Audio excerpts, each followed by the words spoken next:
10, 9, 8, 10, 9, 8, 7, 6, 5, 4, 3, 2, 1. Global Namaste. Good morning, good afternoon, and good evening to all the viewers of Healing Our Earth. I'm your host, Amrita Sharma, and I welcome you to this episode that is full of fun, festivities, and lot more. Today's episode, we have brought for you not a special topic, but something really special. After the festivity of Navratri, as we all look forward for Diwali celebrations and what's going to happen next week at Trafalgar Square, where Diwali in London is going to take place.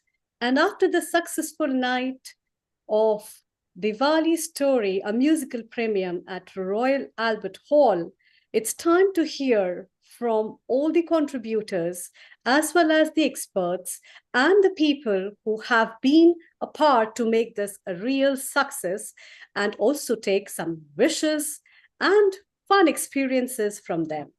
Before we dive into this, let's start with Gayatri Mantra and wish everyone a successful festive season ahead.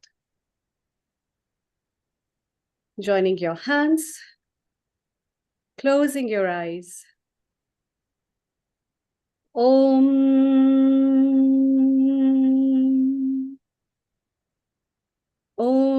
Bhurrbhuva Swaha Tat Savitur Varenyam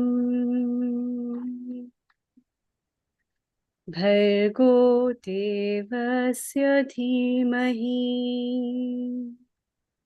Dhiyo Yo Na Prachodaya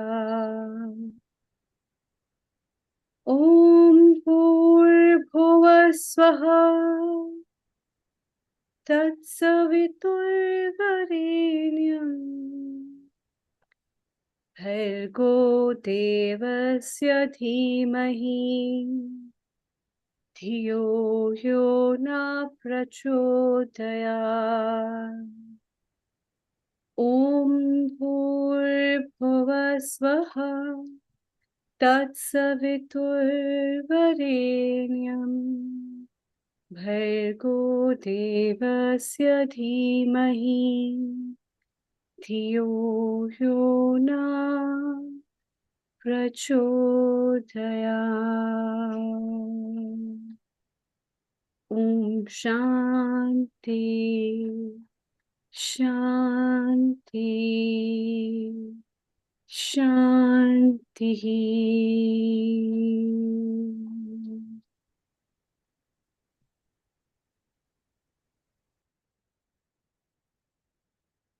Welcome. Festive season with lot of fun, new exploration, new experiences, and also some spiritual vibes. As the Indian tradition, as well as the belief system of ingrained culture, of religious ethics, as well as the firm belief of Indians, where so many hearts all over the world bound to wait for this festive season, where people wait and look forward to enjoy of Ram Aayenge, Aayenge, Ram Aayenge. And therefore, from Durga Ma to Ram Aayenge, this whole journey of the festival days, which people look forward, is celebrated world over with lot of enthusiasm.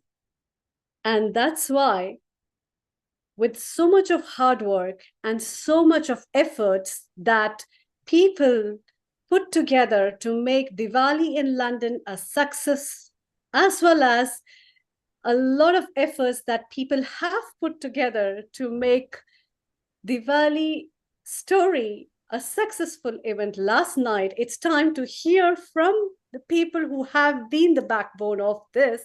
warmly like to welcome our two profound people from Healing Our Earth, our founder and director Neil Kumar, as well as our technical director Nishit Kotak from London. Global namaste to both of you and a very warm welcome. Good afternoon. Global Namaste. Global Namaste, Nishit. Global Namaste, Amrita in India. What a spectacular and enthralling performance we saw at the Royal Albert Hall last evening. First time ever, Diwali was portrayed in form of Ramayan, Sampurn Ramayan that culminated into Diwali, a spectacular, thrilling performance, packed house, packed audience. Nishit, of course, you were involved in many departments. You were the asset creative director, and you generated some songs from AI, which was premiered at the world famous Royal Albert Hall. What was going on in your mind? Tell us more about it, Nishit. Absolutely. So it was a wonderful evening. I think we were nearly, we can say, house full. And it was a wonderfully put together event. Of course, the Diwali Story, a musical, was conceived and brought to life in just a matter of a few months, which is a near impossible timeline for a production at this scale. And what started off just as a spark of inspiration became a full theatrical experience celebrating the spirit of Diwali, light over darkness, hope over despair. And the wonderful thing that I found was that every decision, from the storyline and the score to the costumes, choreography, and visual design, was made under intense time pressure, but guided by a shared sense of purpose by everybody working in the team. And so that was wonderful to see. And yes, indeed, we had, I think, one of the largest screens in recent times that we've seen at the Royal Albert Hall. And that really brought the visuals to life. And the Ramayan is a very visual story as well. So it really helped to make it an even better experience for everybody. And Nishit, you were one of the visual creator as well, together with the Ultimate team, which you and Rohan actually created just from the base, and then the masala was put on it, the animation, and Absolutely. current time generation. It was so thrilling that we had the one looking like a one, the forest. We had the whole Vanar community, which were the forest community actually, looking like the forest community. We use the power of the green screen to actually bring our characters from a live screen onto the stage with the lights out and everything. How wonderful it was. Was it tough for you because you don't come from film production? How did you jump into it? How were you inspired to jump into it? Well, I would say the initial point of inspiration would be the Palan Foundation or Sanatan Events, who produced the entire show, because they are the team that have put together the whole creative team, which is so diverse. So whether it is myself working on visuals along with Rohan and the other teams, or myself working with KK and Co on the music, whether it is with me and Mr. Nitin Palan working on the lyrics of a particular song. So it is just everybody working together. That was the sort of driving force behind everything. And of course, Ranu Mehta Radia and Nilima had a first vision of what they want on the scene, and they started talking to you. From there, you suddenly went home for 2, 3 weeks and you said, let me surprise them by saying, is this what you were talking about? And they said, yes, they started getting idea of what the visuals will be. They had no perception that it's going to be a massive screen with the visuals. Okay. And then we got them animated. So it was such a wonderful journey at the beginning. You're almost now a producer and a director of productions. We have learned so many games. Uh, you are obviously simply amazing. And you mentioned Palan Foundation, which is headed by Sri Nitin Palan and Kamo Palan. And obviously, Sri Nitin Palan started as a promoter, became producer, and ultimately became a co-director as well. So I think that was amazing how everything was put together. And shortly, Ranu Metaradia will be coming, Nilima will be coming, Shivali, the project manager, will be coming. We, of course, had a special guest appearance from Sairam Iyer from Mumbai and the Yes. SSGD group. So, Amrita, you missed out. Royal Albert Hall, the world's #1 venue. And that actually rocked it last night with complete capacity crowd who were really finding the spectacular show. Okay, Nishit, when you get a chance, if you could just host me so I can change names Yep. and everything to people. Amrita, so what are your thoughts? You were lucky you've seen some private videos on it. Yeah, of course. That's what, Neil, I think that I it's not important to have your own eyes. It's very important to have multiple eyes, and that can give you a lot of big vision to see into things. And I'm really grateful to have people so talented around me who are in such a positive mode to give society and give the community the best of what they can. And the most important thing which I find is sustenance of the culture far beyond the parameters and the boundaries of India. And that just thrills my heart over. And I really feel very proud to be a part of the community where the cultures are still sustaining and the hearts still pound. Yes, I'm an Indian and I'm proud of the legacy that India has. Being an Indian, I have and I hold. And I think that's what it is about. And that's what the festivity of colors is about India, because India is about colors and with a lot of fun. Uh, I think everyone, what I see the performances, everyone is really thrilled. Everyone has an aura of a divine appearance when they are even doing so. Very fantastic job done by Nitin Palanji and Kanu Palanji, because it is really very amazing to see off the ground from India away and at such a good place. It's really very amazing, and I feel really happy. For congratulations from my side, as well as all Healing Our Earth family. I would like to congratulate everyone. Thank you. You are proud that our own Nishit Kotak is not just a technical director in healing. He was Oh, the sure.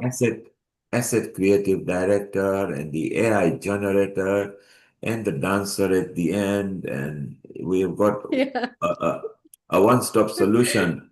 And Nishit, I think Saurabh is here. Saurabh played a very important role last night. Saurabh, when you are ready, if you could switch your video on, we would like to talk to you. How thrilling it was for you last night at the Royal Albert Hall. So, Nishit, what is the Yep. take on As we memory? wait for Saurabh, one thing comes to mind. Well, actually, two things come to mind. Number one was volunteers and community groups that came together in an extraordinary way, embodying, the very unity that the story speaks about. And then the second thing was, of course, we had our partners in the Royal Albert Hall team who, everything from the event managers to the rigging crew, health and safety officers, marketing support. So they were a really good partner for us in the event, helping us to meet it, in record time, all the requirements. And as we wait for Saurabh to come on, but every event does not come just plain sailing. There have to be some challenges. It's like any other story. You come across challenges, and the biggest challenge for us, I think, was the timeline, aligning the over 100 participants, technical crew, creative directors in just a few months, while at the same time meeting the hall's requirements that are strict for So, safety, rigging, and sustainability, and all those things. Nishit, just to correct you, not over 100, with the crew, the technical, the production, the artists, the whole lot was over 240 because we had so many gang at the back helping them. We had 194 just performance, including the children. So Albert Hall had never seen that many people ever. So it was like a challenge fitting everything in. And of course, you mentioned the logistic and people working behind, which was led by our Nilesh Badiani from Sai School of Aero and Alpesh. It was all new for them in Albert Hall, but they are not new to the tasks. They carry out those tasks in other big events. Here it was a different challenge. But Nishit, Yes. everybody was fed right from the breakfast to the takeaway home. Tell Oh, us yes. about the food. I mean, it was You constantly start the going day with on. masala. You start the day with a good cup of masala tea, and then everything goes well from there. And then you had the aloo poha as well in the morning, didn't you? Absolutely, absolutely. With the hari It was mirch it and was the a very busy day with a 5 o'clock wake up, and I think we got home at 1 o'clock at night. wow, you must be amazing. If you can last But from 5 o'clock till midnight, you are a powerhouse. but the other challenge we had was creating something new without changing tradition too much. So it was a balance of devotional content with theatrical production values as well. So those were the couple of challenges we had within the time scale we were So in. Nishir, if you could keep that Garba video ready, we'll play it minus sound. Which one? Just the first video, if you see in the Albert Hall, is Garba and it will play it minus sound. Saurav, if you can make your video landscape, we can bring you in. He played one of the most important role and he was so good at it. Saurav, if you can make your video, if you can hear us, if you make it landscape, your video, just like everybody else, then we can chat to you. And we are going to go to Saurav. He's trying to make his video landscape. Meanwhile, Nishit, if you can bring the Jigger Sonys and the Garba, it's so kaleidoscopic. I love the background. We'll play it minus sound, but we'll talk over it while you're doing that. So, and shortly we're gonna go to AJ Karna and If you could allow me screen share, then I can share. for a change, I have a chance to allow him a screen share. Look at that. This is beautiful, isn't it? Yeah, off you go. There you are. You're confirmed now. Amrita, why are you laughing at this? Yeah, sometimes the table turns, so it gives me happiness because of that. Otherwise, it's always Well, Nishit it right always after turns you. because I have to beg to him, don't I? That look, can you make me a host, please?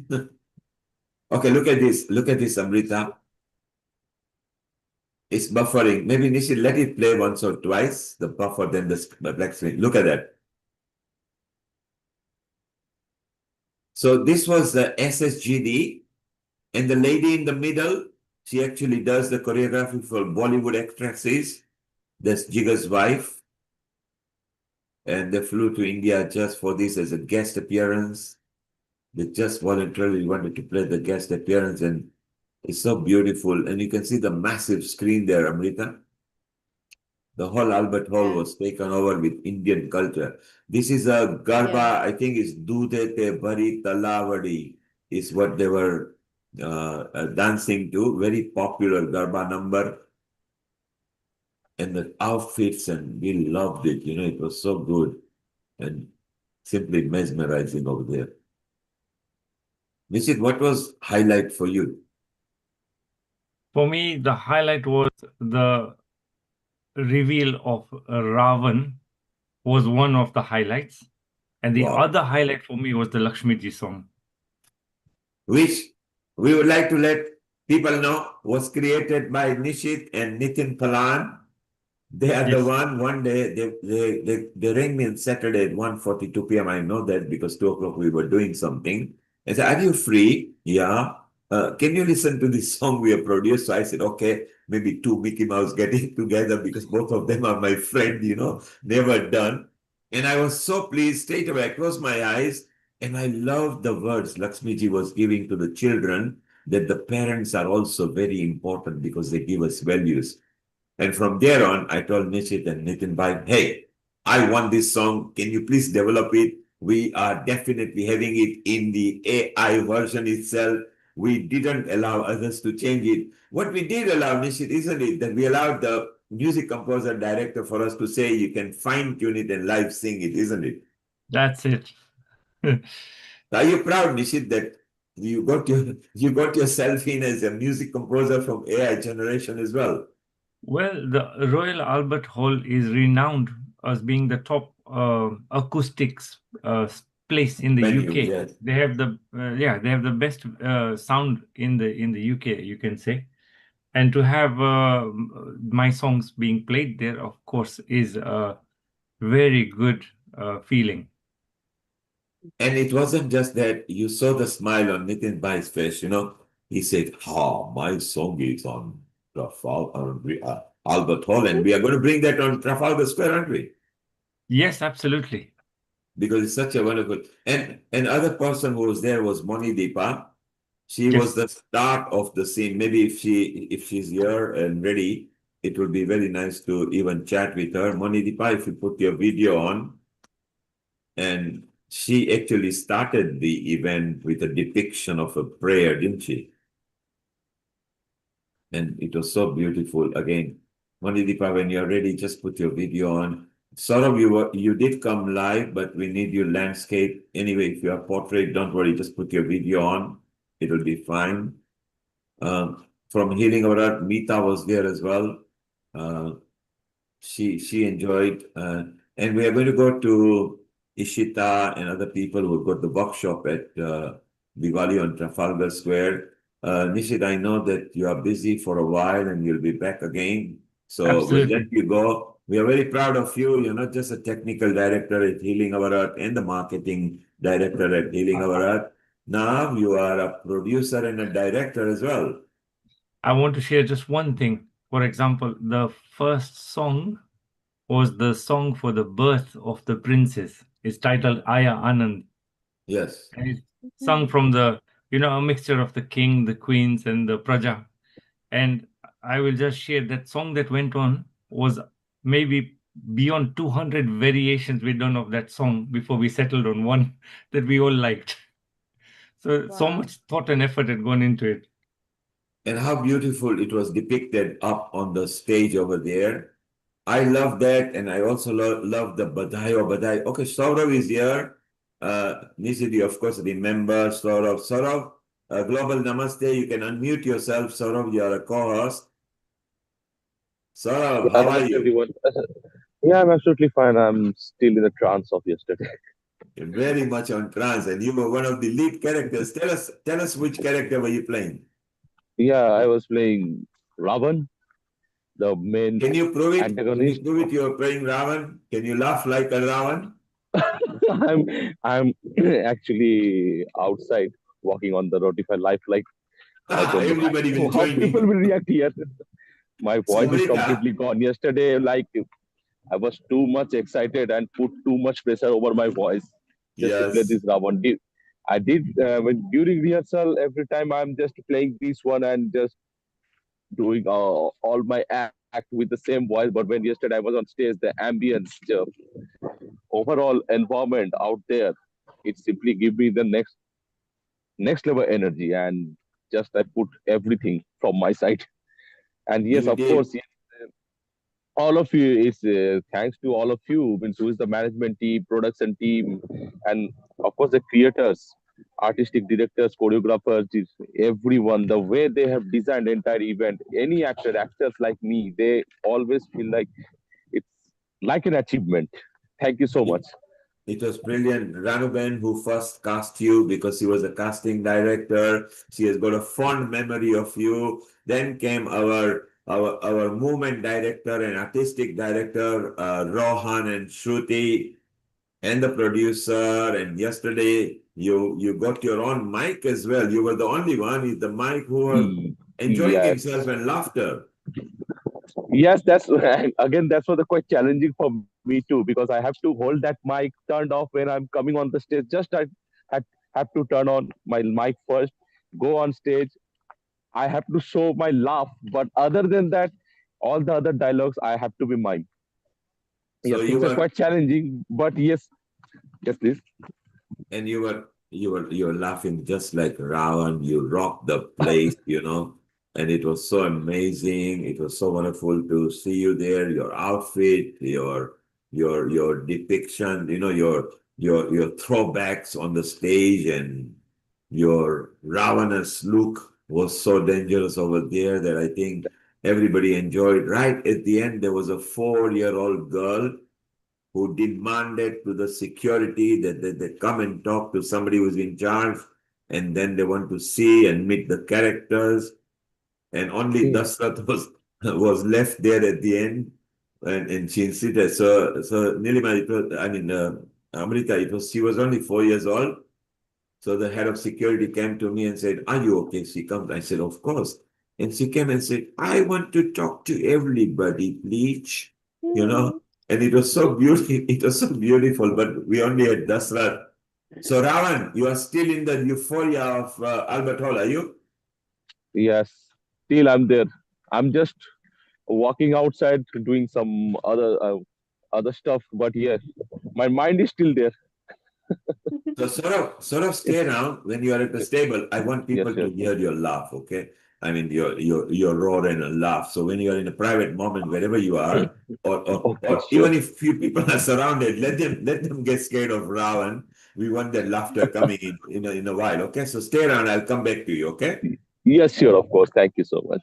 Thank you, Saurav. So that was Saurav who played Ravan's role, very important role in Ramayan, and his laughter and everything was very good.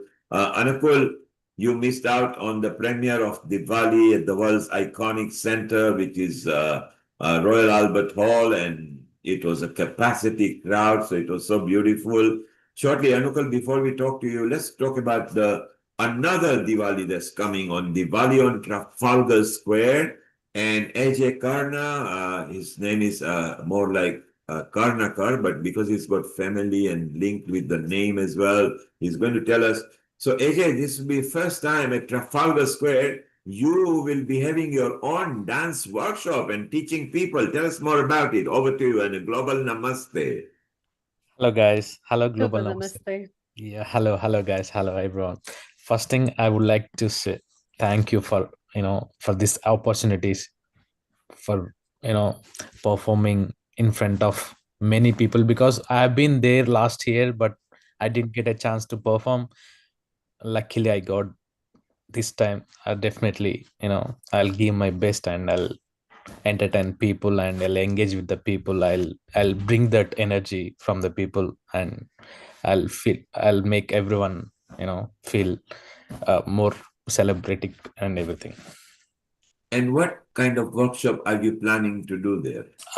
So I'm mixture of Bollywood come hip hop, mostly like Western, let's say Western style and a mix of Bollywood and hip hop.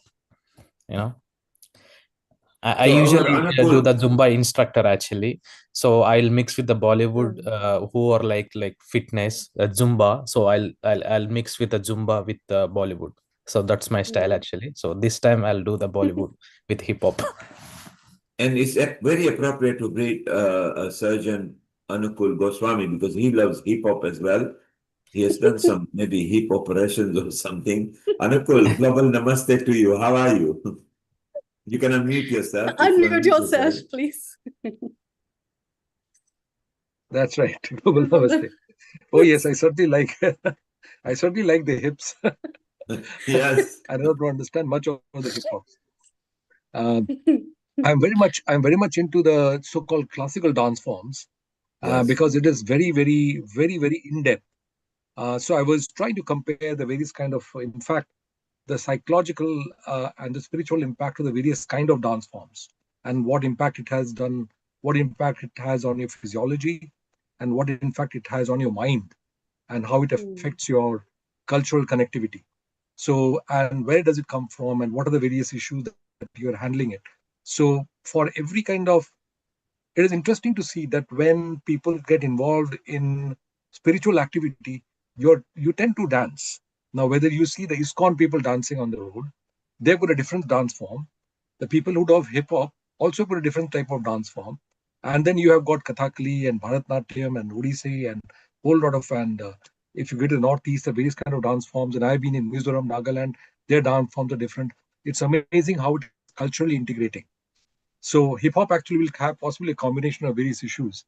But one is that you have an energy that is in yourself that you manifest in dances. But another thing is how to channelize the energy in a direction where you can manage your how you can manifest your thought process. So what the current hip hop does not have is that how to channelize your thought process. That is my general view when I see the people dancing in the Bollywood. What do you call that? So whatever form of dance form these are. But in reality, it's a question of generalizing your energy in a way you can express your thoughts. And I was talking to one of my very close relatives who is from the Indian schools of dance and drama in Delhi. And she was amazing because she's doing a PhD in dance, and in that, and she's a Bharatanatyam dancer. How the various chakras are being affected, and how she gets various kind of thought process while in the during the process of dancing is just amazing. So it's something worth looking into. But I just when I'm seeing dances, unfortunately, I'm a very critical guy, so I try to see what is happening here, physiologically, emotionally, socially, culturally, and how is it manifesting and changing the things. It's all very great. I'm sure Karma is going to tell us much more about this. So Karnas, you can go maybe up north of England and meet Surgeon Anupul Goswami, and you two can create some sort of a scientific background medically and dancingly. What do you say? Yes. Actually, I'm doing research on like how Zumba Bollywood impact in our lives. Oh, People, fantastic. because people are spending time more hours in a gyms rather than spending on dance. So how this Zumba Bollywood workshop will change their lives, in fitness. So no need to go to gym, because you can enjoy the dance as well as you can be fit and kind of stuff. So another person who Yeah. has got the workshop is Ishita. Yeah. Ishita, if you can landscape your video, if you do it like others, landscape, beautiful, and do it landscape, and then yeah, now flip it so it's landscape correct. You are lopsided at the moment. Just flip your camera so it will fall into landscape mode, and then we can chit chat with you before you go. Monideepa, yes, we need you there because you started the kickstart, and Rushabh, stand by. We are going to talk. So, Ishita, you are landscape, but you are lopsided. So, flip your camera. Uh, if you are on an Android, just flip it. If you are on an iPhone, top slide and then just correct it. If you don't know, you can go back portrait. We will talk to you. So, yes, go back portrait. Let's bring Ishita there as well. Karna, she will be there as well as a workshop. Ishita, global namaste to you, and it's for you first time as well, or Trafalgar Square. How are you? Namaste. I'm good. I'm good. I'm really sorry. I don't know how to flip this into landscape mode, so I'm just gonna work with portrait. But yeah, I'm good. So just introducing myself to everyone. My name's Ishita, and I am a Kathak trained dancer. I've been training in Kathak for 18 years, and it was very interesting to actually hear Anukul speak about the chakras, because my Guruji, we've done a lot of productions on very interesting topics like chakras and then Ashtanayika, and there's a lot to explore in Indian classical dance, which is something I believe. I've trained in Kathak under Guru Vidushi Shashmita Banerjee in India. And now I've moved to London, so I was looking for chances to spread the joy that Kathak brings. My workshop is going to be Kathak, but we're going to add elements of flamenco into it. So I'm going to bring skirt play and fans and footwork and claps and things that flamenco also has a lot in common with Kathak. And I'm going to do the Wow. workshop. So you are Thank you. going to merge the Indian classical Kathak into flamenco, the European style of the Spanish. That's going to be rocking now. That's going to be a workshop and a half. And Anupul, you need to attend to that workshop. You will love it. Well, I think I want to add up something more. Sorry? It is originally modification of the dance from Gujarat and Oh, Rajasthan area. That flamenco dance came from there, by the way. If you see the beats and the way you put your steppings and all, it is interestingly from Gujarat to start with. that's interesting. Interesting how the world is. Because the Roman people, And Romania is a big part of the Indian population which had moved in approximately 2,000, 2,500 years ago. And they still have Mhm. maintained the traditions. And you will still find temples when you go to Romania, by the way. Okay. So it's interesting, and they have introduced many of these dance forms there, which is a part of the flamenco dance baile. so this is going to be, it's going to be awesome. Ishita is going to bring classical Kathak into flamenco. Karna is going to bring Zumba into fitness and Bollywood. Isn't that going to be exciting that all of them are going to do different kind of workshop at different hours in a packed crowd of the square where they got their own workshop marquee where they're going to work? Amrita, you love dancing as well, don't you? What do you think? Yeah, I love dancing as well. And and above, Nikumar, when I was just listening to everyone, I'd like to give some wellness tips to everybody. So when I was thinking about the Ravana's roaring, and we look forward to hear from him as well, I just wanted to say him that if he can do some warm gargles with basil leaves 3 times a day, that will be very helpful. I think that the routines when we do any event is very time chasing and it's very demanding, and so we get very exhausted. It's very important to take care of yourself in those days, specifically when you are routinely doing an overwork of practices apart from your normal routines. So in that case, staying hydrated first of all is very important, and having good nutrients is very important in terms of the liquids. So stay hydrated in the form of fruit juices or other things that will be helpful. Always give a very good body massage with warm oil, any oil that is good for you, which is sesame oil, coconut oil, but it should be warm, or almond oil, and take a hot shower. It will relax you. And if you're in a bathtub, then you can add some lavender oil to that, or some rosemary oil or other oils that will help you in giving a good relaxation. Apart from that, having herbal decoctions and herbal teas will boost your immunity, will make you stay hydrated. Different kind of soups will give you vital energies, nutrients as replenishment with the flavors, and will also enhance your mood. So all these things I think would be very beneficial. So all those who are the part of the DOTS Diwali 2025 can take this as a tip, and all those who have been a part of Royal Albert Hall Diwali practices can take this as a tip to practice it for few days in the coming zones before you come to a normal mode. That's what it is. And I love dancing, and I look forward maybe one day I want to learn all this from all of you. Thank you so much. Wow. So what a wonderful tips. And when you were talking about the tips, our kitchen producer, who is also Art Yeah. of Living qualified teacher, she loves all those things. Global namaste to you, Seema in Hong Kong. How Global are you? Namaste, Seema-ji. A warm global namaste to all of you. First of all, I have been receiving a lot of messages from friends of mine in the UK saying how wonderful last night's event was. So a very, very big congratulations to each and every one of you. So much hard work, dedication, and effort has been put into the Diwali story. I want to say something from the bottom of my heart. You guys have made history. Really, you've made history, because I feel personally this is something that needs to be screened in each and every country worldwide.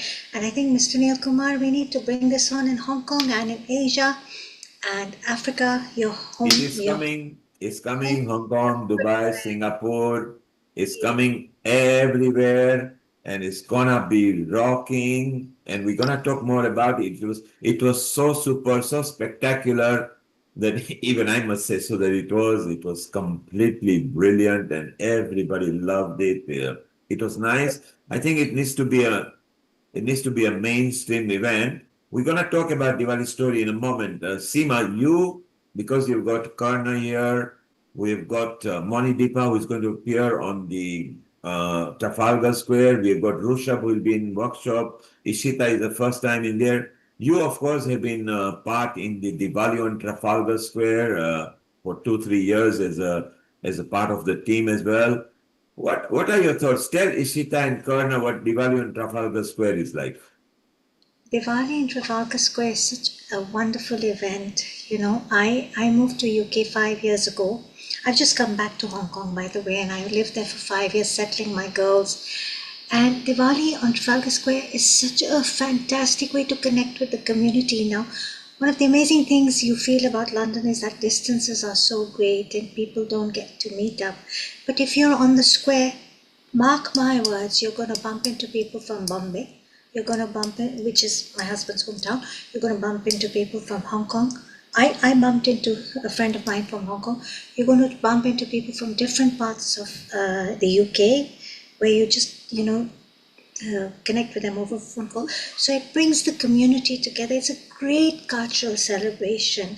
And it's not only for the Indian diaspora in the UK. I have seen people from all walks of life and all cultures coming and enjoying our festive colors, our celebrations. I've seen foreigners wearing saris. Isn't that beautiful, Ishita? You're a dancer.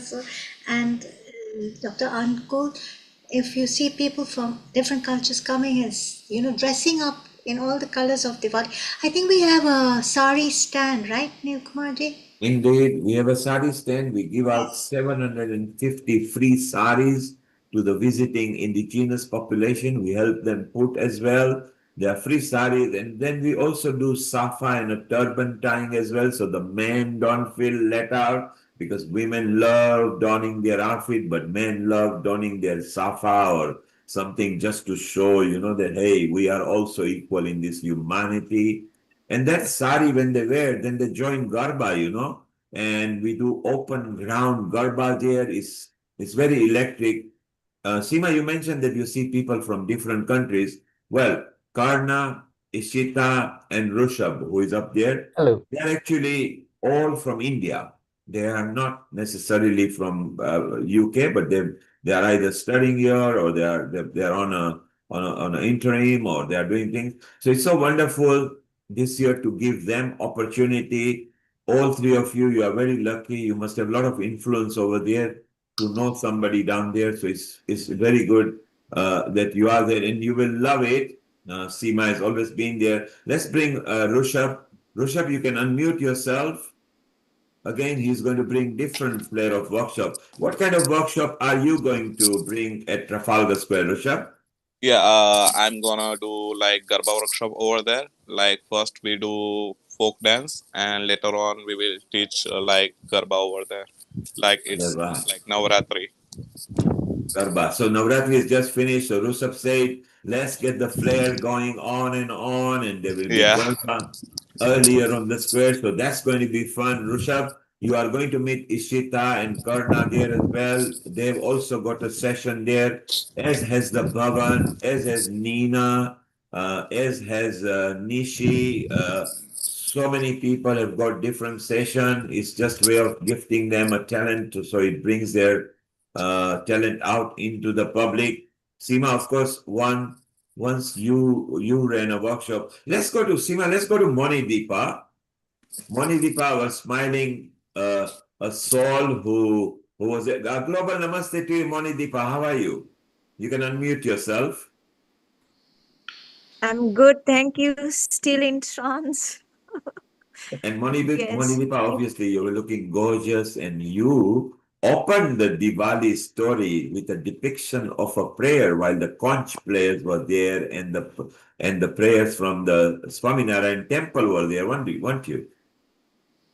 Yes. How Yes. did you feel when you were on the stage and it was the beginning?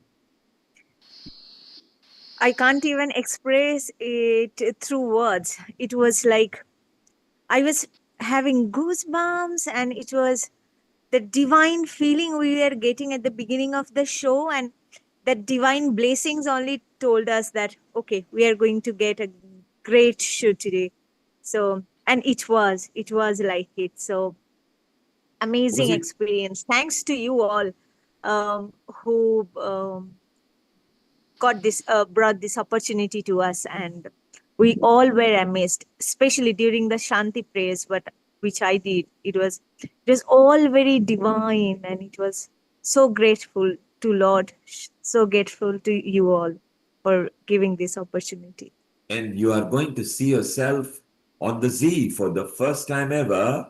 Albert Hall allowed the program to go out as an ex gratia. We convinced them this is Diwali. On Diwali is a beautiful time and is the first time on the earth at Albert Hall. And we agreed, and they agreed that we can actually telecast that. So Z, our partners, one of the biggest channels stemming from India, during Diwali, we'll be showing Diwali Story, a musical. Aren't you excited, Manideepa? Beyond excited. So someday maybe you'll take me on the stage as well. Yes, of course. Very Wow. soon.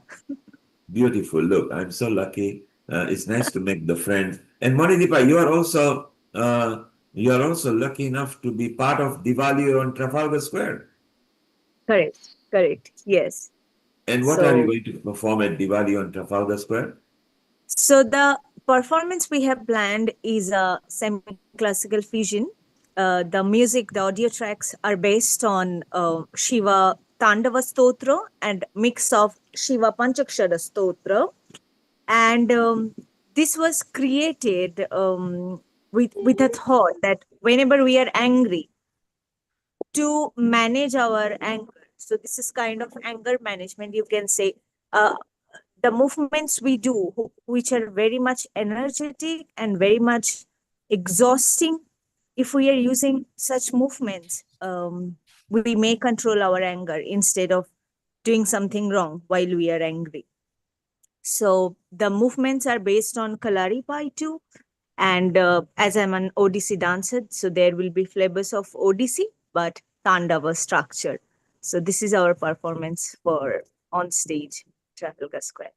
And you talked about fusion and everything. You saw Ishita smiling because she's going to fuse Kathak and flamenco. I have And heard. both of you are in London. You should maybe get together. Hmm? Absolutely. Yes, Uh, definitely, sometime. And that's what Seema said. Diwali on Trafalgar Square is about mixture of culture, meeting people who you thought you would never meet, and spreading the Sanatan way of life in its form of culture and the values. Anakul, you love, don't you? You love Sanatan And matters and oh you yes, love the values. talking about Ravana some time ago. I Yes, just wondered if you have seen this particular book called 10 Heads of Ravana. Can you see that? It's a yes. beautiful Yeah. book. It's just the second head, which is related to Krodha and how you control the Krodha. And it's amazing how in my clinical practice, I see lots of people with Krodha. People get angry about nothing. They hit the wall, they break the fingers. And I said, oh, that's you enjoyed True. yourself. Did the wall break? Did your hand break? and, True. and they say, yes. If you, and then they suffer with their left extremities. But it's not merely physical anger, but how it affects you psychologically. It has a huge impact on you. So you must know how to control your emotions. And that's where I think your dance and your various shrotas, they are fantastic way of really manifesting as to how two people should know to control their mind and avoid getting angry. It's Anakul, very simple to you mentioned about 10 heads.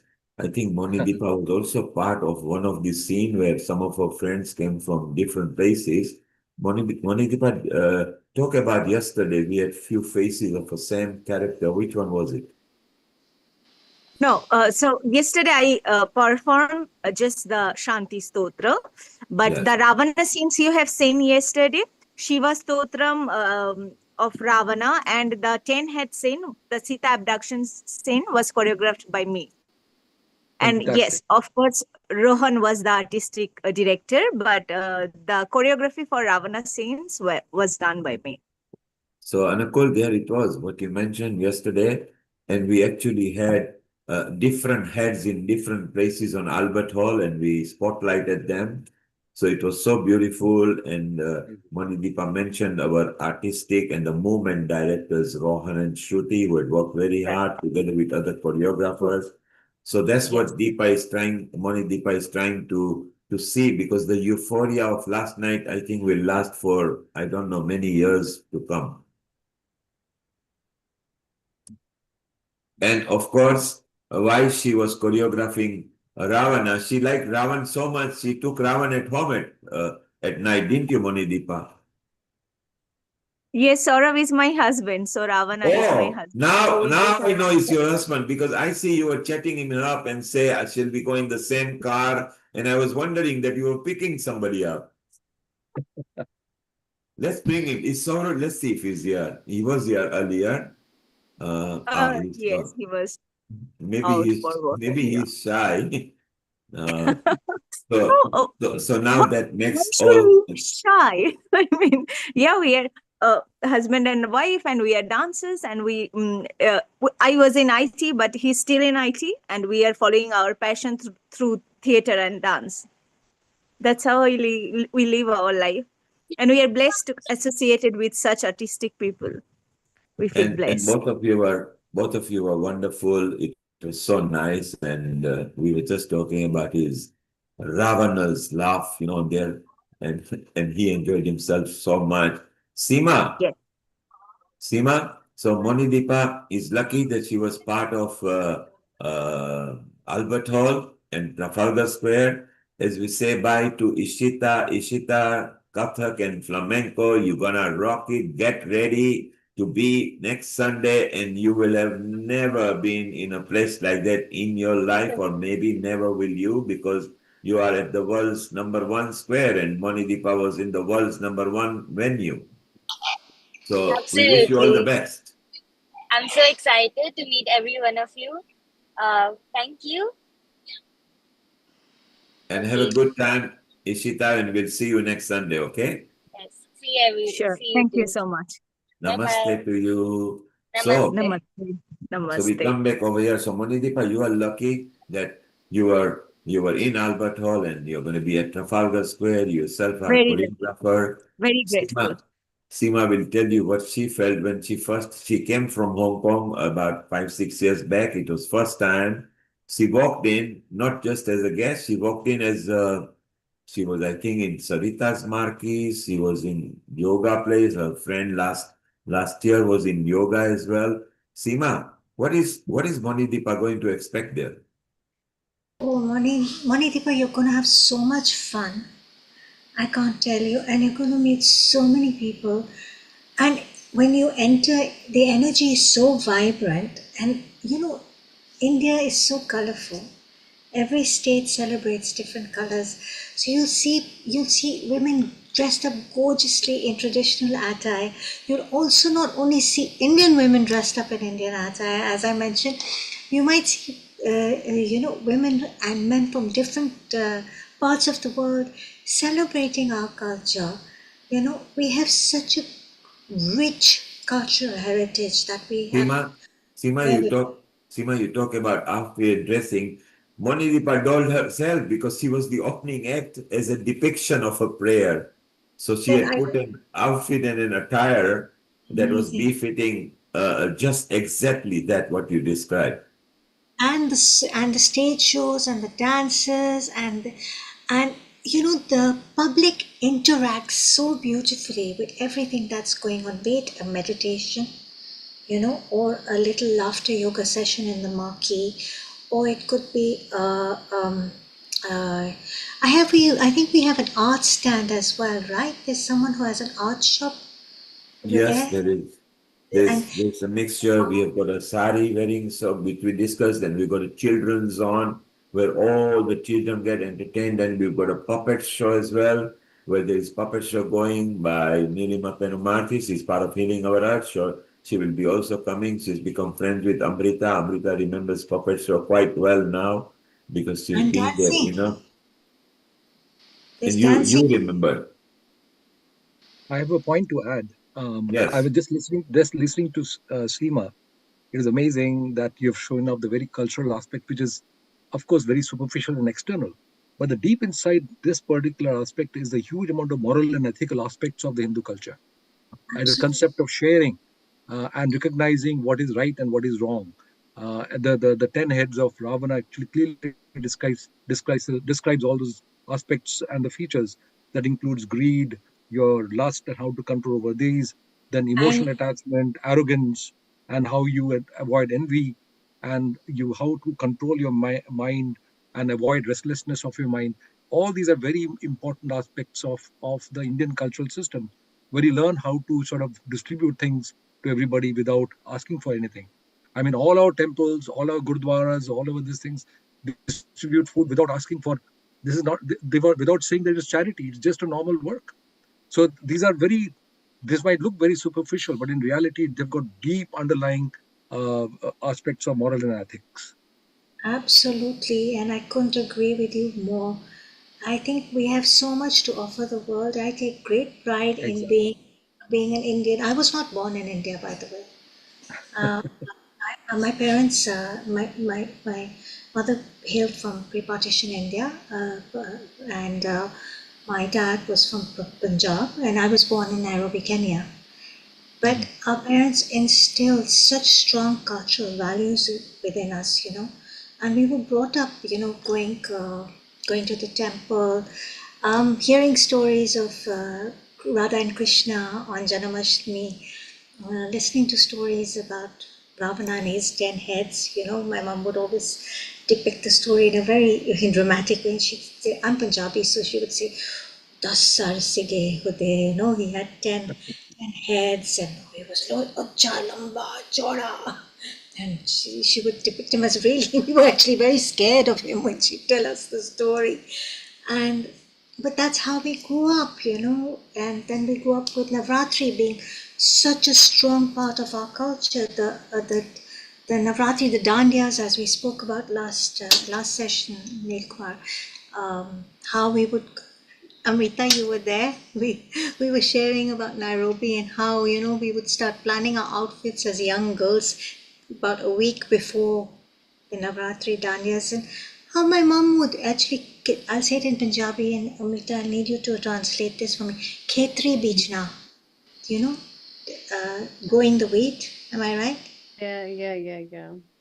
So germination of those wheat grains, and then you, As do the symbolism of abundance and yes. Manaki Toki, Yeah. you know. Yeah. So Toki, making a seat for the Durga Ma actually. Yes. So And I then need prayers. with you. When I was getting married, we had some cultural, some traditions for marital traditions in Kenya that are no longer practiced in India. Yeah, that's And so when I was getting married, my mom said, we have a chuni ceremony, and we have a very traditional, and you may call it backward ceremony in Punjab. It's called jago. And they sing a song, Jago Rati Aayo Na, a Punjabi song. And these are all the traditions that have come down.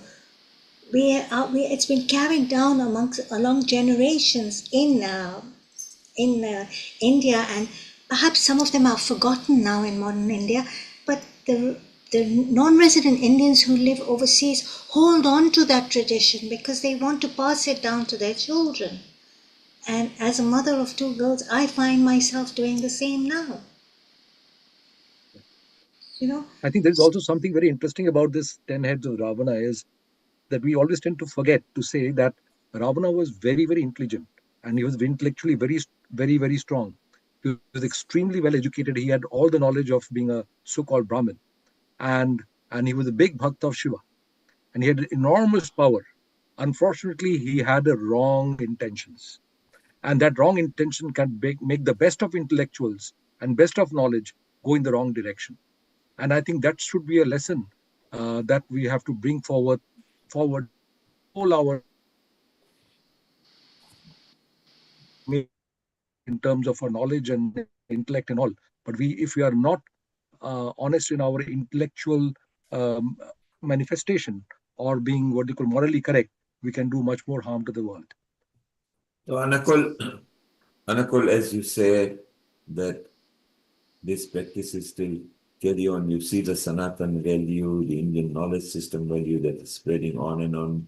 Seema says that external people outside India, the NRIs, not NRIs, Indian NRIs, the NRIs who are Indian by origin, they retain the culture better because in India you get it regularly, so you take it easy, but outside they have to go out of their way to do that. And Karna, which state are you from India? I'm from Telangana. Telangana, okay. Hyderabad. So again, you've got a different understanding of Navratri and Diwali, haven't you? Yeah. So the Navaratri people who are from north obviously celebrating differently, and in south it's differently. Yes. The place where I'm lives now in Stratford, E15 Newham. So we have some Dandiya nights, and I've been visiting that from last Correct. 10 days. It was very amazing, and I'm excited to see how it will be at Trafalgar Square. So the Navratri that you saw here is more Gujarati based. The Yes, actual most of Navratri worldwide. Yes, yeah. everywhere in Uh, the world, the Gujarati Navratri comes later than the normal Navratri, general Navratri. I shouldn't say normal. And wherever there is Gujarati, the Dandiya Ras is now even everybody has to practice 9 nights. It's become so famous world over. That is completely different. So Karna, we expect Trafalgar Square to be an experience that you have never experienced before. You are going to have a wonderful time over there, and it's something that you will cherish for your life. As the Seema, although she's in Hong Kong this year, so she won't be able to be there, but I'm sure she'll be connected to Diwali because everybody has got a fond memory. Stay around, we'll talk more about it. You are, of course, going to bring a flair of dance workshop over there. So stay around and we'll chat with you a bit later, okay? Sure. Thank you. So we're gonna go to Canada as well shortly with Jeffrey Armstrong, who is our resident contributor. He brings spiritual touch to Diwali and Navratri as well. We're going to go to Riti, who is part of Diwali on Trafalgar Square and also part of Healing Our Earth. So it's beautiful. Anakul, have you ever been to Diwali on Trafalgar Square? No, I haven't. No, I haven't. Just 1 second, let me. Yes, we have gone. Yeah, fine. Anukul, have you been part of Healing Our Earth? Of Diwali on Trafalgar Square before? No. You have I never wish seen it? I really want to one day. Yes. So it's something that you should never miss out. It's an experience in itself.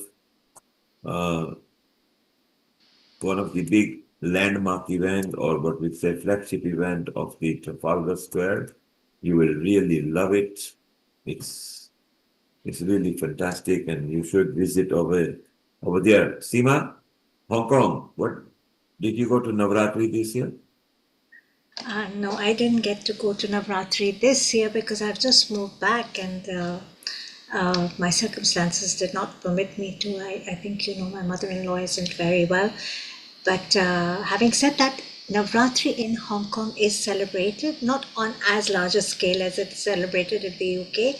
But what they do is they do hire out a hall or they go to the temple and the women get together and they play dandiya, garba, ras. They sing songs. They have mini satsangs in the afternoon as well, where they sing bhajans. Amrita said this in Punjabi, like Mata ke bhente. They have Mata ke bhente in the afternoon, and then of course it's a feast time because after that it's pakoras, like Diwali in London, pakoras and chai and jalebis and laddus and all, Yes, the food It's a is very You much forgot my part of favorite samosas. festivities, and food part is of people meet up for dresses, food, friendship. So yesterday, Albert Hall, we started at 6 o'clock in the morning with breakfast. It was the aloo poha and gatia and hari mirch and masala chai. Then we ended up with a batata vada and debra and paneer and puri. And then in the evening, we went pasta and chips because children were there right through till midnight. And if that was not enough, everybody was given a takeaway bag so that they don't go hungry at all. So very nicely organized. Let's go to Sima, let's go to Canada as well and welcome our regular contributor who brings spiritual touch in different form. Riddhi, let's welcome Jeffrey Armstrong over here. And we have got our smiling, both of them are actually resident contributors. Please introduce both of them, Riddhi, and we chit chat about Navratri and Diwali and Albert Hall and Trafalgar Square and everybody together. Global Namaste, everyone. Global Namaste, Sadhji, Namaste. Jeffrey G. So Jeffrey G serves on the Vedic Friends Association. He is the co-chairman. He's won several awards in ICCI for Indic knowledge, Indic astrology, and just Vedic Sanatan Dharma as a whole. He is a light bearer of Sanatan Dharma and is supported by Sandy G. Sandy G does a lot of the work at VASA, which is the Vedic Association of Science and Arts, and it's incredible to see the light that both of them bring. Yes, they're not from Hinduism, they're not from India, but their work speaks volumes more than anyone else when it comes to Vedic associations and Indian knowledge sciences. And it gives me a great privilege to introduce them both here today at Healing Our Earth. Global Namaste, welcome. And Global wonderful for Namaste. us. Namaste. Thank you for having us, everybody. It's lovely to be here with everyone. And I know that you guys were up partying late last night, so you probably hardly had any sleep. So what a dedication for you guys to do this every week. And Jeffrey's available usually the first Sunday of the month. So we're always grateful that you host this program and you're so dedicated. So thank you. But if there's one great thing we've learned from the Vedic Acharyas, it is yad yad acharati shveshtas tatad evetero janaha sayad pramanam kurute lokas tad anuvartate. The Vedic culture is to align ourselves with the light and stay in that, instead of going into the shadows and dark, to be in the embodiment of that and bring that light forth into the world, the true mission of anyone who becomes a guru. They're heavy with the weight of not being darkened by the world, and therefore they become light, and light personified and enlightened. They lighten everyone's load and aim them toward the highest goal. It's a pleasure and honor to be here with you. So Jeffrey, everybody knows on this podcast here what Diwali is, and of course everybody says that it's the festival of lights, and the fight of evil and over darkness, and it celebrates Ram and Sita's return to Ayodhya, and all the streets lit up when they returned after exile. These are the common interpretations of Diwali, but Jeffrey wanted to share a little bit something deeper today about Diwali, so I'll just let him share that with us, and we'll have a little bit more to learn about it. I think one of the most important lifestyle notions that the Vedic culture has brought to the world forever, from its very inception, is that the presence of avatars took place within Bharat. And this was a descent in person of the persons of the Supreme Divine, and who are ultimately behind everything. This is something we don't see in cultures throughout the world in a consistent and highly developed way, because Sanskrit is the language that carries this message in the most detail and precision. And it is living in that precision that is the return of the light, and knowing what to do in the dark and how to go through the transitions.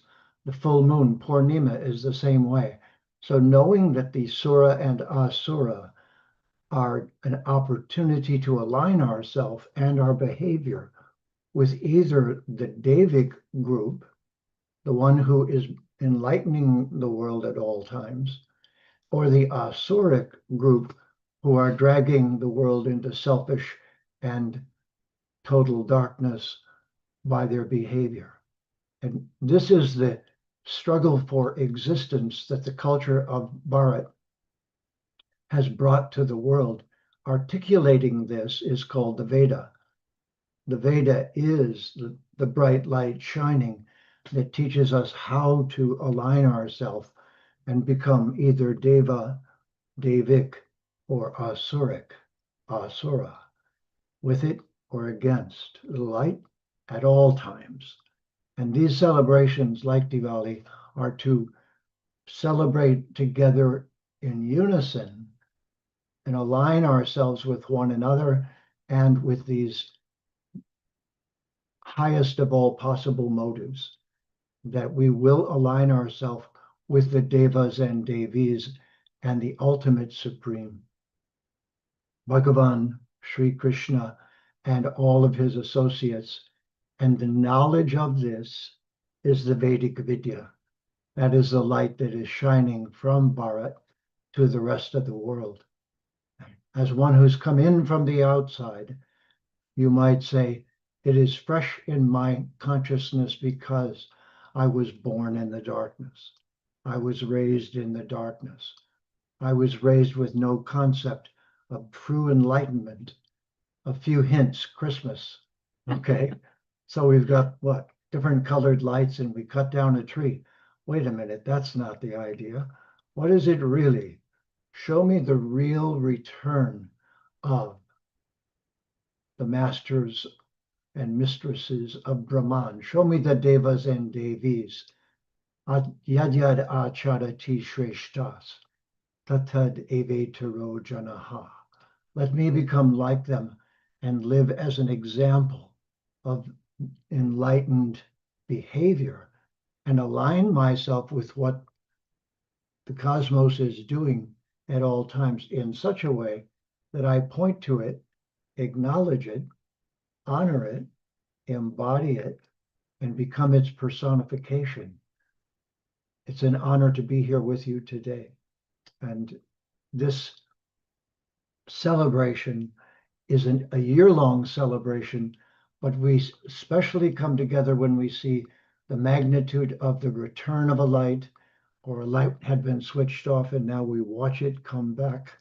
And we do this together because our common goal in the Vedic culture is ourselves and the world to be in the light of the divine, to behave accordingly, to align ourselves with that, and to live that as an example by becoming acharyas. I think what you said, Jeffrey, about that this is the return of avatars, or acknowledging that there were avatars on the planet. And it's so easy to get caught up in the party and the celebrations, and we really forget why we're being reminded. And I think that's what I love so much about the Sanatana Dharma culture, is that you're constantly celebrating, as Jeffrey says, nature, but you're really celebrating the activities of the devas as they go through the cycle each year. And I think it's our responsibility always to pass this knowledge on to our children, about the real meaning. It's not just about presents and gifts and food and party, although, that's wonderful that it brings the community together. But don't ever let the stories of Ram and Sita and Hanuman disappear. They're such wonderful stories, and to the West, it may seem like crazy cartoon stories, but each of these stories, when you're taught by the teacher, has a meaning that lasts forever. I mean, just Jeffrey, I remember him once saying, our Western culture, our stories are about Snow White and Mickey Mouse. They have nothing, it's like these are the icons of the youth today, or the avatars of social media at the moment, whereas the real heroes are the Hanumans and the Ram and the Sitas and the Draupadis and Arjuna. And these are the things that really have the thousands and thousands of years of history and knowledge. And try not to be just superficial about it, but really dig deep into these stories. They're just live in your heart. At least they do in ours. Once I heard them, they just become role models. And the more you hear about them, the more you want to know about them, the more you can try to emulate the qualities of how these great beings lived. And we're always grateful to India and Bharat for that.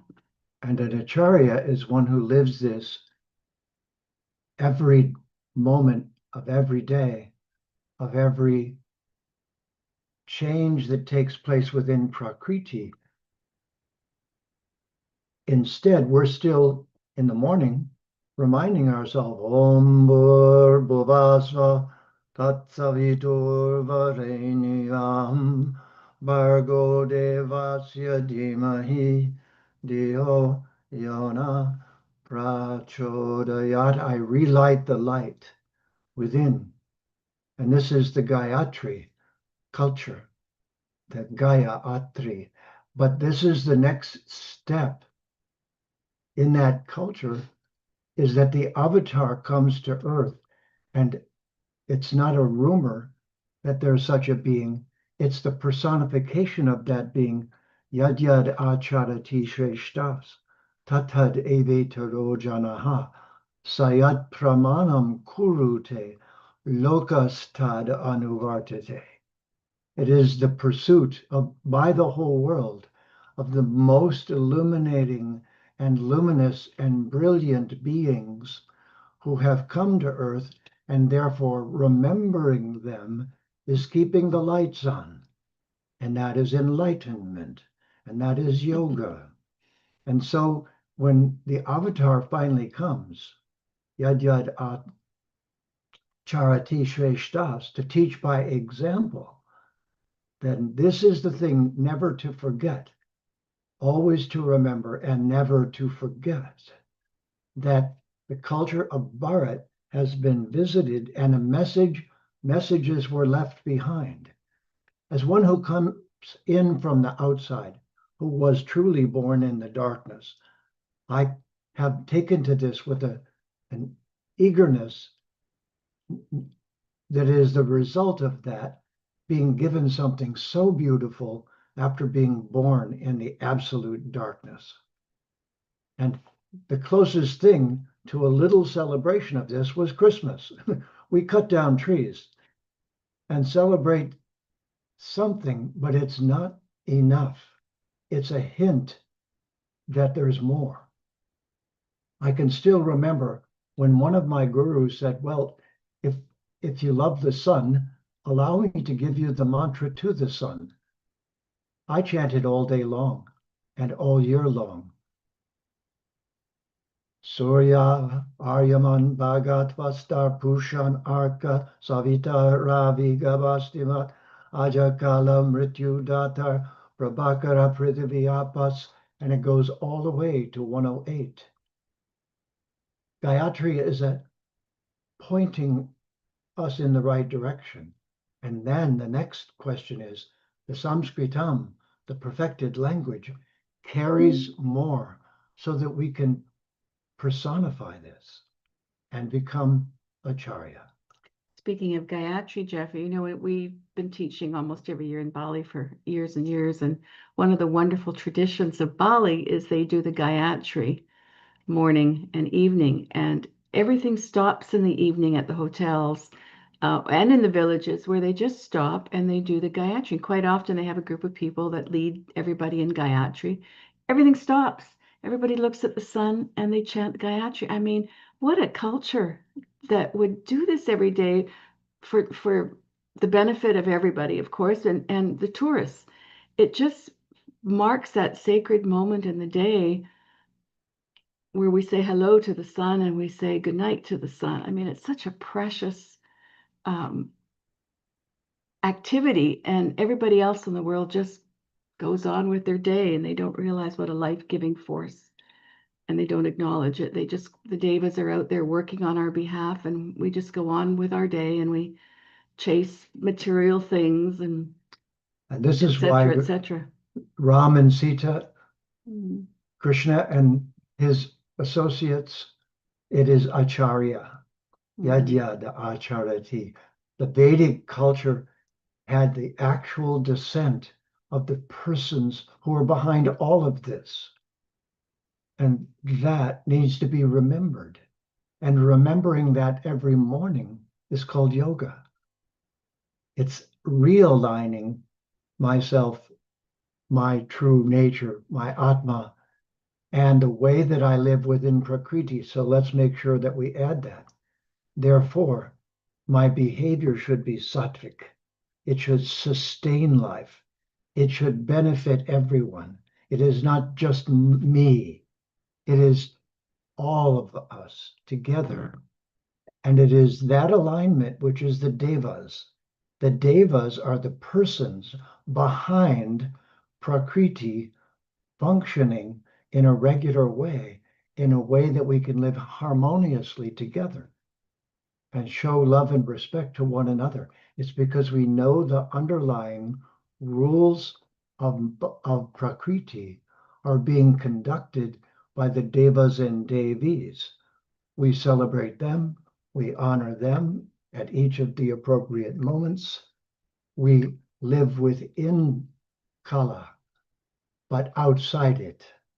We live timelessly inside of time. And even that is an honoring of the changing of the guard, that the devas are all changing their posture. So acharya, so we can imitate them and also align ourselves with them. And that alignment is the asana. I'm doing it on purpose for a moment, just because even asanas and all of these details, and even our breath, has a perfected way of being practiced. This perfecting of our individuality by aligning it with the luminous characters of nature, not just qualities, personas.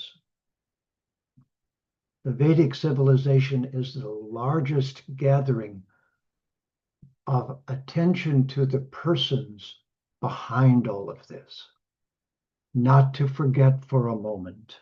I posted in the chat there, Jeffrey did a really lovely series on the Vedic divines, and the one I posted was one called The Romance of Ram and Sita. And of course, he goes into the story, the full story of it for those who want a deeper understanding. But he did Radha Krishna, Ram Sita. And I remember, Jeffrey, you saying that both of the major epics of Bharat, the Mahabharata and the Ramayana, began when the feminine divine was degraded in a way.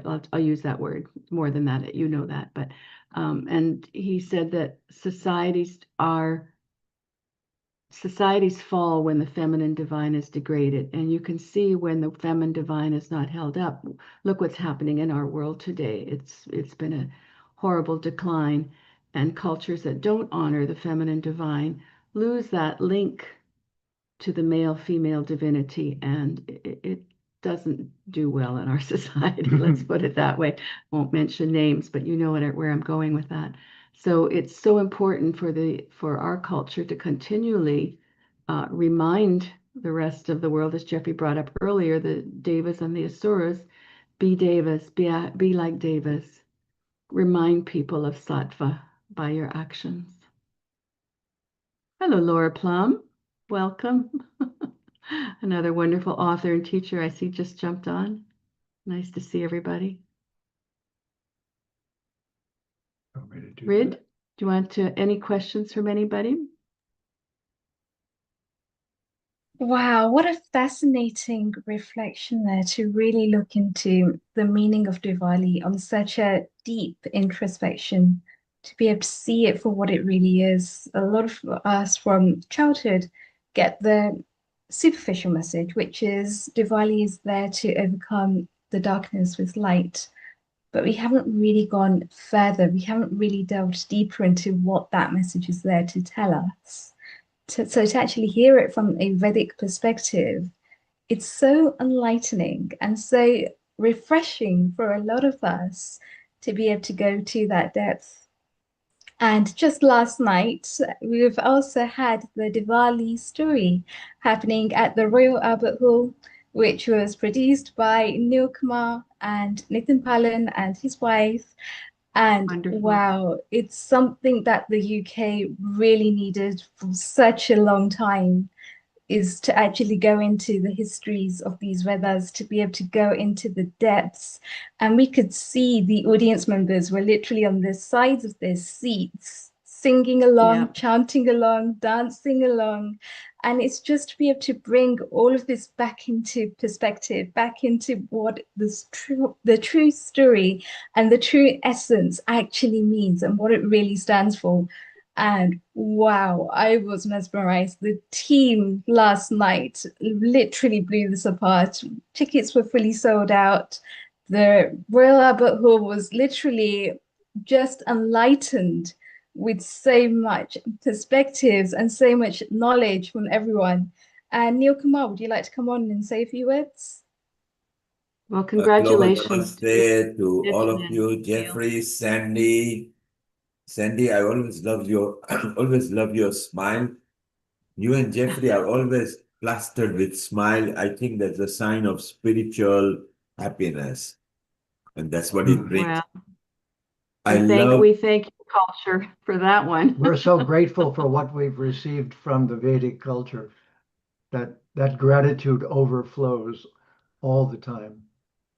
And Jeffrey, while Sandy was talking, what a nice that you two are friends, your partners, and you got same affinity to ancient culture, which is both of you love. You've got good affinity with India, and it's so nice that. And during this Diwali and Trafalgar Square, the Albert Hall, Diwali, Navratri, your common friend and my colleague Nitin Palan, it was he who introduced me to you. I don't remember long way back. Yeah. Okay. And last night, he was a promoter producer, and of course, me and him being buddy, we just make sure that everything was okay, and we were capacity crowd. It was kaleidoscopic, we had the biggest screen Albert Hall has seen over there, and it was so beautiful. It wasn't the fact that it was Diwali or Ramayan we wanted to bring. We wanted to bring the EDI solution, the Equality, Diversity, and Inclusion policy, which is what Albert Hall follows. And Sandy, you said it. It's not the gifts you give, it's the culture and the knowledge that you share with people. The Sanatan Dharma word, Dharma means religion, but the Sanatan way of life is a culture, the way of life, the reality, what happens in actuality. And that's what we spread yesterday. Most of the production was in English, so that other people and other communities can actually enjoy. And we didn't base too much on deep religion. It wasn't just bhajans and kirtan, but we brought the facets out there. It was so superb. Even we knew that we were what we were expecting, but even we were surprised. The nice thing was that the audience enjoyed. There was a different audience over there. Coming back to talking about Diwali and Navratri, Jeffrey and Sandy, where did the interest come to you two? I mean, how many years back, and how did the interest materialize in your mind, spirit, body, and soul? Wow. Lifetimes ago, I think. I don't think you could pick up our avid interest if we hadn't done this before in a previous lifetime. I remember hearing Jeffrey say that when a person comes in and you hear the mantra, it awakens you and you have a memory of feels like home. And so for me, it happened, I don't know, maybe when I was 20, 21, I started following it. But when I started, I was in corporate, had my own business. I had to run 2 tracks because I couldn't really, let's just say there weren't very many Hindus in my circle. And so, you run 2 tracks. You have your weekend life and then you have your meditation life, but you can't really bring that into the real world. So I think when I met Jeffrey, I had pretty much decided, we both decided, he was 50 at the time when I met him, and we both decided that this is all we want to do for the rest of our life. But Jeffrey was actually in the ashram. My first marriage, I got married, and my honeymoon was in an ashram. So I spent a month in an ashram for my first honeymoon to my first husband, who was also a yogi. So I don't know. Jeffrey was far more hardcore than I was. Or softcore, which is a final result. Jeffrey, I agree with softcore, because that's what you are. In that hard personality comes the soft, spiritual heart that just emanates energy and say, hey, if you love me, follow what I do. If you don't, I'll try better later. So that's the bit that I love about you, Jeffrey. Anukul, you maybe have never interacted with Jeffrey and Sandy directly in the past. They're regular at Healing Our Earth. You've been listening patiently, and you are, of course, a top surgeon, orthopedic surgeon. What are your thoughts of what Jeffrey and Sandy were talking about earlier? Thank you, Neil. My on this particular day. But let me tell that to you, Neil. I know Jeffrey for many, many years, only on the video. He does not know me that way, but I've been watching him for many years. So I know all his, I've heard many of his talks in a very big way. And I think I must also say a word about this light, the festival of light, Diwali. That's exactly what Jeffrey had just mentioned about, that it is not a festival of light like many of the people superficially say. I always consider light or lamp or diya, or for that matter, even a candle, to be the is there around you, both at spiritual level, at physical level, at moral level, and various other social level as well. I therefore find it a bit of contradiction. Many of our people who have taken up the idea of trying to put candles on their birthday and blowing it off. I said, see, this is not a part of our traditions. You never blow off a light. You never blow off a lamp. You always, for me, that particular light is central to understanding the world.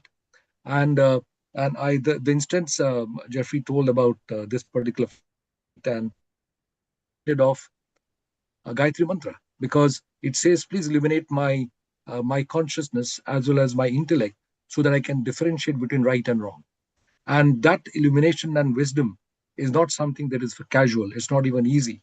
So as I was talking something about, we might be intelligent, we might be knowledgeable, but if we do not have the right intellect to know what is right and wrong, we can misuse that knowledge for the wrong things. And I think that is what Diwali tells us. And it is far much deeper than merely a festival of light. Yeah. So right. So light. So light. It is so enlightening to be with an acharya.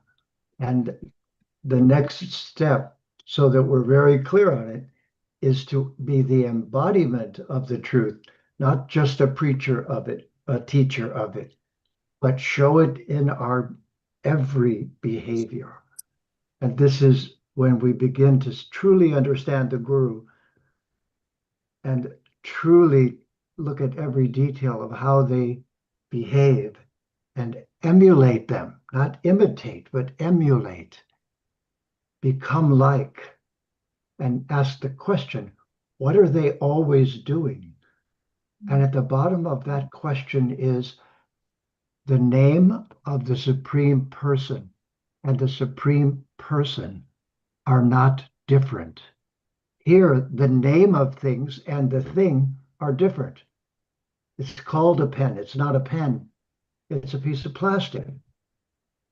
But Krishna is Krishna. If I say Krishna, I'm with Krishna. And this ability to associate via the Sanskrit vibration given in the Vedic Vidya, and this showing us as an acharya how to do this. This is what the Guru gives us that no one can take away and that we hold on to with all our might. And then we softly try not to imitate, but to emulate, to become that, not just talk it.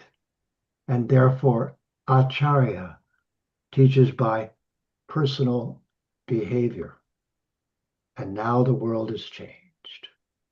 We have Acharyas all trying to live, align themselves with the laws of nature, be careful and loving and compassionate for all beings. And all these characteristics that our great acharyas have showed us. We want to be like that. Well, that is the benefit of coming together as a group, right? We have the example for everybody. And one of the great benefits of COVID, was that it became the Namaste culture of Bharat became almost a symbol around the world. We saw so many world leaders, instead of shaking hands, doing Namaste. And Modi, I think, also is a big thank you to that. He greeted everybody with a Namaste, and that spread around the world. I mean, now we have Ayurveda Day, we have Yoga International Day. Now, and here it's October is Hindu Heritage Month. All of these activities that the Bharat has gifted the world now are going around the world, and things that you did last night of educating people who didn't know about Diwali now have a little bit more knowledge. And I think you can see the Hindu culture around the world having a bigger voice, standing up into their own. Because for those of us who have had the grace of gurus and have had the knowledge, we're working diligently to, sort of infiltrate the Western communities to share this knowledge. Sometimes they can't hear it from the Indians, and they can hear it where the intermediary. And but now, so many of you, your English is so good, you understand the crossover, and making these crossovers into the cultures. Nitin Palan, of course, has been at this for a long time, and he's certainly been a leader in London doing this. And we were very attracted to him probably 15 years ago because of his enthusiasm, and I know he's pretty much fully dedicated to this right now. So these are the things that the leaders of the Hindu communities really, and I can see it stepping up around the world because we're in touch with so many of you, and the KONA, for example, the Coalition of Hindus of North America, are making huge strides right now in well, for example, on the swastika, they're trying to make it illegal. If they make that illegal, they've taken a sacred symbol of Sanatan Dharma, which was misused, and they will try to, paint it and remove it. So I know they're doing a big fight to bring that to the forefront so people understand. So there's lots of organizations right now. We need to support them, was basically where I was going with that. And that when COVID was named publicly, I said, well, almost. The cure for COVID is COVID. COVID. It's just a lack of the right vidya that is the problem. Mm-hmm. And that's the smallpox. And so it makes you small instead of it making you maha and an acharya. And humility is how we express being an acharya. We don't tell people what to do. We behave in such a way that they have an example. And that's the acharya, isn't it? Rindy, I don't know how much time we have, but as you know, Jeffrey has, translates a lot of this Vedic wisdom into poetry. Do we have time for a poem? We have indeed. Well, There I is always no. say, Sadhji, the best way of actually looking at somebody that is truly living by example is by going within. When they go within, they discover so many assets which are actually permanent assets which can't be removed. And it's that trueness of actually going in where they can see the reflection of themselves as Bhagwan. And I believe Jeffrey G also has a poem around this that he would like to share. Please go ahead. Can you read that, Jeffrey? Yes. Bhagavan, this world is your reflection.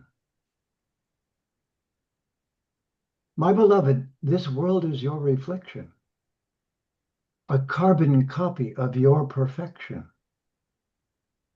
projected throughout eternity, the images of your endless beauty fill the air and vibrate through space, appearing as worlds in every place, in the heat and light that endlessly burns, as every revolving planet turns, the galaxies present, future, and past, sailing across the darkness vast, are merely dots and lines of code, broadcast by you in program mode.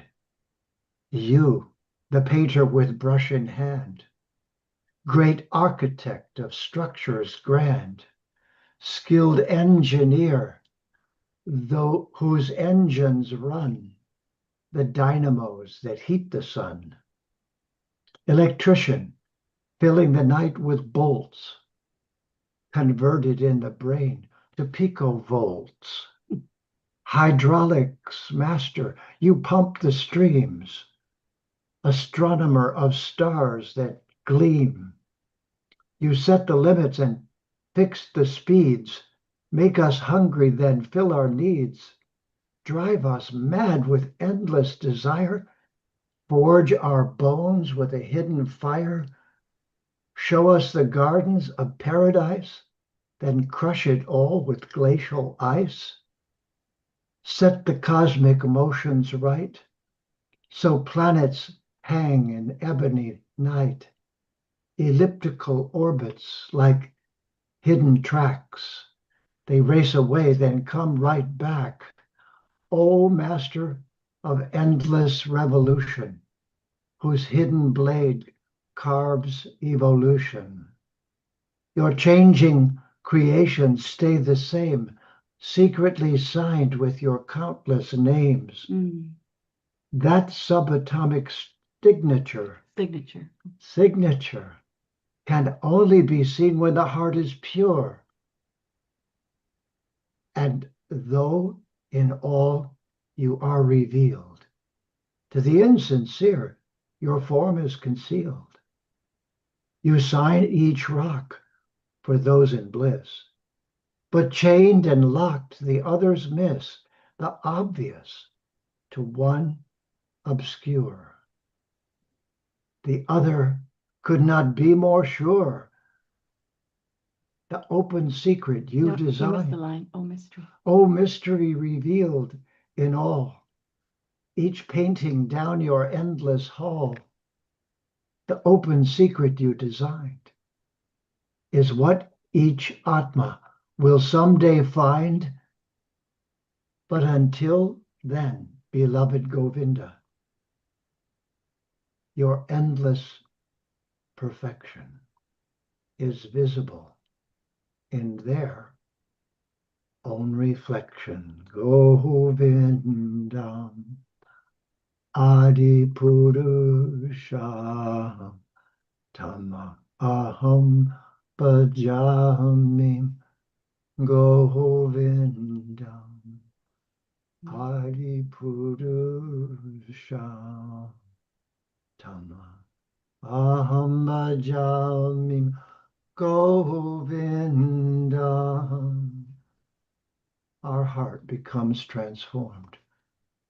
We always remember and never forget, and spend our time giving back.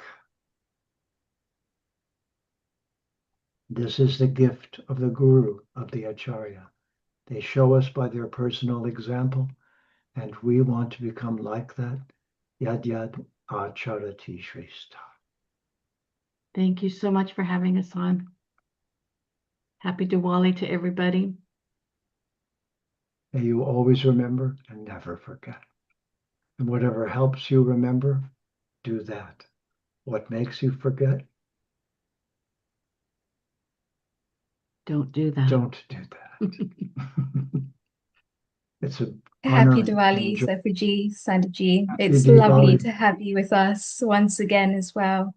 And I've got to say that poem absolutely reflects the mini Gita as well, to actually start to look into our hearts, to have the right bhavan socha with which we're meeting anything in life, and to actually allow that to see our true purpose in life and who we truly are. And it's fascinating to have these discussions with you as well, to be able to go deeper into the roots of Sanatana Dharma, into the Vedic sciences and mysteries, and to actually start to delve into the different themes and the different questions that arise as a result. And both of you having done the Bhagavad Gita comes alive, and bringing that truly into our lives is something that I just want to commend both of you for. It's taken a lot to be able to decipher the Sanskrit words, to be able to bring them into English in a way that they don't get lost in translation, but they are there for the common person, and it creates an ecosystem around us, not just people that are from Bharat themselves, but the wider community. wider community globally.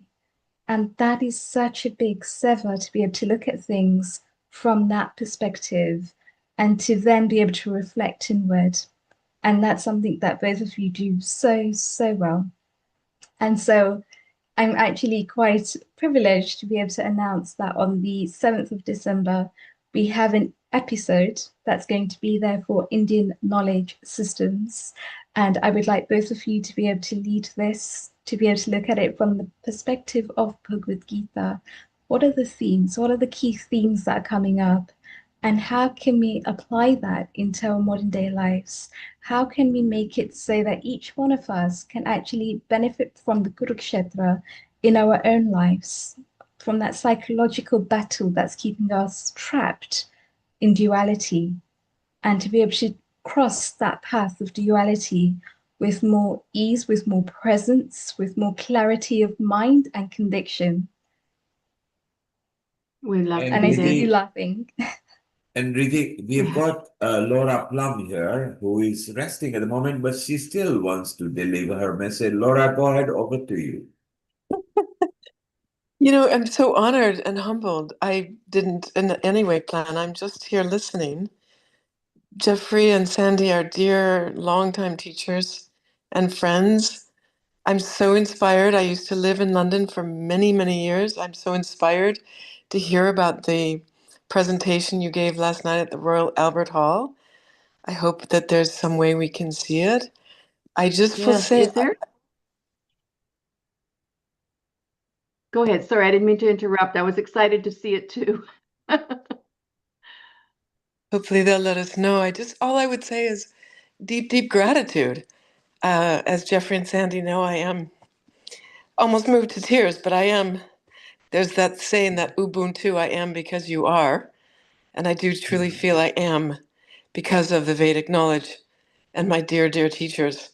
And my life is what it is because of really all of you and all of the great wisdom keepers throughout the years of India and the great Himalayas. So just a great big thank you is really all I wanted to say and share.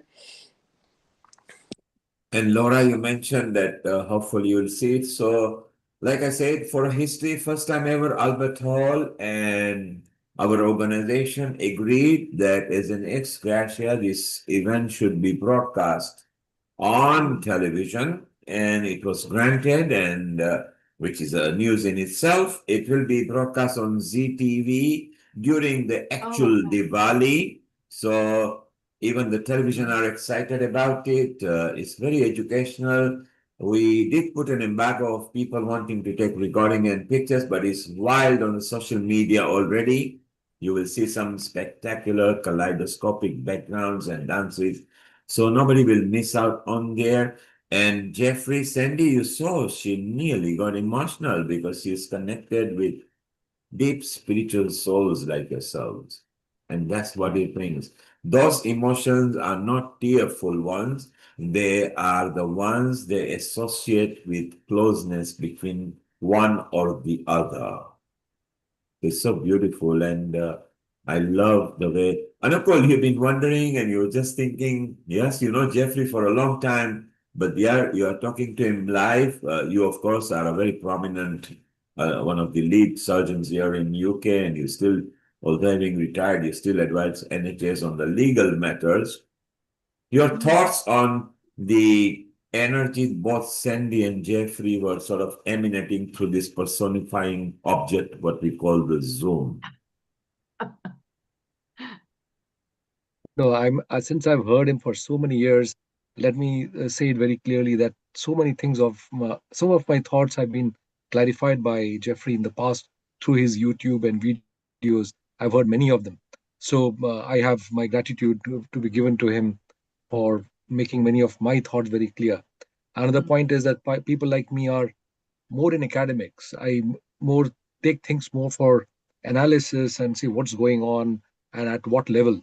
But in reality, what Jeffries is typically is from the bhakti traditions. And once you have real bhakti and attitude towards anything which is devotional, you automatically reach what you call enlightenment, which people like me are constantly striving for.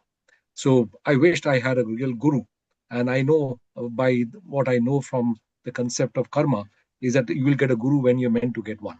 You can't ask for it. It will happen when it has to happen.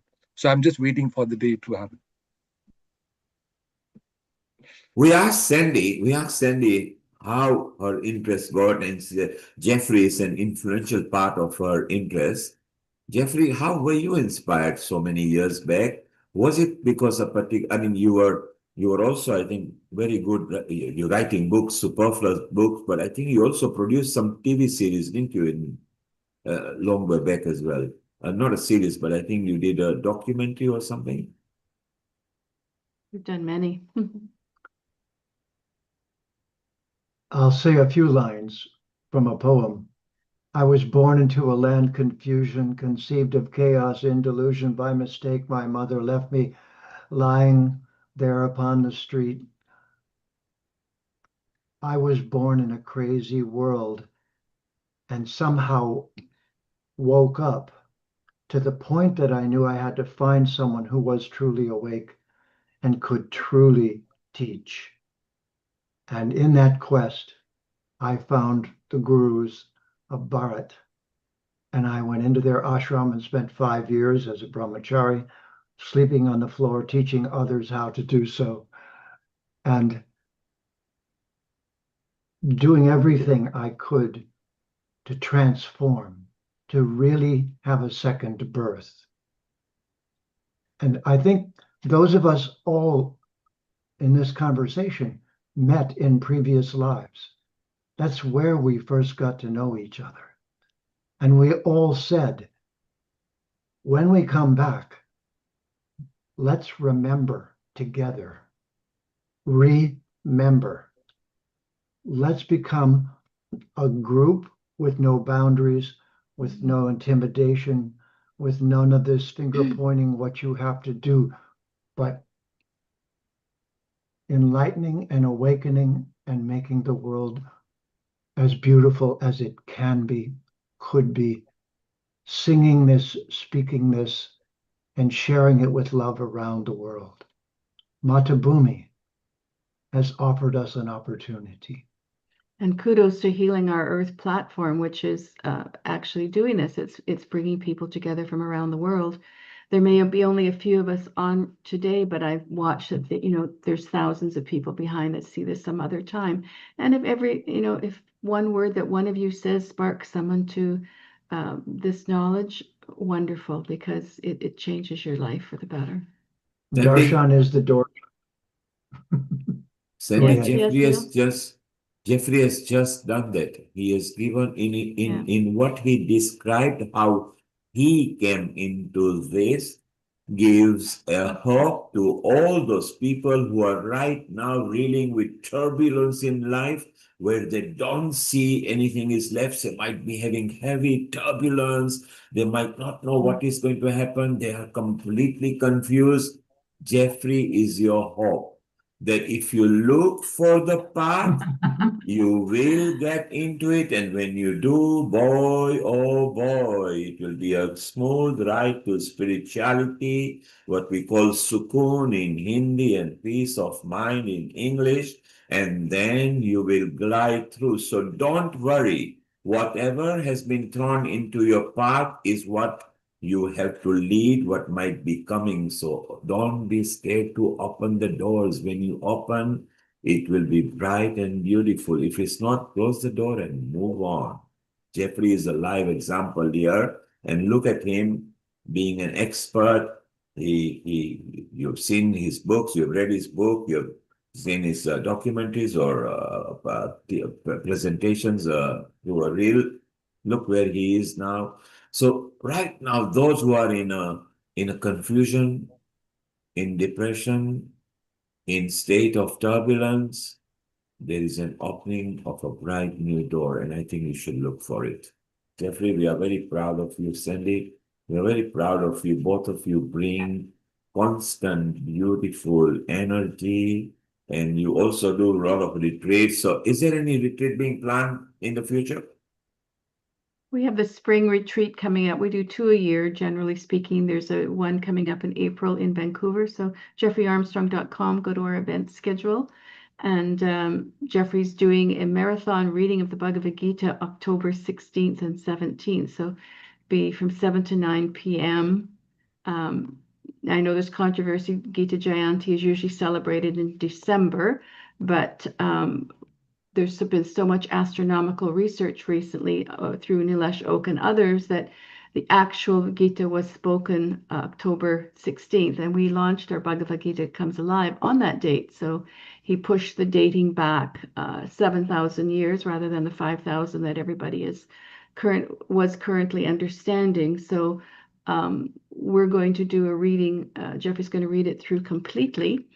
And for those of you who want to study it deeper, he offers a course on GitaComesAlive.com, and it's by membership. It's like a Netflix. So we did 5 seasons of explaining the Bhagavad Gita, first at the superficial, not superficial, but you know what I mean, at the basic level. He did the purports on it verbally on video, and then each season he went deeper. As you may or may not know, the Gita can be understood at numerous levels. So he did that. It was profound. I have to say, I've read the Gita, I don't know, 100 times at least, but it's one of those books that has lasted thousands and thousands of years because it is so profound. It transcends every century with wisdom, and it has wisdom that has been long lost that is important to know. So it's just one of those books that it should be read by everyone. And you know, Jeffrey calls it your owner's manual to life, and it really is. You can just pick it up, open it anywhere, any day, read a verse and be inspired. It's just that kind of book. And I also wanted to say, if I've got a minute, when I mentioned earlier about the feminine being denigrated in societies, Jeffrey's book, when we went through the Sanskrit, he realized that one of the things the colonizers did was they took out Shri. As you know, Shri Krishna is the feminine divine. And when the colonizers, who were originally British and translated it, they translated it Sri Krishna to Lord Krishna, effectively taking out the feminine. And just even using the word Lord is to lord over you. London or UK, British, I'll say the British colonizers are not the first caste system, but they certainly perfected the caste system, which they imposed upon India and then imposed it upon all of your books. So a good part of our work is to decolonize the text. So right now we've done the Bhagavad Gita and the Isha Upanishads. And, you know, in our lifetime, we probably won't be able to do another one, but we are hopefully inspiring younger scholars to start decolonizing all of the texts and taking the feminine out. If you go to our Bhagavad Gita, verse 701, and compare that last verse with any other Bhagavad Gita, I think it will open your eyes to see that the damage was done through the books. So, important point. Thank And you for this is bringing the the feminine. power of actually having a satsanga as well, Jeffrey G, Sandy G. I think it's so important to be able to discuss these concepts as a sangha, which enables us then to start to think differently. Because a lot of these texts, they have been colonized. A lot of the libraries have been burnt. A lot of the scriptures have disappeared as a result. Innocently, right? Because you have to understand, you guys are learning English, but it wasn't innocent from the people who were doing the translation initially. It was purposeful. That's what you realize. But you know, two can play that game. Yeah. Shri Vishnu Hari Krishna, Shri Vishnu Hari Krishna, Shri Vishnu Hari Krishna, and a Hari New Year. Ah, beautiful. Jeffrey, that's a new one to me. I think maybe you can do it again. That one is a new one to me. Anukul, you are laughing. It put a smile on your face. You were just wondering, why is Jeffrey going on about Christmas at the moment? Oh, hello, it's Sri Krishna, you know. Jeffrey, I think we want to hear that once again. Shri Vishnu Hari Krishna, Shri Vishnu Hari Krishna, Shri Vishnu Hari Krishna, and a Hari New Year. And this is the thing Good. that I absolutely love about these kavitas, Jeffrey G, is the fact that you've actually looked deeper into the meanings behind each of these things before you've actually started to write your kavitas. And that really comes across when we start to look at the essence of what these kavitas actually mean on a much deeper level. We can actually see the hidden meanings behind these things as well. And I think that is one of the biggest powers that your poems actually have. And I know you've won numerous awards as well for your poems, and rightly so as well, to start to decolonize, to start to bring things out. And I think Sandy J's just holding a book up, but we can't actually it's not see it on showing. Zoom. But what's it called? No, it's not happening. Dreaming the Countless Worlds. It's called an epic creation story, and it just won the American Fiction Awards. And it's an 888 line poem about how creation happened according to the Vedas, and it's a beautiful story. Like Shiva and Parvati are talking about how the world is created, and the conversation goes back and forth. So it'll bring tears to your eyes reading it. And we were so surprised it won, because when was the last time an American Book Award gave a Vedic poem an award? I mean, it's never happened. So we were delighted and shocked. Yes, Doctor. Until they met Vasa. Yeah. I listening to Jeffrey's that particular song reminds me also of various in USA itself, and that's about the Surya Namaskar. Surya Namaskar, which is a very normal traditional system. Now it's called the sun salutation. Sun as in son of God, Jesus. And there are many of the what you call the yogic clinics over here, which have exactly got the same conversion into the what you call Christian systems, and particular actions have been taken saying that this is not accepted as a Hindu religious concept, but indeed is a part of the standard Judeo-Christian systems. So there are lots of interesting battles to face, but in reality, the biggest thing will happen if people realize it within themselves and enlighten themselves with the true knowledge. Yeah. And Nicole? I guess the beginner step Yes. is that they're doing something. The second step is that, we need to educate. Sandy, Jeffrey, meet another spiritual soul. He was very enhanced because their spiritual leader, Swami Sarupananda, was here and is still here in UK. Let's welcome the chair for Diwali on Trafalgar Square 2025, Dr. Milan Shah, and also a senior anchor at Healing Our Earth. A global namaste to you, Milan, and say hello to Jeffrey, Sandy, Anakul, and Vijay, and everyone. Definitely. Namaste, everyone. God, it's really good to be back on Healing Our Earth. Jeffrey G, you and I remember we were together at the National Hindu Students Forum many years ago in Imperial College, where I was so impressed, and we've done a few things together on Healing Our Earth, where we just keep progressing on our spiritual paths. And it's really good to be back here, because I think we did a lot of medical things together, Ayurveda, etc., all of us together on Healing Our Earth. And Neil, you've kept it going. But yeah, a namaste to everyone, to Riddhi. I saw you yesterday at Royal Albert Hall, and just been getting ready, because this time next week, Neil, this time next week, you're going to be on a stage in front of around 10,000 people or 35,000 people coming through at Diwali on the Square. And again, and a big congratulations to everyone in the Diwali Story. I teach for Chinmay Mission in the morning. I got back from a Bal Vihar class, and actually I teach 6 and 7 year olds at the moment, and we're doing the Ramayana at the moment, and we're talking about the glory of the Ramayana. And we said, even now, young, old, everyone still enjoys the Ramayana, and it uplifts us every time. And again, a retelling of the Ramayana every time, people just leave uplifted. And I remember leaving yesterday at the Royal Albert Hall in central London, Kensington, a really iconic venue, and just people with smiles on their faces, particularly at this time of what's happening around the world. People really just were very uplifted in a deeper sense. People left feeling as if part of their inside had been nourished.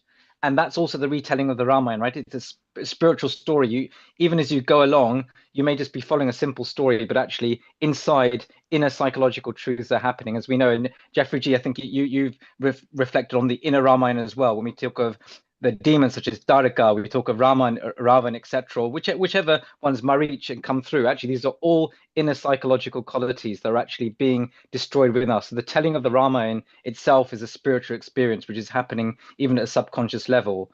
So even if you think we're just listening to a superficial story, but I think a lot of deep psychological changes are happening, depending on obviously on the type of how it's being portrayed. But it was a really exciting performance yesterday. And then, yeah, just getting ready for Diwali in London. So those who are listening or joining later on, do visit diwalilondon.com. And this is our annual celebration along with the Mayor of London. And I think one of the largest, if not the largest, of street festivals in the world, with hopefully a throughput of around 35,000 people. But last year it was so popular that people came. It's from 2 p.m. to 8 p.m. I think people came and they enjoyed it so much they didn't leave, and so it was harder for people to come in. But we'll manage that, and it will also be streamed live as well. And the Diwali in London committee, as we know, is part of some of the mainstream Hindu Sanatan Dharma organizations such as BPS, ISKCON, Chinmay Mission, Art of Living, Brahma Kumaris, Sai organization, etc. All take it in turns to chair each year this festival. And this year it was Chinmay Mission's turn, so it was a great honor for me, along with the team, to be the chairperson, which has been a long journey of many months, and it's reaching its culmination. But really, everyone takes part, and Neil Kumar is a key aspect to that, and it's particularly in the stage show and in many aspects as well. And there will be, please do go to diwalilondon.com and see what performances will be there, and all the various marquees from yoga, meditation, youth, etc. And since last year we've had a bhajan and kirtan marquee as well. So throughout the day there'll be a marquee for that as well. And Milan, how well you have handled the team. Milan, you started about Ramayana and how well it brings. Sandy, when she started, she particularly mentioned Gita and Ramayana and the values that it brings. We discussed it's not the physical material gifts that you give, but it's the cultural value, it's the what we call Sanatan value. Sanatan doesn't have to be dharma, it doesn't have to be religion, it's actually a way of life. It's been there for several millennia. And Milan, you are very spiritual as well. You lead part of spirituality there from Chinmaya Mission. You are privileged at the moment because the lead for Chinmaya worldwide, Swami Saropananda, is with you.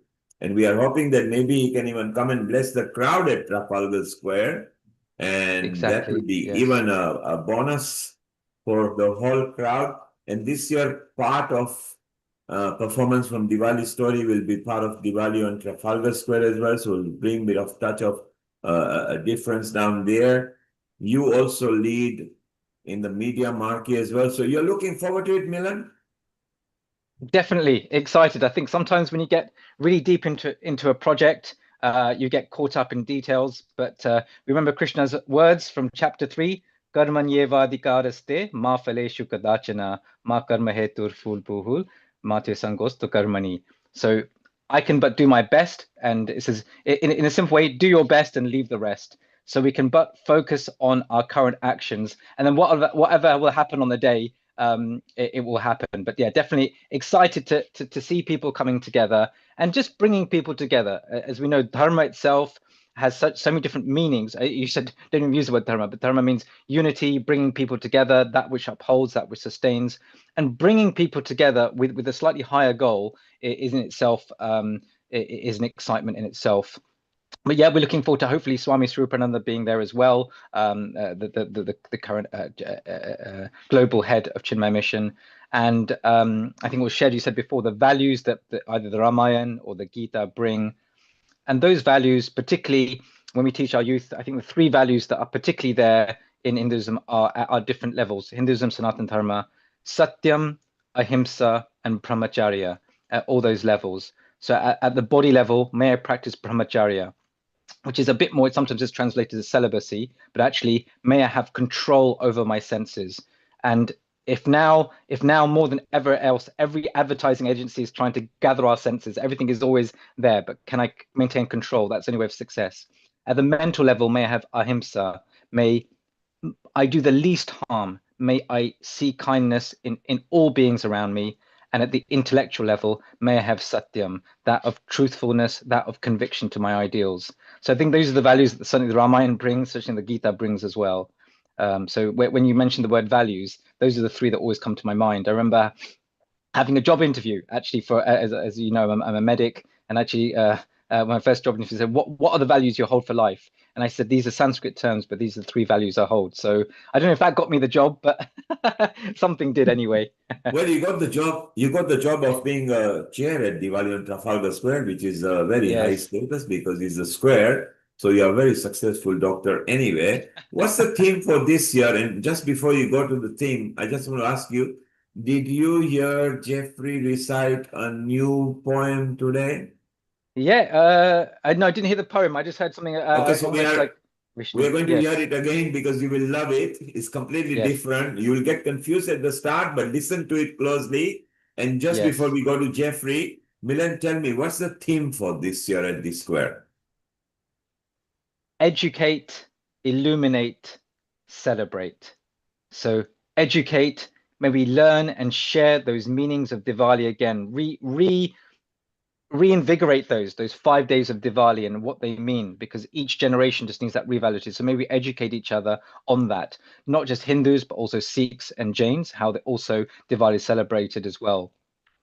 Illuminate, may that divinity within shine forth as well. We know that this body is just one of our equipments, really. The true within is our Atman. So may we illuminate that and may that light come out as well. May we realize that we have something more depth as well.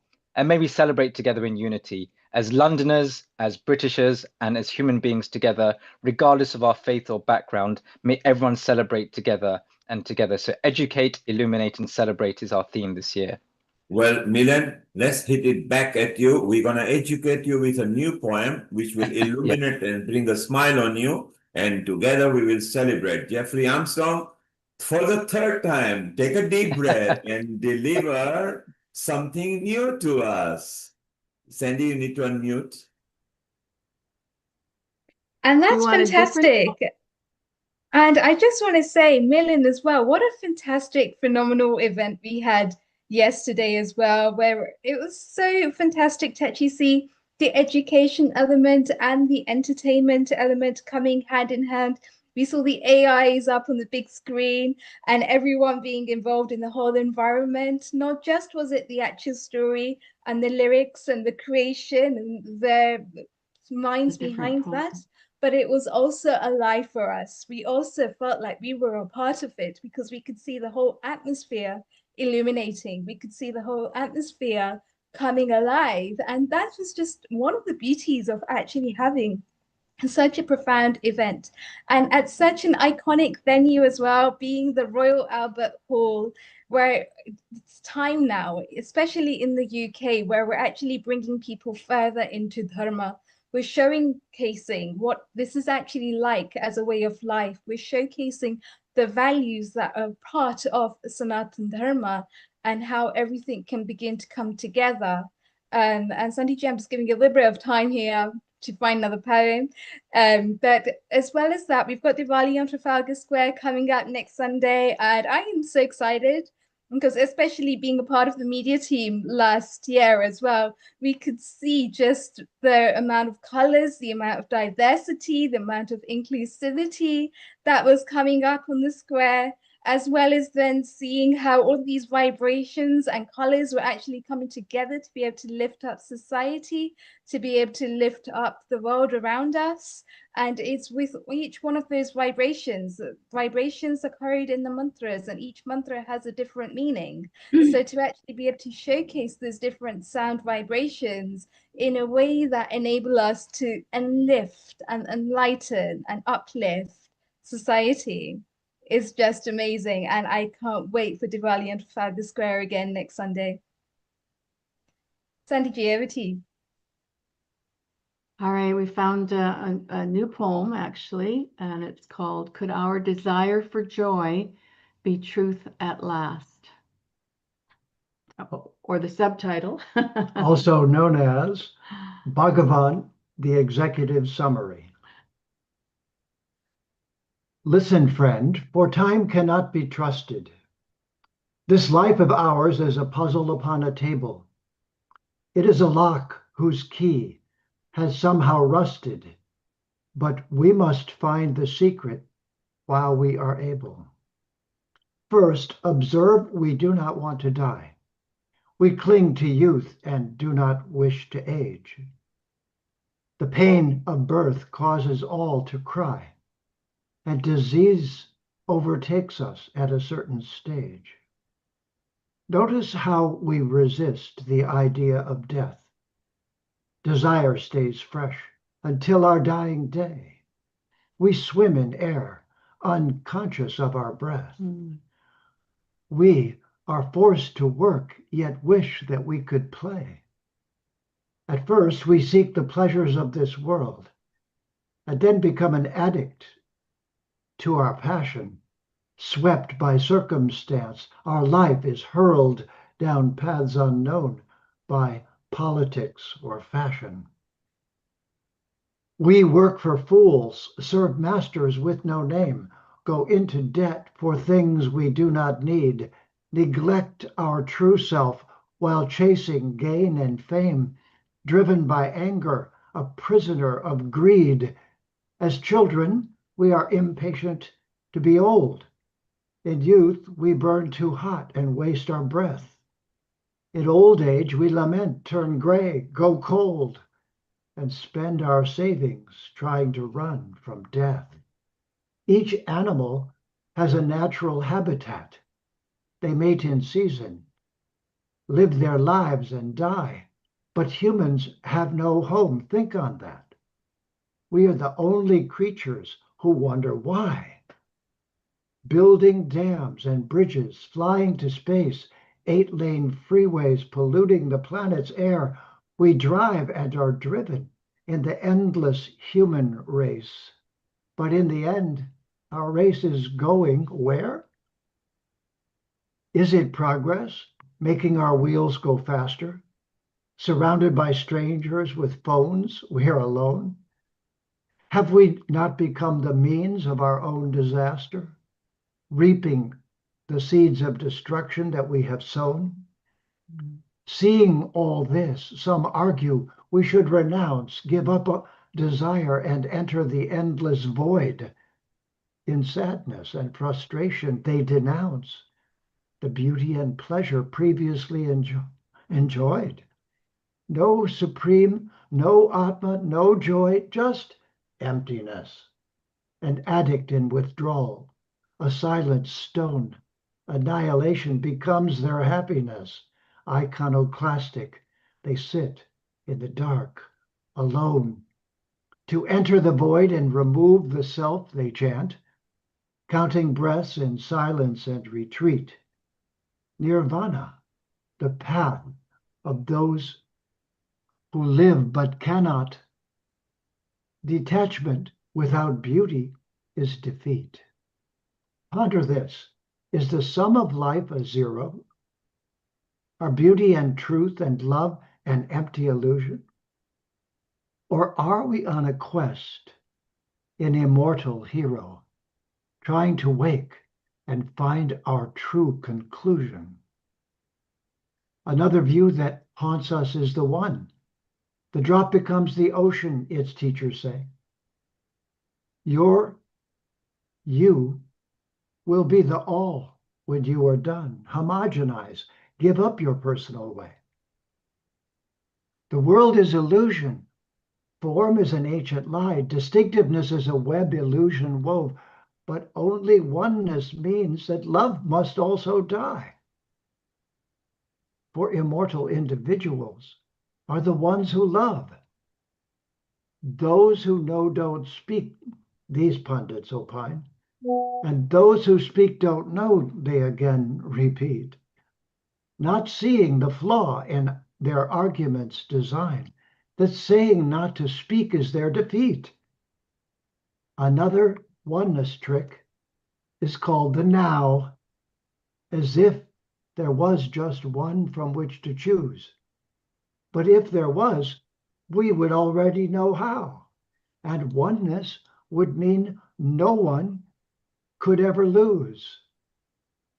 And teachers of oneness could not presume to teach unless there was another to teach it to, which makes the oneness of a thing no one can preach without becoming illusioned by the two. So think again, is oneness what we seek? Is merging in an ocean why we tried to live our joy and reach the mountain's peak? Is the truth of our uniqueness that divinity lied? Then what is left if drowning in the one is the trap in which unknowing Atmas are caught? And the void is an empty room with joy for none. If the world is a place of death with danger fraught, but what if our final choice is a realm of love, where Atmas enjoy throughout eternity? What if this world is reflected from above, a photograph of the place we are meant to be? Could our desire for joy be the truth at last? Our attraction to beauty, the symptom we are whole? Our nature to live where anxiety is in the past? Could the pleasures of endless loving truly be our goal? Thank you. The vast course in Bhakti Yoga.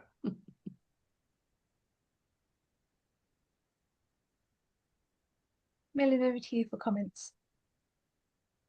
I think Yeah. Dr. Milind Shah will have lots of things to say coming from Chinmaya Mission, with all the concept of life and other things that Dr. Armstrong has referred to, particularly having been a part of the Srimad Bhagavatam, and I've been part of that particular thing for quite a few years. So I'm sure Dr. Milind Shah will have lots to say about this particular poem. No, it's reflecting definitely. To love and to love. I remember the gopis of Vrindavan just saying, we want to just constantly be in love with Krishna, in love, and that's the joy of it.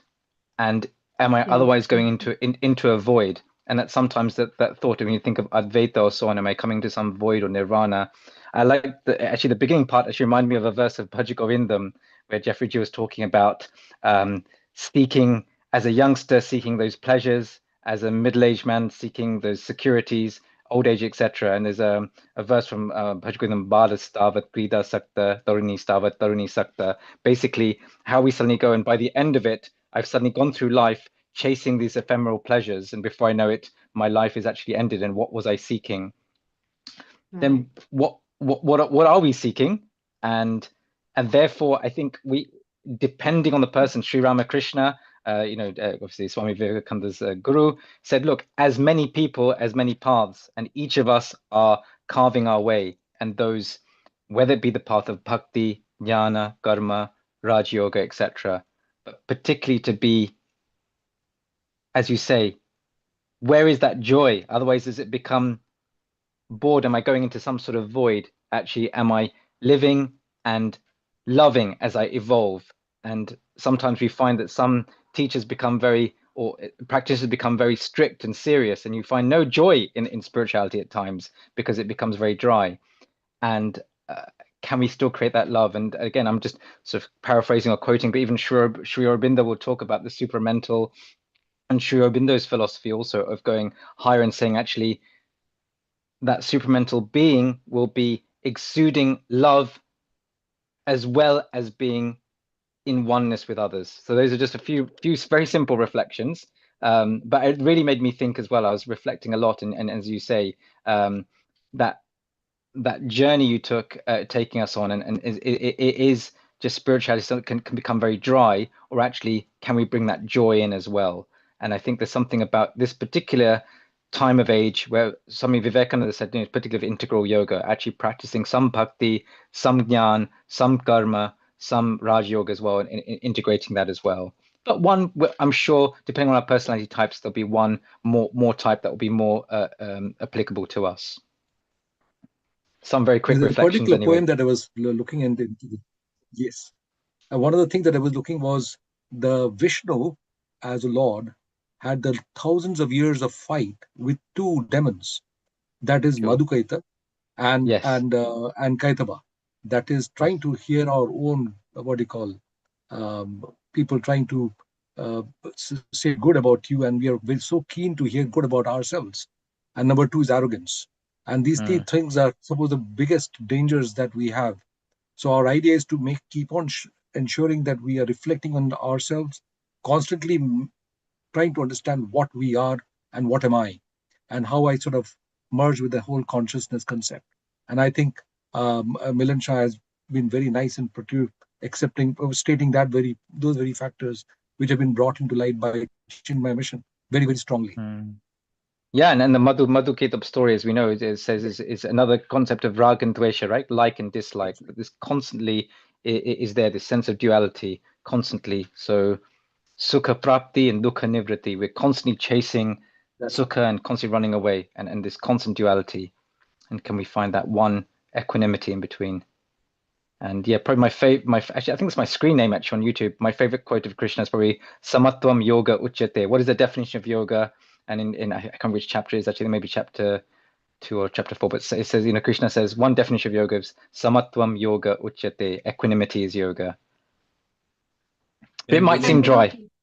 Pratipakshya bhavana, to be able to transform our negative emotions into positive, helpful emotions, not through suppression, but through sublimation. Yeah, that's good. So Milan, this is very apt. Why on Diwali on Trafalgar Square, you are the lead also for describing the unity of Diwali, how it's celebrated with different cultures. And you are a cool dude. That's why you're in the media as well as leading. No, the cool dude status stays with Nil Kumar. So we're definitely good. No, I've got to join another meeting now. But I wanted to sign off, and Jeffrey, I still remember that there are some speakers and events that stay profoundly with you even 20 years on.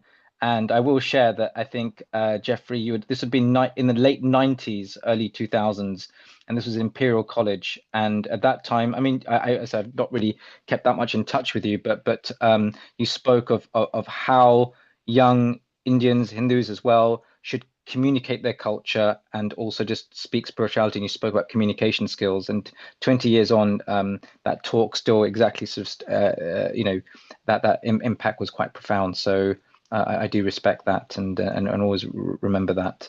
A Dharma ambassador. It's wonderful to see how you're taking the lead. We're really proud of you. Very much. Yeah, no, we're all going strong, but yeah, keeping going and. But look, keeping well, and namaste. Thank you, Neil. I've got to sign up to another meeting, but it's going to, take care. Thank you, Milan. And I'll see you a bit later. And Hari Om. Hari Om. Well, that was Milan Shah, and he's the chair for each year. We change the chair, so more organizations gets opportunity to be part of it. Jeffrey, Sandy, thank you for spending that early morning time with us. And you are coming to your breakfast time, wherein shortly we'll be coming to afternoon tea break time as well. Once again, thank you very much. JeffreyArmstrong.com. Simple. Go there and you will see plenty of information. We love you. Take care and have a pleasant morning. Thank you. Thank you, Riddhi. Riddhi is also part of Diwali on Trafalgar Square. She's part of the media team. She sometimes is a part of culture team. Riddhi, are you looking forward to it? Last year, we had 35,000 people that entered Diwali on Trafalgar Square. And wow, what a turnout it was. In fact, I think there was even a time where the security gates had to close just to be able to coordinate the amount of people that are in the square. So it's a fantastic time for everyone to arrive early and to really take part in the activities that the square has to offer. And we had so much fun last year that no one actually wanted to leave the square. We had so many live performances happening, the lights going on, the countdown to the lights going on. We've also had the zones and different things happening in the zones, be that the yoga, the cultural, the different aspects of it, and just being able to bring together different aspects of yoga, from the karma yoga to the bhakti yoga to the raja yoga, and just to be able to see how all of these things fit together. There's truly something for everyone to be involved with, and it's just magical to see. There's even like 5 or 6-year-old kids that are starting to get involved with dharma, that's starting to actually ask profound questions. They're starting to question things a little bit deeper and to see what's truly actually going on. What does it actually mean? One of the things I was saying earlier, what does it mean for darkness to be overcome by lightness? And to start to question things that actually for us now, it's so much common sense. But from a young age, to start to actually be able to embed the right values, to be able to see things from a different perspective, to be able to stand up in class and to be able to reiterate some of that to somebody that may not actually be from the same background, to be able to start to integrate as an inclusive community and to be able to raise these little kids up so that they actually have this dharma and they have those values within. And it's something that Chinmay Mission does so well as well. And that's why I'm actually really glad that Milan's going to be there hosting the Diwali on Trafalgar Square this year as well. And it's just amazing to see. And there's literally something for everyone, be that whether they're little kids, be that whether they are actually students. They've got the NHSF zone, which is a harmony zone that's going to be there, that's going to be culturing different aspects of dharma and how to actually move forward with harmony in society. There's also going to be bhakti as well, which is going to be led by the different organizations to really start to cultivate a sense of harmony, a sense of well-being. And then there's also going to be stage performances and things that are going to keep people intrigued, interested throughout the thing. And I believe that there's also going to be some performances happening, which were happening last night at the Royal Festival Hall. Sorry, not the Royal Festival Hall, the Royal Albert Hall at Diwali Story, and to actually see some of those performances coming live, I was mesmerized. I was truly mesmerized last night. And I believe that to actually see this happening at the square and just to see how things come alive, everyone pulls together as one. Everyone comes together to see how they can actually help their little part, how they can actually do a little bit of seva, how everything can work inclusively as a whole, to be able to integrate and to be able to see how these different collaborations can come about. We were speaking earlier about the different organizations and the work that they do, and to actually see how this whole thing works as an overall facet, to see how all of these different things start to play a part together as one, and to see how we can then drive that forward in society is amazing. And Amrita, I know you're not going to be there, but boy, are you missing out on some of the highlights that are going to be there. Some of the highlights that we've had yesterday, and I've already played a couple of exclusive videos here as well today, but also on the square to just see how things light up and how the whole atmosphere. I know we're going to be showcasing some of that live on Healing Our Earth as well. There's going to be replays. There's going to be things for people that are in different countries that may not be able to travel. But if you're in the UK, highly, highly recommend. Just come once and just see what it's like for yourself. And Sure, before you come, be careful. We always get pegged out by about 3:30. Last year we got pegged out at 3 o'clock, but generally we are always pegged out. And really, you mentioned that somebody who was there at Albert Hall might be there at Trafalgar. Well, he's here. The president of Maharashtra Mandal London, Vrushal Khanke, is here. You saw the Dol Tasha which were there, which really rocked the place. So they're also going to be there at Trafalgar Square. Global Namaste, Vrushal. You can unmute yourself. Global Namaste. Namaste. So he's the Welcome. president of Maharashtra Mandal, London. Roshal, global namaste Hey, to you. global namaste, Neil bhai, and everybody over here. So what was your experience last night? How thrilled was Maharashtra Mandal to see themselves at the Royal Albert Hall? I think I had some seniors who came, who've been associated with our organization for the last 40, 50 years, okay? And they said nothing like this we've ever seen. Okay, so our uncles, our kakas and kakis, in their mid 80s, and they were like mesmerized. They were saying fantastic, something like this we could never imagine, and this is wonderful. The entire community, all various communities from India together doing this. We had some Bengalis after us, we had Gujaratis, we had everyone over there. Fantastic, it was just I really cannot come over. I'm still in that we are right now. Okay, in a few hours we're going to start again. Today there's a practice session for the Diwali on Trafalgar, but we've still not been able to overcome what was happening last evening. That's fantastic. So you are one of the only few organization who is going to claim in the history that you have been on Albert Hall and Trafalgar Square in a consecutive week. Thank you so much. I think we are very, very fortunate, and it's just wonderful. Thank you so much to all those people, who are instrumental in us being over there. Boys are working really hard. The entire team is working hard, but there are so many people, who look for such opportunities, such platforms. So thank you so much. And we will make sure, we will try and do even better what we did yesterday. We'll try even better that performance. And what was the atmosphere in the dressing room when the boys and girls came back? Fantastic. There were no words, people were some screaming and there were hugs and everything. I really wanted to take a video, but I did not know, whether I should take that video.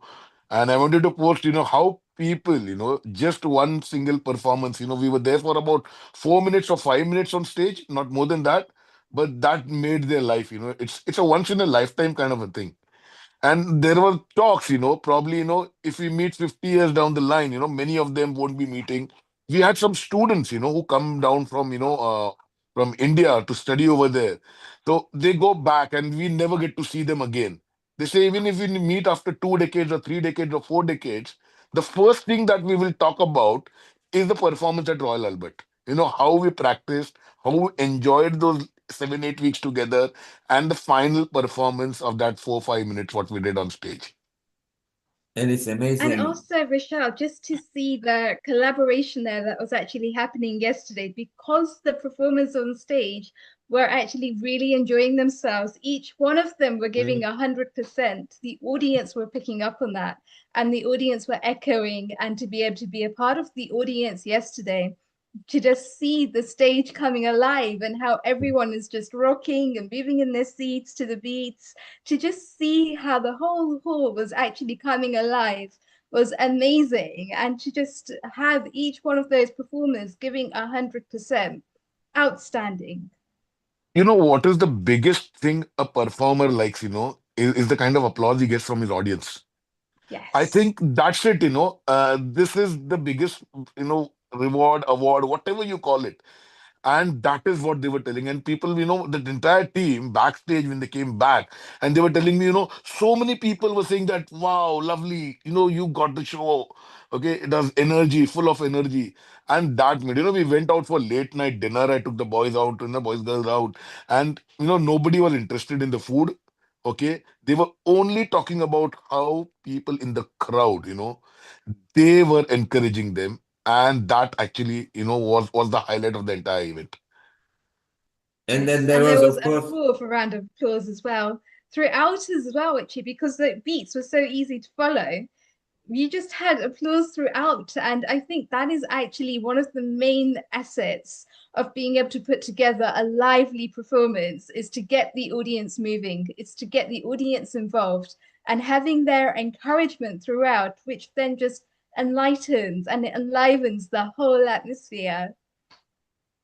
See, yeah, if any top performer, whether it is a Sonu Nigam, these people they come every year. What is more important? Why do you have a Sonu Nigam doing a Sonu Nigam night every year? is because he gets that audience. And why does he get that audience? Because he makes sure that the audience is engaged with him throughout the 2 3 hours. So that's the entire mantra, I think, of performances on stage. Okay, you have to get the audience as if they are performing on stage. That kind of the euphoria is that. So these things are to be learned from these great artists. And that's the very simple mantra to for success. So it was so beautiful to see so many different facets and a culture coming through. Brahmand looking into Ayodhya, where Shiva and Parvati are talking and say, let's visit Ayodhya, beginning of Sampurna Ramayana that culminates into return of Bhagwan Ram and Diwali. And subsequently, he became Maryada Purushottam, the pure man or an ideal man or a man that every wife wanted as a husband, every son wanted as a father, every father wanted as a son, every subject wanted as a king. What an ideal. So it can't be mythology, it must be itihas, that otherwise it cannot carry on where the older civilization before the Hindu civilization have all been extinct and the Hinduism is still going on, and in fact going stronger because many more countries are following Ramayana and Diwali. So this was the whole ethos. We decided that we want to bring the culture to the forefront, where the indigenous population of the country where we take in can also take advantage. Mita was there as well. She enjoyed herself. There were so many others. There were so many people, and it was packed house, and everybody was literally enjoying. Albert Hall had never seen more than 225 people in the backstage. Then they were just surprised how we're going to handle that, and it was so beautiful. I think one doesn't have to be in India anymore. You can bring India into any country, and like they say, wherever you are, dil to fir bhi hai Hindustani. So you can be born into any country, but the Indianness will never go and can carry on ad infinitum. Anakul likes that because he wants to bring Indian knowledge system to the wider organizations. Amrita likes that, as does Riddhi. Last week, I think it was last week, she carried out her online session where she got so many prominent people. And it's so nice that everybody's part of Healing Our Earth as well. So together, we give a platform to people where they can leverage and jump elsewhere. Diwali on Trafalgar Square this year will be from 2 o'clock and not 1 o'clock. And we'll go right through till 8 p.m. Rochelle, you're obviously excited because your group is going to do the Ganesha Vandana and Stuti, which is very important before start of any Indian event or ceremony or gathering. Ganesh Ji is the first name that we take. Amrita, don't you think you're missing out on all this? You missed out on Albert Hall, where so many healing people were there as well, and Diwali in London people were there who were commonly related to Sanatan events and Diwali story. You missed out, Amrita. Well, I don't think I have missed out because the love that everybody has given me and those hearts that follow up, and you can't even imagine, Neil Kumar, how it feels when I see Diwali at Trafalgar Square live, and so many participants whom I meet every Sunday, whom I have hosted, so many people I know, and it is very thrilling and a very different experience. So I find myself and my senses already there. My body physically is not there, but I think I'm spiritually, internally, eternally over there. And if destiny wishes, someday I will be there as well. It's a very thrilling and a very nice experience to see people whom I meet every Sunday, to be a part of such a big event and to be doing it, and that event with so much of hard work culminating into a successful event where you are offering so much of gesture. So which everyone pointed out, I think, is a very good amalgamation of all these things, where there is fun, there is art, there is spirituality, there is culture, there is religion, there is faith, there's positivity, there's mental health. There's so many perspectives to it. And that's what Riddhi told. So it's about yoga in its own way. We're all different kinds of yogs. We're all different kinds of facets of cognition come together, and yet people remember. Yes, that's the thrill. And that is how Sonu Nigam and other stars, I think, keep working on, because that's the magic that you bring, Neil Kumar. And I would like to humbly congratulate you from all our side. I'm very grateful to you to give me an opportunity to be a part of all this big family and to contribute to it. And yes, it's really very nice. Thank you so much. And I think Amrita, I must second. Sorry, Nil. I sorry, must carry second on. Amrita for thanking Nil Kumar in particular, because to get the entire group of people coming in this place, when I also feel the same way, although I'm about 200, to see all the people, including Vishal Kundle and others who have been managing the systems over there in London. It is amazing how we can get all together. And as you know, we are trying to plan a meeting a year and a half from now in London. And I'm sure I will be needing the help of all these people to get this thing going. Yeah. So this year I'm lucky. Vrushal has promised to take me to Trafalgar Square as well in a VIP marquee. So Sure. so I'm lucky as well. Tatastu, tatastu. And now, Vishal, this has been declared here. You better keep your promise to make sure that I get into there as well, okay? You know one thing, Kumar, without having you there, we wouldn't be able to do anything. You're the mastermind that puts everything together, that helps everything to run so smoothly, week in, week out. Actually doing the Royal Albert Hall yesterday and having 250 people behind scenes. It's not an easy feat, but you've done it so well. Everything runs so seamlessly last night. There were no hiccups. There was no stresses from the audience. Everything was actually on point, as it should be, done the Neil Kumar style. And that's the brilliance behind it. And Well, that's Yeah. Riddhi, Riddhi, I'd like to add one thing. I'd like to add something. I was there, at backstage from 8 o'clock in the morning. People don't know what was going backstage, but I think that was the most important, most enjoyable aspect was backstage.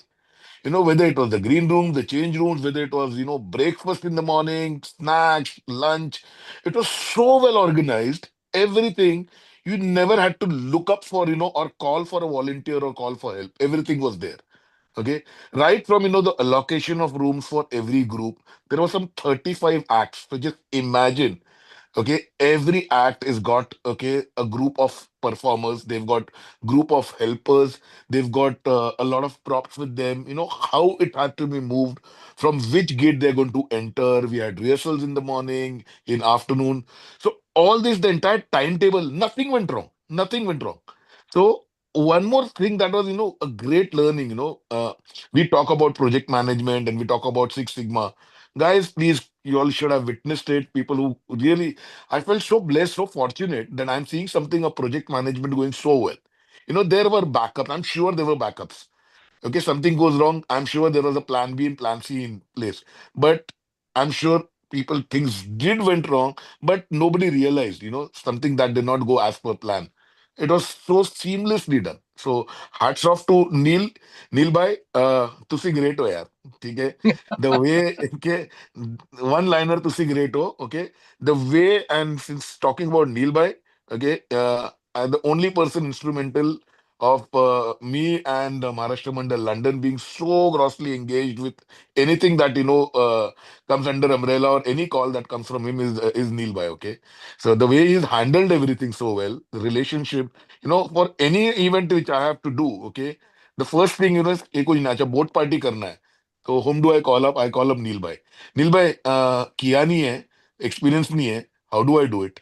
Then he will start with it. Oh, he'll spend hours and hours explaining, giving contacts. Don't do this way, do it that way. ये सब backup रखना, ये problem होगा. Everything is there. Okay. So thank you so much, Neil Bhai, once again.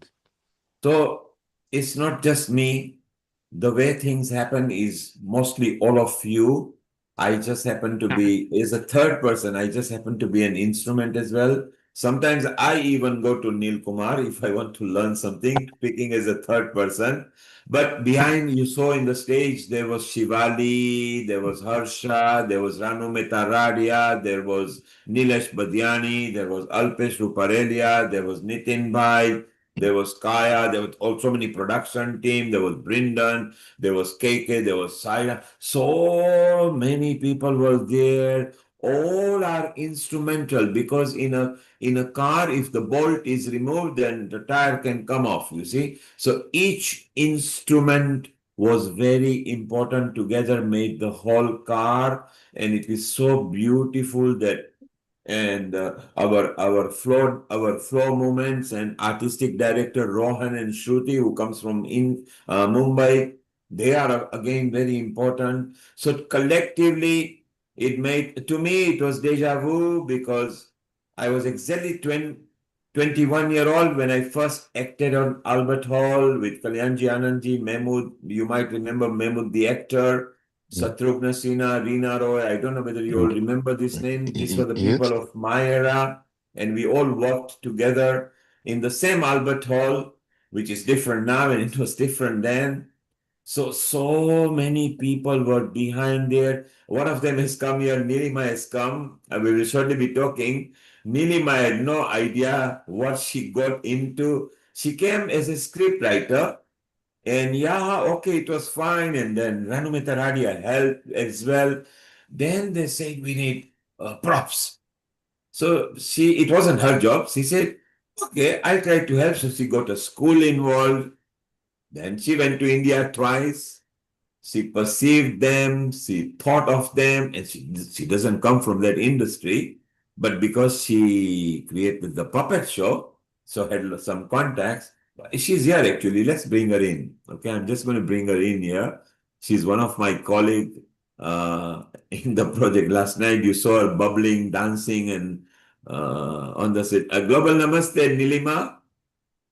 Global Namaste, Hello, Nilima ji. namaste to you all. I Nilima, fondly remember I you. just want to Amrita, I want to explain something to you about Nilima.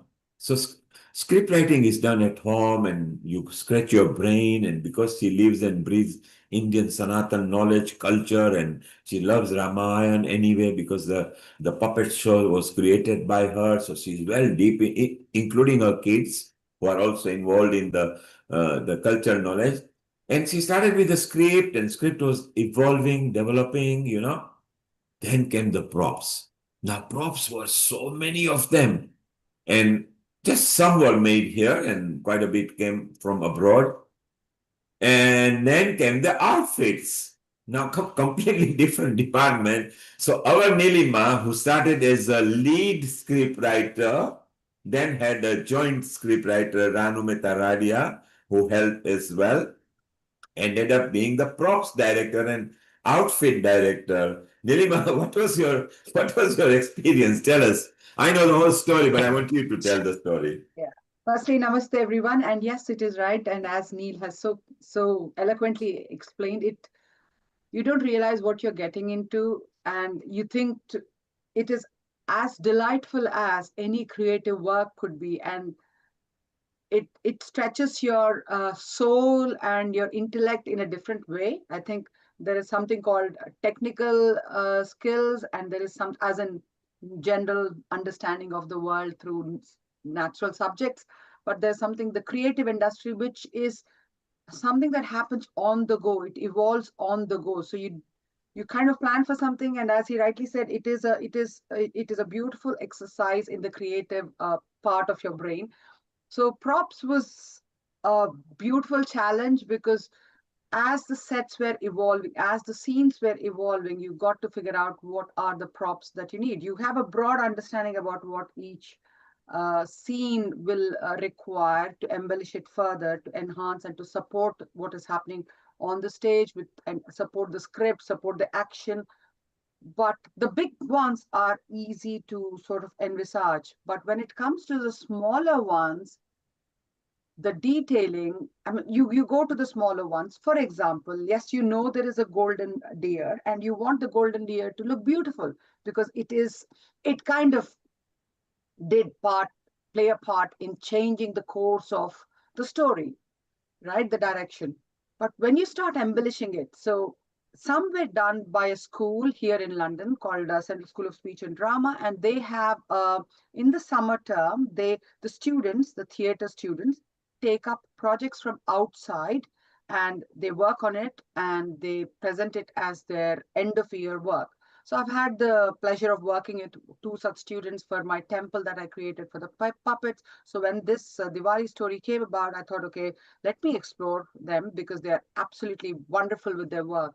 So they took the big ticket items like the cradles, which are so, I mean, when you look at the elegance of with which they've been weighed, and the beauty of this journey is that here are a bunch of students, young students who are not from Indian background, they have no understanding of the Ramayana. But through this, when I say connecting cultures, through this exercise, what you're doing is you're bringing them on board. You're telling them, okay, why are these cradles being used? Or why is there a sun emblem on it? Because they belong to the Sun dynasty. So the cradles who are babies who are going to be sitting in there are going to be are from the Sun dynasty. So these are the little details you go into what should be the spray of the gold that is being used. Should it be bright gold or should it be subtle gold or bronzy gold? So these kind of details, you keep getting emails, they don't call. You're not meant to talk to them. It is a bit like, oh my God, how much can I guide, right? At some point, you also become cautious that I hope you're taking the right decision because once the structure is made, it is made. Similarly, the shivling, I mean, those of you who have seen it, it is so beautiful.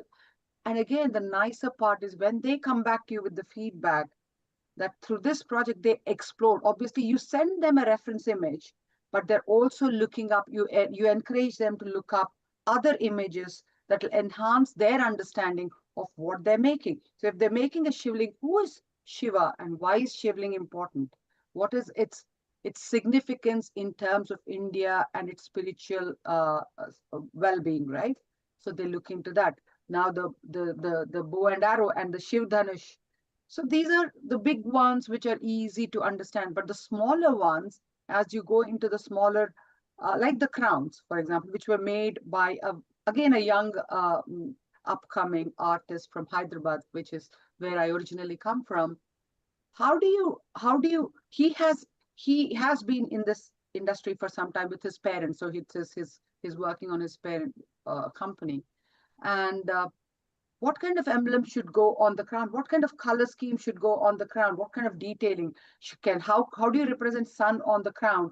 Similarly, how can it be different to Dasharath, the princess to Dasharath, so that when he becomes a king, it should be a little more ornate. He should look more royal, more regal, because he's now the king. And the most challenging one was the headdresses. Oh my God.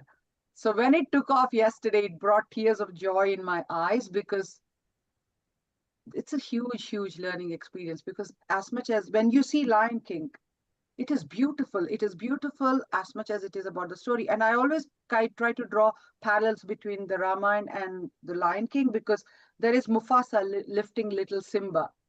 There is Dasharath, whose pride is Ram. So there are similarities, and it is father passing down his wisdom to his son, Dasharath passing down his wisdom to Ram, Simba holding, Dasharath's legacy in good stead. Same with Ram. So ever since I saw Lion King all those years back, I thought there should be a Ramayana which should be beautiful visually with headdresses, with, and this gave me a chance to explore it in that direction, but the headdresses weren't easy to fit. They came, but every day up until yesterday, I was like, I hope they sit, I hope they don't fall, because the amount of R&D that went into the guy made it, but because he's not here with us physically, to fit it came upon me. So I have to and to get the actors, the dancers or the actors to sit, to sort of try it out of them. Yeah, sorry, am I taking up too much time? No, Nilima, it's okay. Rushal is trying to join in. But Nilima, coming to that, the beautiful part was not only did that fall on you, you were just wondering how they will fit, and you never gave up. Whatever situation You came, can't give up. Yeah, you found a solution, You got the clips done, you got the belt done, you done the straps done, you went, even if stitching had to be done, you would get in the car, go to the tailor, do it. We were daily in touch, so I know what the story is. Let's pause there because two people who were there, one was Mita and Riddhi. Let them tell you what they thought of the props on the stage, okay? Mita, you were there, you were obviously mesmerized, you saw the spectacular event as well. What do you think of Nilima's props there? Amazing, amazing. Absolutely. Because as you know, someone else said, it was the fluid movement of the whole depiction during the musical. It was spellbounding because one after other you were amazed at what different things were coming up. The crowns look so heavy. They look so sturdy, so robust. And I wonder how they were wearing that. And, the headgear of Sita, of Parvati, that was amazing. Also, the headgear of Shiva. So, so and the props, the tribal dance, So Mita, it wasn't just the headgear. Nilima explained how to make it different from the same designer, how to make it completely different so each character looks there. Because way back in those generation, you could hire the complete art maker and say only mine and don't design anything like that. Here, Nilima had to make sure that how it looks, and as you say, it looked so powerfully real, as if it's made with gold. It has real diamond. It has got heaviness. They were nice and comfortable. This was Nilima's dilemma that she went, she had to get the retouch up done. Okay, and say, look, these are looking good, but can you get this done? Aha, now health and safety comes. I must make sure they are compliant. So she had to study and do a degree of health and safety. She had to plan fire retardancy on many matters, and it was not her natural job to do. And she came with leaps and bounds, and every situation that was thrown to her, and there was a situation every day, last 30 days, she came, she climbed the mountain, and she delivered that. And that's the tenacity of this girl. She never gave up. And we're just talking props at the moment. But let's go to Riddhi. Riddhi, you saw, what did you feel the amount of props that were there, including the adornments? By the way, she selected all the adornments, ornaments, earrings, bracelets, anything to do as an adornment. Riddhi, what did you think? First of all, Nilima, I just want to congratulate you. That is such a big project management task to take on, to look at everything in such fine details, to have everything arranged from India, to bring it over, to have the props and things that you're looking at, all of the little fine details that go in that you don't get to see when it actually comes and we're on stage.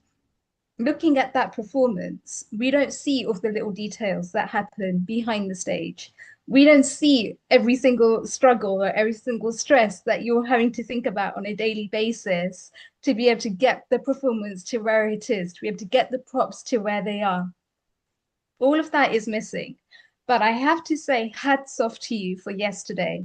Seeing all of these props coming alive, seeing everything happen in 3D motion, seeing some of the props even moving, and actors or actresses being skilled enough to be able to make that look as if it's one overall performance, to get every single detail there, right down to the very color scheme, right down to the very marbles of what you're actually going to be using on these crowns, right down to the very nitty-gritties of that, and to be able to execute it the way that you did, hats off.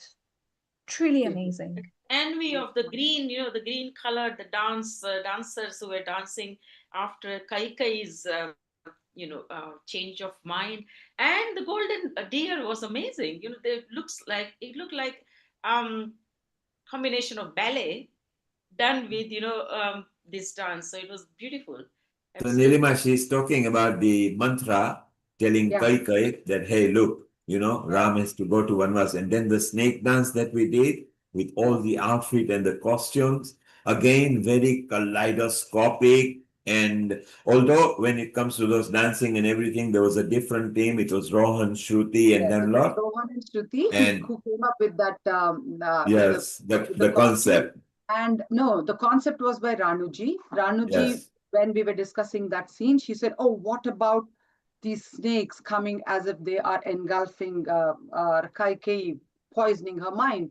So she came up with that concept that it should be the snakes. And then when Rohan and Shruti came on board, we started discussing what kind of costumes they should be wearing. So then Rohan and Shruti got all those costumes made for the dancers. So it is truly a teamwork. I mean, you see how one layer builds on the other. Because, as I said, if Ranuji hadn't come up with the thought of this, the next layer wouldn't have been added on top of it. So that's what I'm trying to say. And Nilima, you will never fear now to do things in a compliant, legal way, dangerous way. You are now equipped to understand complete props department, aren't you? I think to a large extent, yes. I mean, I do every day. There has been like highs and lows. Every day I would be like, "Yay, this is so beautiful." When I would look at it, then by at a certain point, I'm so crazy. Why did I even sign up to so many things? I mean, there are only those many hours, two hands, one brain, one body. How much can you do? I'm like, I berated myself as well, saying you just took too much, and because I took up a good chunk of what is being shown physically on stage, if one of the headdresses falls, it's such a disaster, right? I haven't done my work properly. So I'd berate myself that, oh my God, what if anything falls? And poor girls, the dancers, everybody had to be in sync. So when you were talking, Meeta, about the crowns, or maybe it was Riddhi, yes, they're beautiful, but again, it is the actors. When they saw the crowns, they worked so hard with me, gave their time to come home in the evenings to get the whole crown fitted properly. They danced in my garden to make sure that it didn't fall off. So they were equally keen. So what you realize is you create a beautiful product, people are willing to sign on. So they are enhancing their role further because they want to do justice to the crown. Now I'm enhancing the crown further because I see very dedicated actors. So it is a mutual thing. Nothing works in isolation. So when you see Parvati did a Nilima, dance, beautiful Nilima, dance. Nilima, they were not keen to get the props done. They were keen because they loved your food as well, the way you would look after them. Yes. So they would always want to come to you because you feed people very well. But the detail that you took, Nilima, the stress that you took, each stress made you stronger. You are now almost stressed. Nobody can bring any stress and you will never flinch anymore. You become so powerful. You didn't give up because you took your role so seriously. You were the last to leave with us. You were the first to come with us. I do remember because yesterday was so much packing to do for you. And But again, it's I just do have to give amazing. credit to the team of volunteers who were working with me every Saturday, Sunday. Honestly, Yes. I don't think I could have done it without them. So it came to a point that fitting of the Ravan and Indrajit headdresses is a very intricate thing, because the actors, there are many, many layers to it. And over all these weeks, we like worked together on this so they understood how to make it fit properly. How do you even go through the steps? So I was not even there when Ravan and Indrajit were being fitted because I was with Ram getting him ready for the role. So And stop there, Nilima. Nilima, stop there. So something you don't know. Yesterday, your biggest task was very simple. Your biggest task was Ram, who didn't have a chance to get ready, and he was in rehearsal. So he came to me and said, नील भाई सब कुछ ठीक है but I don't feel good. So I said क्या हुआ? I said you look as if अभी कुछ बलात्कार हुआ है आपका. So he says I feel like that, you know. And as soon as I was talking, his stall fell off. So I said yeah, somebody has really had a go at you. And he said नहीं मुझे मौका ही नहीं मिला. So Nilima made a decision. You are not going in the second rehearsal at the end. I'm going to get 1.5 hours spent on you because you are a main character. So yesterday, Nilima made an executive decision. He physically dragged him into the into the makeup area. So Nilima, that was a big role you played I yesterday. think that is something that I feel. I mean, I'm usually kind of quite. I don't like to shake things, but I realized that we had 1 hour 15 minutes, and that poor guy was forever on stage, and he was starting to look more. Everybody was looking more and more embellished, and Ram is looking like a shadow. I mean, So then that was a good decision. Then I said, everybody come to his room. He's not moving from where he's. I'm the timekeeper for him. You have 20 minutes to do his makeup, 20 minutes for his hair, this, that. And Neil, the biggest decision was a hairdresser. The big Yes. second, the big thing. So sadly, the hairdressers who were there were less equipped to do that. So the hairdresser who had come for rehearsals, I called her at 3 o'clock. I said, Nishma, you have to come because we need to fix the boy's wig. So you have to come. And she was so, because see, all of this forms because she came in for the rehearsals. She saw what is going on, the amount of work and stress that is involved.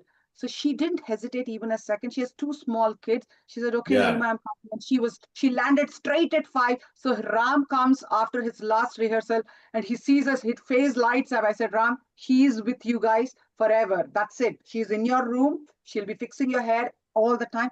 You needed that confidence, and you realize only when you're part of the production that it it's so much more than what we see. What And we see is it wasn't even your job. I remember Nilima grabbing me by my collar and said, look, I am telling you, I'm going to do this, and no one dare tell me not to. I said, okay, it's all yours. Just go ahead and do it. So it was so exciting that she got it delivered. And Nilima, to appreciate you, Vrushal is here because he actually saw in rehearsal what happened. Vrushal, what did you think of Nilima, her props, the outfit, and her tenacity? Nilba, if you remember, during one of the rehearsals, okay, in the school at yes, Harrow, what we were doing, yes. and I asked you who has done the props, from where, who do you have a specialist agency who's doing it, and you said no, it is Nilima. So that is the time I said, is the same Nilima you introduced me about a couple of years ago during Diwali on Trafalgar? So he said yes, and she was there, and Nilima, trust me, okay, it is out of the world. It's a thoroughly professional job, okay? And hats off to you, okay? I know, you said you've taken a lot of things you shouldn't have been doing, too many things, but the outcome was fantastic. It Thank couldn't get better.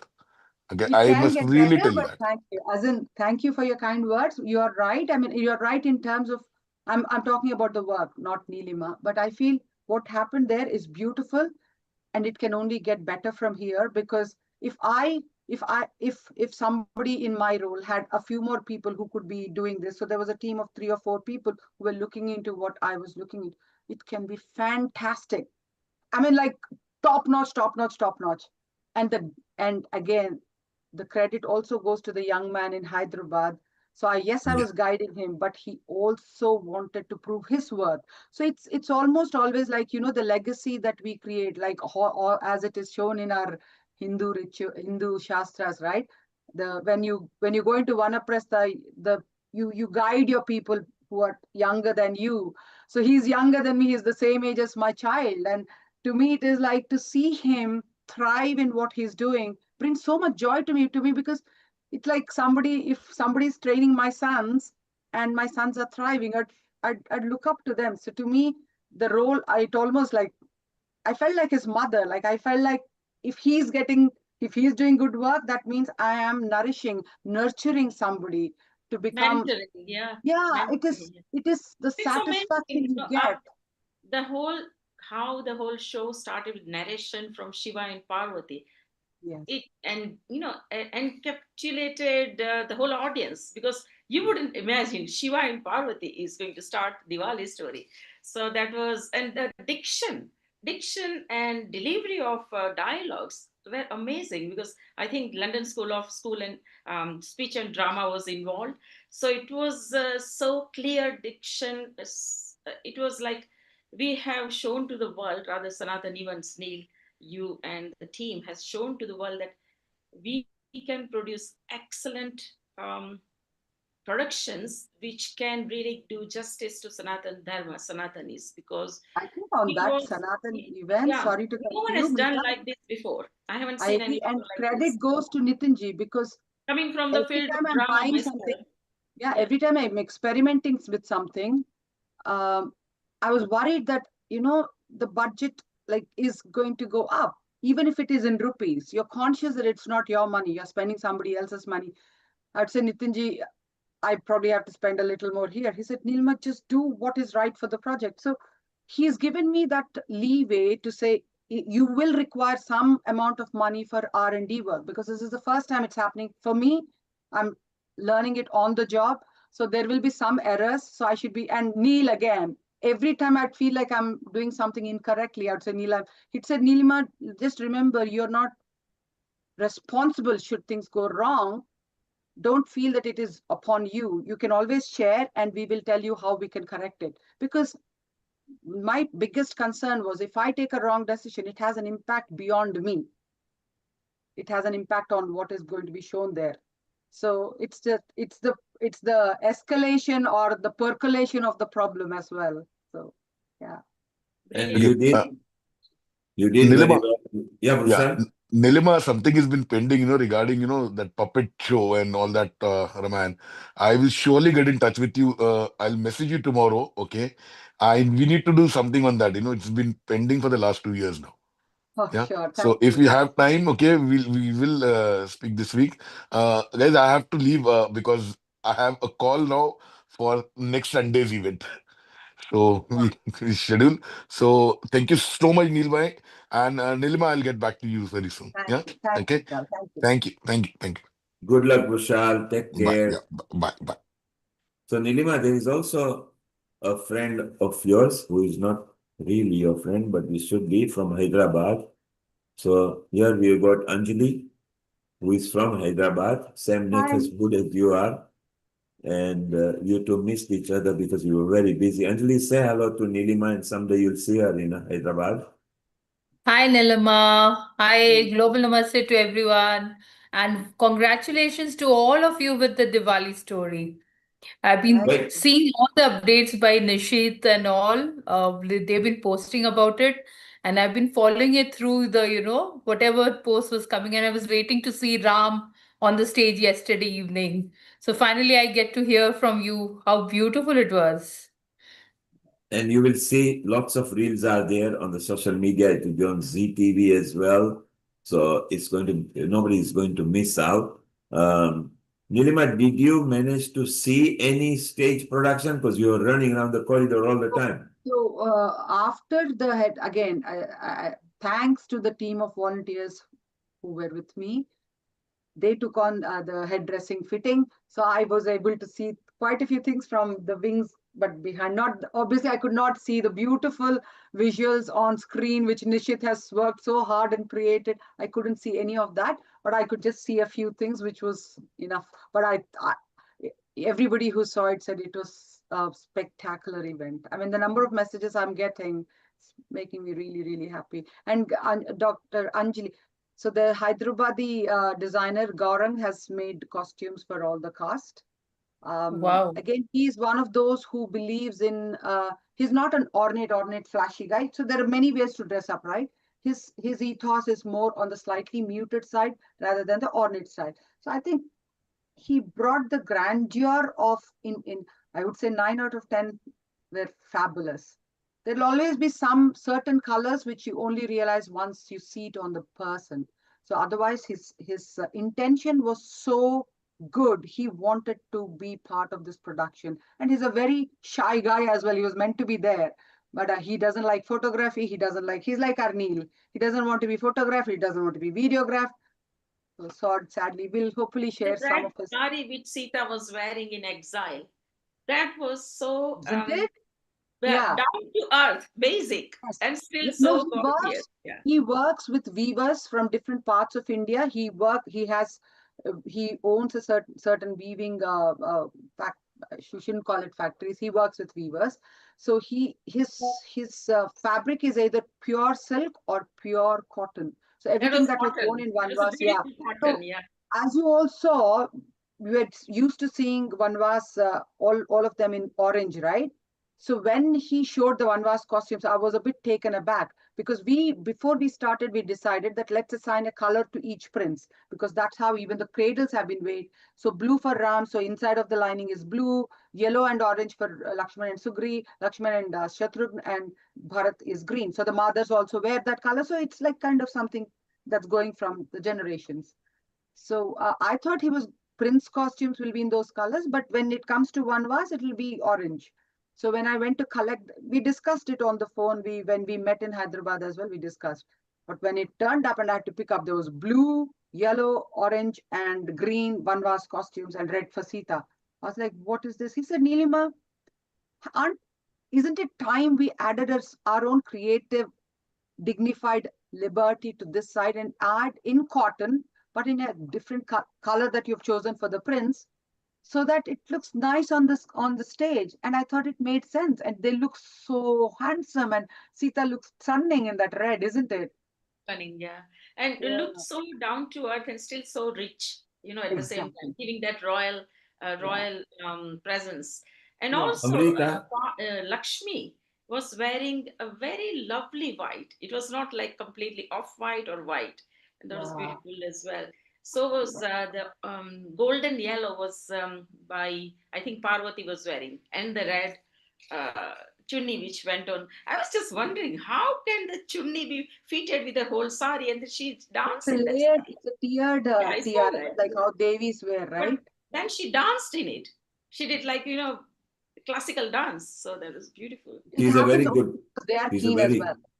she's a very good dancer. She's a Bhajan project personality, very good. It's Amrita, very you're just bubbly, wondering, full oh of my life. God, why did I miss it out? Well, don't worry, because the whole thing has been captured in 5 video cameras with several hundred of pictures, which will be released later in Diwali. So you're not going to miss out. And really, you and Nita can relive what you saw over there. Some of the spectacular background screens, the costume and outfit. The background for the Gujarati sequence was so kaleidoscopic. And the snake dance, the Diwali dance at the end. So Amrita and Anjali, And do you also feel you Neil missed out? Gujarati, Sony Brothers involved the audience by asking them to clap at that. Right. That's right. And that was wonderful because you have this participatory approach to audience get involved. And similarly for Hanuman Chalisa, audience got involved. They were asked to stand up and sing. So that was beautiful as well. Imagine, I've been going to so many churches, so many installation ceremony for mayors, or recently I went to judiciary ceremony, and you have to read the Christian hymns and everything. But no one has asked me to stand up and sing in public like this. Hanuman Chalisa, I was so proud to do that. It was wonderful.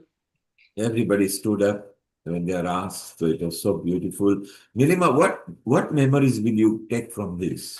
What is going on in your mind? What will you remember Way apart too from the many, stress? no, way too many to remember, but the overriding memory that I'll have is how teamwork, how everybody is important in making an event successful. Because I may do something, but if I'm not supported by others, what I've done, however grand it may be, will fall apart. It will completely fall apart. So it is no one can pull off anything of this scale, or to be honest, anything in life, without the support and respect. It doesn't work. I mean, if just because somebody is volunteering, if I did not have respect for the team that worked with me, I mean, I was happy to know that they felt I was respecting them. But if they weren't there, I would not have had the chance to focus on other aspects of what I've been involved in. They took it upon themselves. They said, you go there, let us look into it. And they're volunteers whose names haven't even been mentioned at a level that others have been. But they were there. They were there, and they packing. I mean, they needn't be there. Yesterday, after the whole thing was over, the costumes were all deposited in, and jewelry in one room. They did not leave till things were packed up properly. I mean, they were volunteers, and so you just feel humbled that there's so many people who support you in achieving your goal. And not forgetting your husband, okay, Yes. who stood by at the end and even came to the stage and say, "Are you okay?" And she had to go, Yes. she had to go there and answer. The public would not let the people go, even the core team and everything. So it was so beautiful. I think so much memories there, Nilima, for you. You did very well, and outfits and props and a script and traveling and looking to a detail. You never gave up. Even if a stitch came unloose, okay, I'll get it fixed. Aha, your headgear is not working. Let me find a solution. And it wasn't as if, okay, look, if I can't find solution, I've done the headgear, somebody else do. No, she wanted to deliver the finished product. So I got the headgear. I'm going to make sure that it's comfortable for you. I'm going to make sure that it's not broken on the day when it comes. I'm going to make sure it gets delivered to your dressing room. Now, these details are very important, because if it wasn't delivered, then on the stage the person comes without it. So everybody in a team is important. When you go to the hospital, the first thing that's important is the person who is going to wheel you to the surgeon room. Because if he doesn't want to, doesn't matter how best the surgeon is on the earth, if he doesn't get you there in time, you are out of the business. Look, we've got a surgeon here. Anukul, isn't that right? How important you are, the more important is the person who gets you to you. Yes. Absolutely. That's not only that. You also have to look out in a hospital for how the traffic attendant guided their car in the right place. Otherwise, they'll get a ticket. So they're all very important. Everybody's important in a hospital. Yes, and that's what Nilima is trying to get Teamwork. at. That Teamwork. even the people of any caliber together, they make, you see, right early in the morning in Albert Hall was so many vehicles coming, for example. So we do traffic planning, okay? And traffic planning comes with regulation, compliance, authority. Then from there, it needs to be transported within the building, which hasn't got that many lifts. So it's only in situ you work. Then comes the props, then comes the setup, then comes the dressing rooms, then comes the allocation, then comes the registration, then comes the accreditation. When you look at everything, it looks very complex. But if you keep cool, things are okay. And so many things that happen. But our little Nilima didn't flinch. She stood by and she made sure that at the right time, everything is done. She dragged Ram, almost by his belt and said, sit down here, we're going to get you done. Then you could see the smile on, right about 7:30, he came out smiling, I am ready to go on the stage.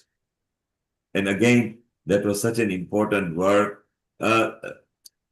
Riddhi, what moment are you going to take from here? What was your favorite scene or a visual that you saw, or the dance that you saw, or the choreography, or a dialogue, or the general atmosphere that you saw that's sticking in your mind playing right now? The prop that I loved to see on stage was actually the shivling. The life size of that shivling, the amount of detail that went into it, and how real it actually looked. What material was this made out of? You said it's polycarbonate or something. It was made by a student called Scarlett. You should see, in fact, Neil, we should share their videos as well, the amount of pride they took in making it, because they have never made props from another culture. So they are quintessential British people. For them to make something that is of such significance from another culture is such a wonderful piece of work. And what it turned out to be, it's not just the shivling, right? The trishul. And why do you put what about the namam as well? The significance. So it's only when you assign a job, because they're meant to research it. So I've sent them certain reference image, as I mentioned previously. You send a reference image, you talk to them about give an overview about who is Shiva, his importance in Indian faith, Hindu faith. So, but they have to explore it further, and which is exactly what they did. And the guy who did the cradles, young Emeke, of probably some African descent, you should see. I mean, honestly, we haven't shown that to you all in pose, but the pride they took, and all of this happened in 6 weeks, because they only have 6 weeks term, and then they have to present it to their tutors or whoever, lecturer, with the prop. So they take the prop, present, describe whatever they need to, because they're all working towards becoming theater art props makers. And oh my God, not one, two, three cradles in 6 weeks. And he said exactly what I said. He said, I didn't realize what I was getting into. he started making it, and you want it ornate, and you make one piece beautiful, then you only want to make the next one beautiful or even better. So there's those. Shivling was so beautiful. It was so real. We felt Yeah. like we It want to looked go like it was to made from real Sturdy as marble. well. Very sturdy. It'll stand the test of time. So if you saw it in real, it wasn't very heavy, but it was heavy, and It it had a looked so heavy. prop slot to put the Trishul in. But if you saw its design in a color, you would think this is a very heavy marble stone that you can't shift it. And it was also designed with a slight fold. So had we had put milk over, it would have actually come out correctly from the spout. It was designed, we couldn't do that because we would have had to collect and it would spill and everything like that. Otherwise, original plan would have been inside to have it a fountain that is an auto run, but for health and safety, that was just skipped out. And it was so beautiful. And as Nilima said, made by the student who had no perception. So she had to do an education material so that they get it right, dimensional material so they get the dimension right, color material so they get the color right. And of course, the whole team was very happy when they saw it. Then the transportation of the same, making sure that nothing breaks.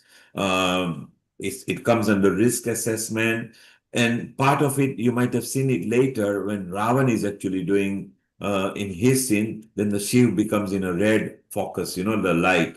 So there comes the lighting effect. So when we are talking to the lighting guy, our in-house was our Rohan. So we were told, Rohan, change it with a color because we wanted to change its location. So we changed it by throwing a light on it. So up in the hosting, we were going to set the light up there. So much process that takes place. And I think it's so wonderful that you guys noticed this. So if you had noticed the cradle, we should have zoomed the camera. The cradle was so nicely, real babies would have loved those cradle because it was like cushioned off. And even the babies, Nilima spent time and said, I want Kaikai's baby slightly different, and I'll get I each queen wanted baby's costumes for them. So they came in these costume. new Yes. baby. So I said, no, because to me, like when you lift the baby, you should feel that connection and you can't like swaddle them in the colors. So I took them to a tailor and the tailor fell in love with the baby. So we both were looking at the baby adoringly. So we got colorful like outfit stitched for the babies in the colors assigned to that prince. So when Kaushalya lifts baby Ram, he's in blue, green, yellow. So these are the small details which you don't realize. But I was asking the queens, do you not feel the difference like lifting a normal baby to a baby who's like clothed in that? Because when you're connecting, you need to have, it's a prop, but how do you get that emotion in your eyes? You need to have some, and the baby chosen was so beautiful. And Nilima, the prams, where the babies, they were gorgeous. It made That's you what I was feel saying. like you were in that age. Yeah, that's what I was saying. Emeka is Treta youth. is a student. Emeka or Emek, sorry, Emeka is probably his name. Again, he did such a very quiet guy, very shy boy, shy student. In fact, he wouldn't even come into photographs. His friends were laughing. They said, no, Emeka is very shy. Because I wanted to take photographs of him.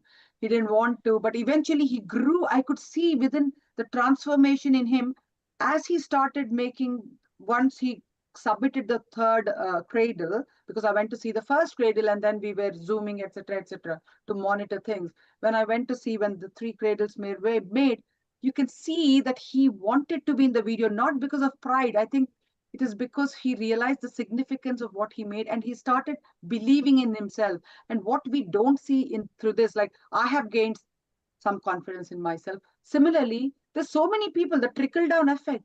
Emeka, a 20, 21-year-old student, having made these three cradles, you see that pride in him, which has given him confidence because he's now putting it on his CV to say, I have made these props for a real project.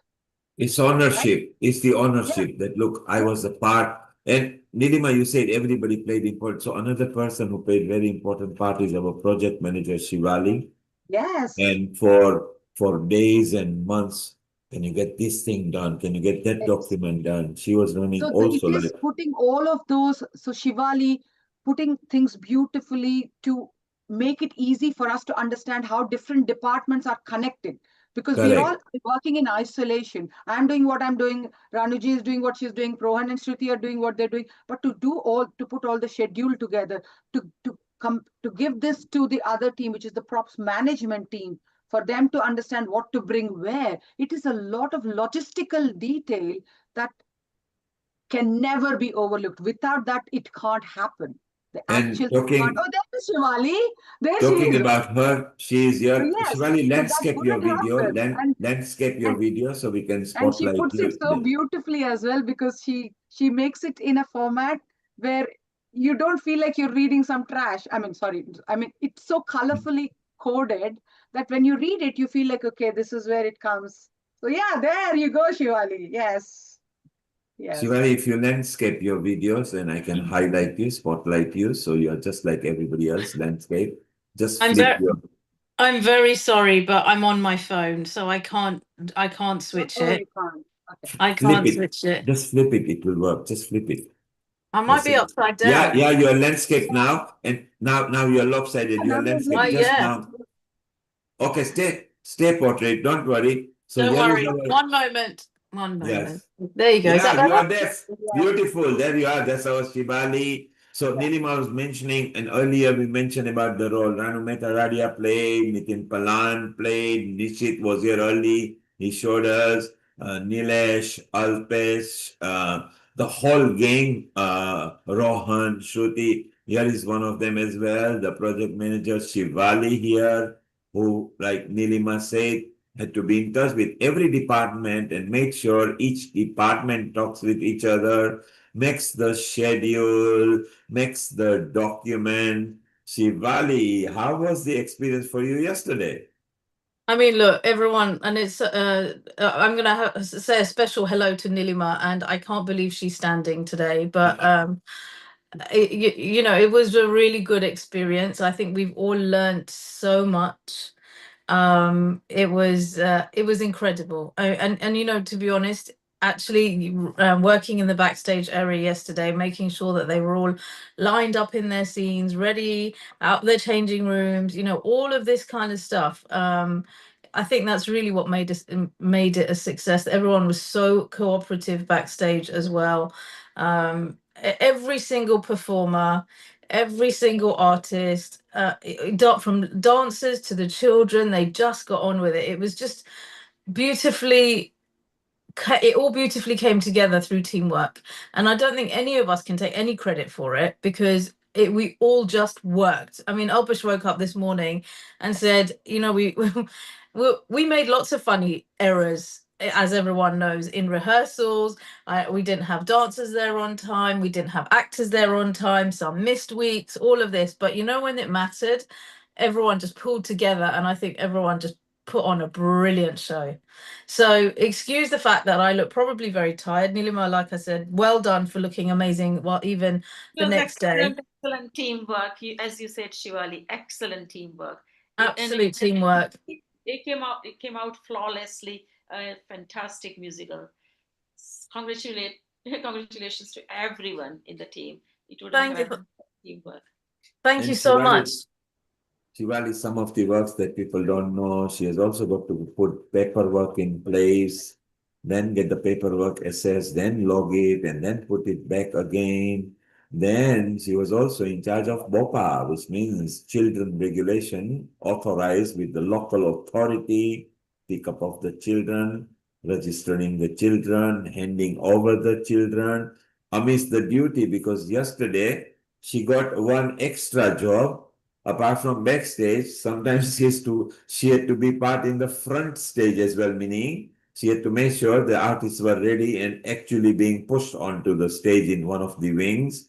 So it wasn't just easy all the time. And then the biggest challenge was allocating the dressing rooms for more than 200 people. How was that, Shivali? So we had a plan, but a couple of weeks ago, we actually went to the Albert Hall just to try and do this walk around to see if we captured it. Captured all the changing rooms, allocated it all, because by that time we had a full cast, obviously. And then this week, the week just gone, things changed, and makeup needed one specific room, and all of this stuff. Now you think that the Albert Hall is actually quite big. Unbelievably, we ran out of space, which meant that coming early in the morning, we had to redo the whole plan again and allocate accordingly again. So we had about 4 attempts of it. We got it on the fourth time round. And then we just kept it going. So I think it was a lot of thinking on your feet, telling people to just move around a little bit. But I think we got it in the end, and it all worked out. It was entertaining. A venue like Albert Hall, and we run out of space. You can imagine what we were going through. So Shivalo, it wasn't that Albert Hall was not big, it was our entourage was far too bigger. Yes, it was. Albert That's Hall, exactly it. But can I just say, highlight the fact that the Albert Hall staff were fantastic. They were so accommodating, and they were brilliant. And the other point is that the children, we talk about BOPA and the children and all of that. So we had a chaperone, Sharla from Westminster Council. She was a very nice lady, very happy with our children. And they actually had one of the nicest rooms in the Albert Hall, the 1871 bar. I say it's a bar, but it's more a lounge, and the children were really looked after there, sofas and lighting, and it was really lovely, a very nice chill out area. The only downside to that was they didn't have a screen, but they were quite happy to have a room where they could run around and all of that. So, but a massive thanks goes to the Albert Hall staff as well, who were so accommodating. The downside, Shivali, is that they would throw a tantrum at their parents because when they go back home, they would say, we need a lounge like what we had in Albert Hall. It was the most luxurious place to be at. Yeah, I've already had that from both my boys. So yeah, you're right about that. And of course, talking about both the boys, your hubby Alpesh was lead in the props flow and backstage logistic. Both the children, one in a main scene and one in the little Hanuman scene. So the whole family was actually involved in it. I think the only way that I personally have managed to be part of this fantastic event is to get the whole family involved. It was a real true family affair, and there were so many moments where we think we're all in it together. It was a really nice experience to do as a family together. Yes, and so what memory will you take from this project? What was exciting for you over there? What was challenging? Many challenges, but I'll do the most memorable thing is actually yes, we're obviously working with a fantastic cast. The artists, Rohan, Shruti, all of them. Ranu Auntie, Nilima, Nil Shankar, I mean, the list is endless, working with the fantastic team. Of course, the challenges were, getting people ready and on time and all of this. But a real highlight for me was actually seeing my 2 boys on stage. Well, one of them definitely on stage, and one at the front as a little monkey, and his true character of being a little monkey. But yeah, that's a highlight, seeing my kids being able to be part of something so special. You forgot one more boy. You had 3 boys there, Well, yes, of course. How can I forget my husband? I couldn't do it without him. I think he was the backbone of everything.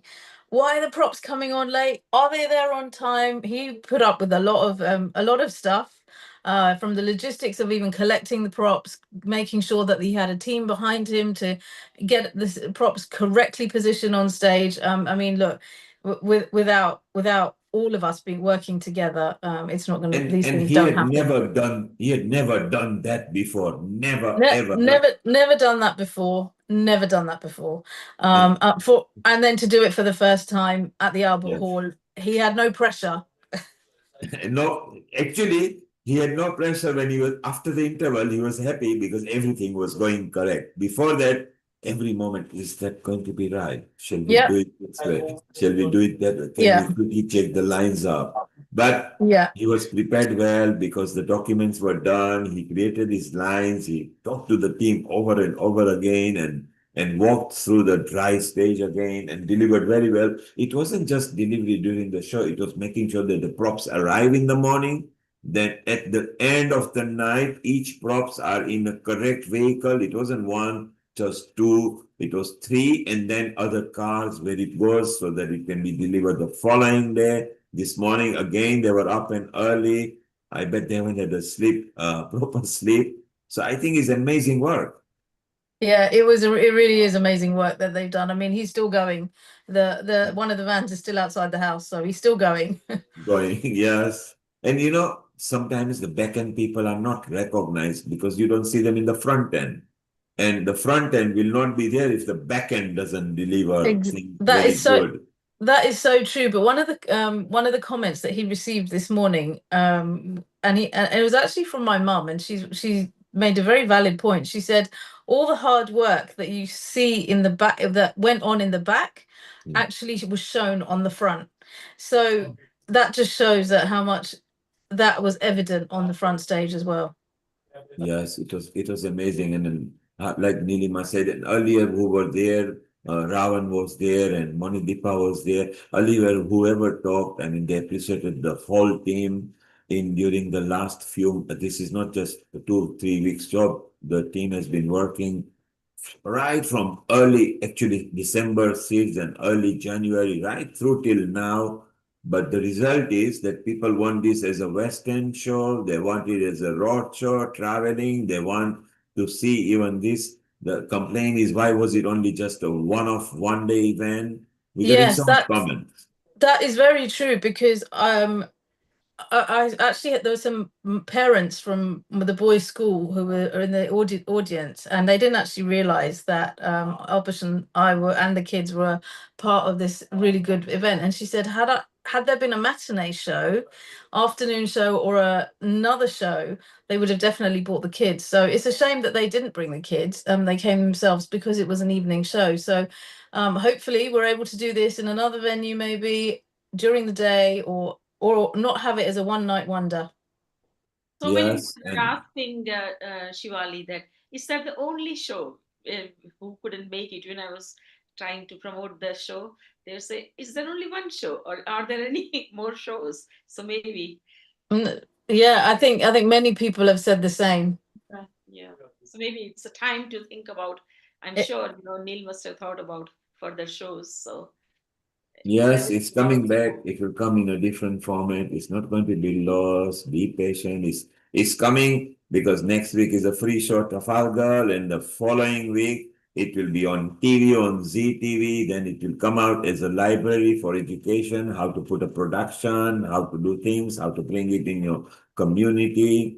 A lot of background activity will be going. Shivali, you did very well.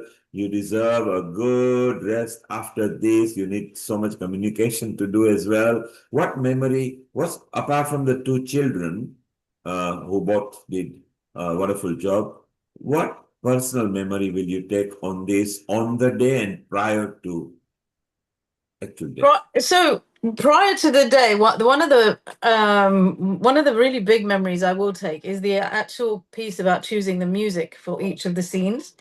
I love music, and actually the going through each scene with the songs, going through the lyrics, and the challenges, and Nilima, if you're still here, the challenges of the brilliant song Aya Anand that we faced at the beginning. I think that will be sitting in all our memories for a long time. But it came out beautiful in the end. So I think that's one thing I will definitely take away. And I will still continue to listen to the song, and I think it should be released because it's a lovely song.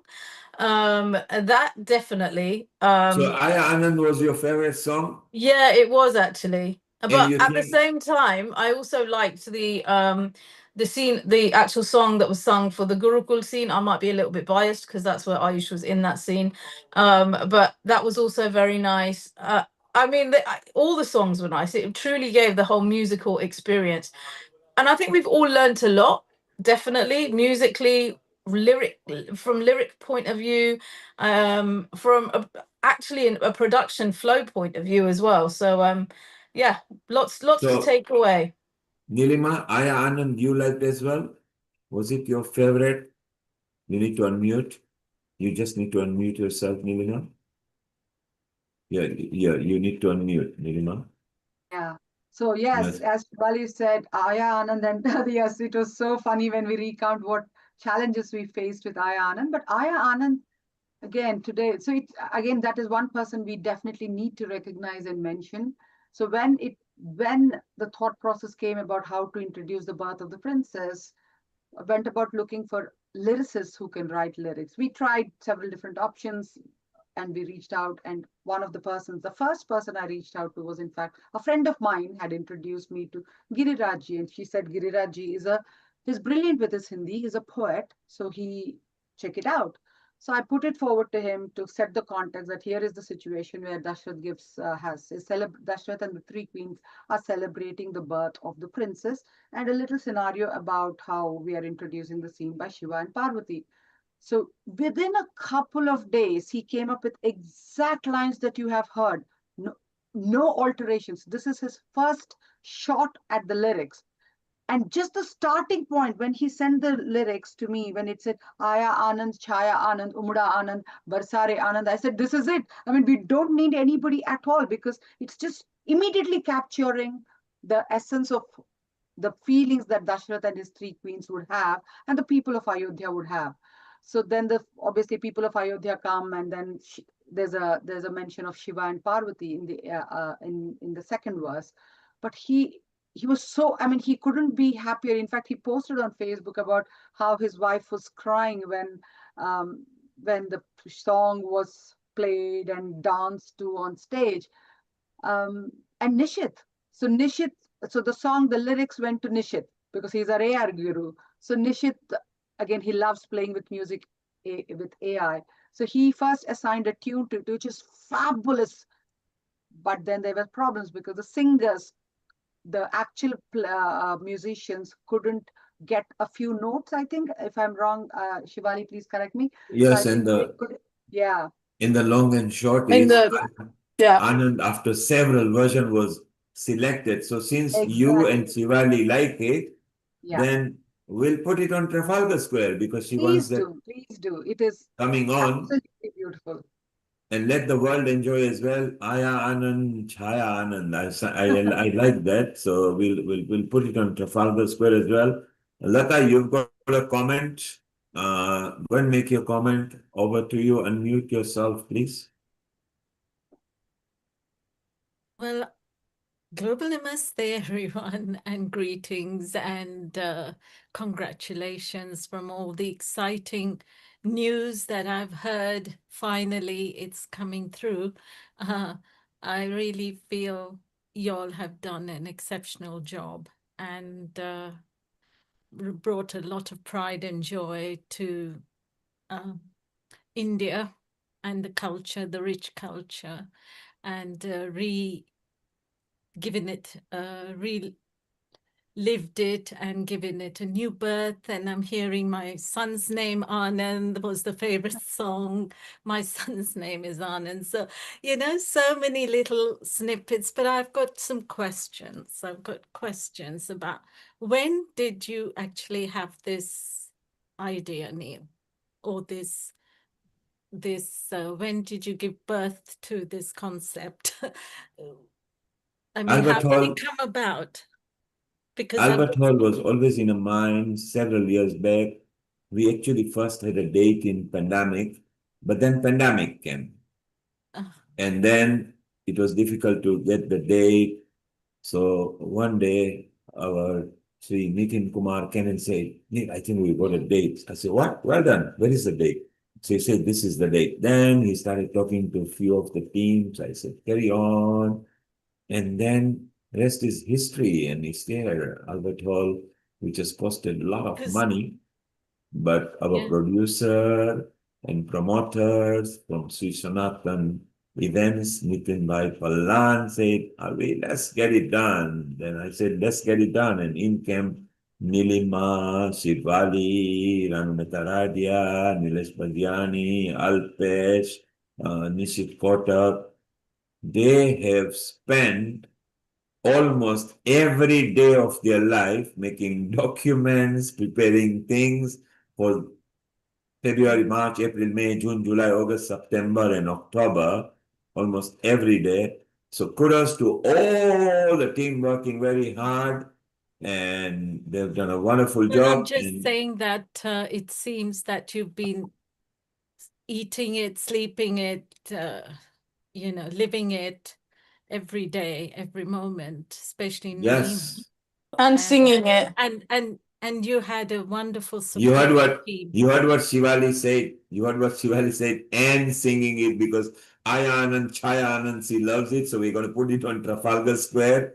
And in fact, not just that song, because 3, 4 of them were generated by AI, and first people who made the next potential music composer was Nilima, Shivali, and Ranumeta Radia at Nilima's house, where we sent, we found whoever it was and we told him, go to this house with your keyboard and go and bring some background music. And that was very good. All these 3 ladies, particularly Ranuben, because she had a perception of what she wanted at the back, then Nilima. So even Shivali joined in and said, I want to be part of that too.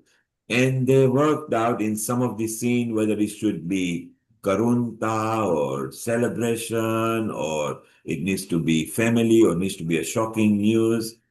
And it gelled up. And then they worked so hard. Like I mentioned, Nilima then jumped into a prop and outfits. Shivali jumped into project management, which means every department has to fit in. And then she needs to feed out where it needs to go and route it and put her in bed. Ranumeta Radia, who was our original casting director, to nurture people and then bringing artistic director. So several months. The original concept was to be done even before pandemic, but the date was in pandemic. Unfortunately, we got pandemic, and so it's no good. And then this was the first date, and now it's for the public. It was just made for all of you. But did you always imagine it would be at the Albert Hall, or was it just last year that you were given the green light? Sorry? To use the Albert Hall.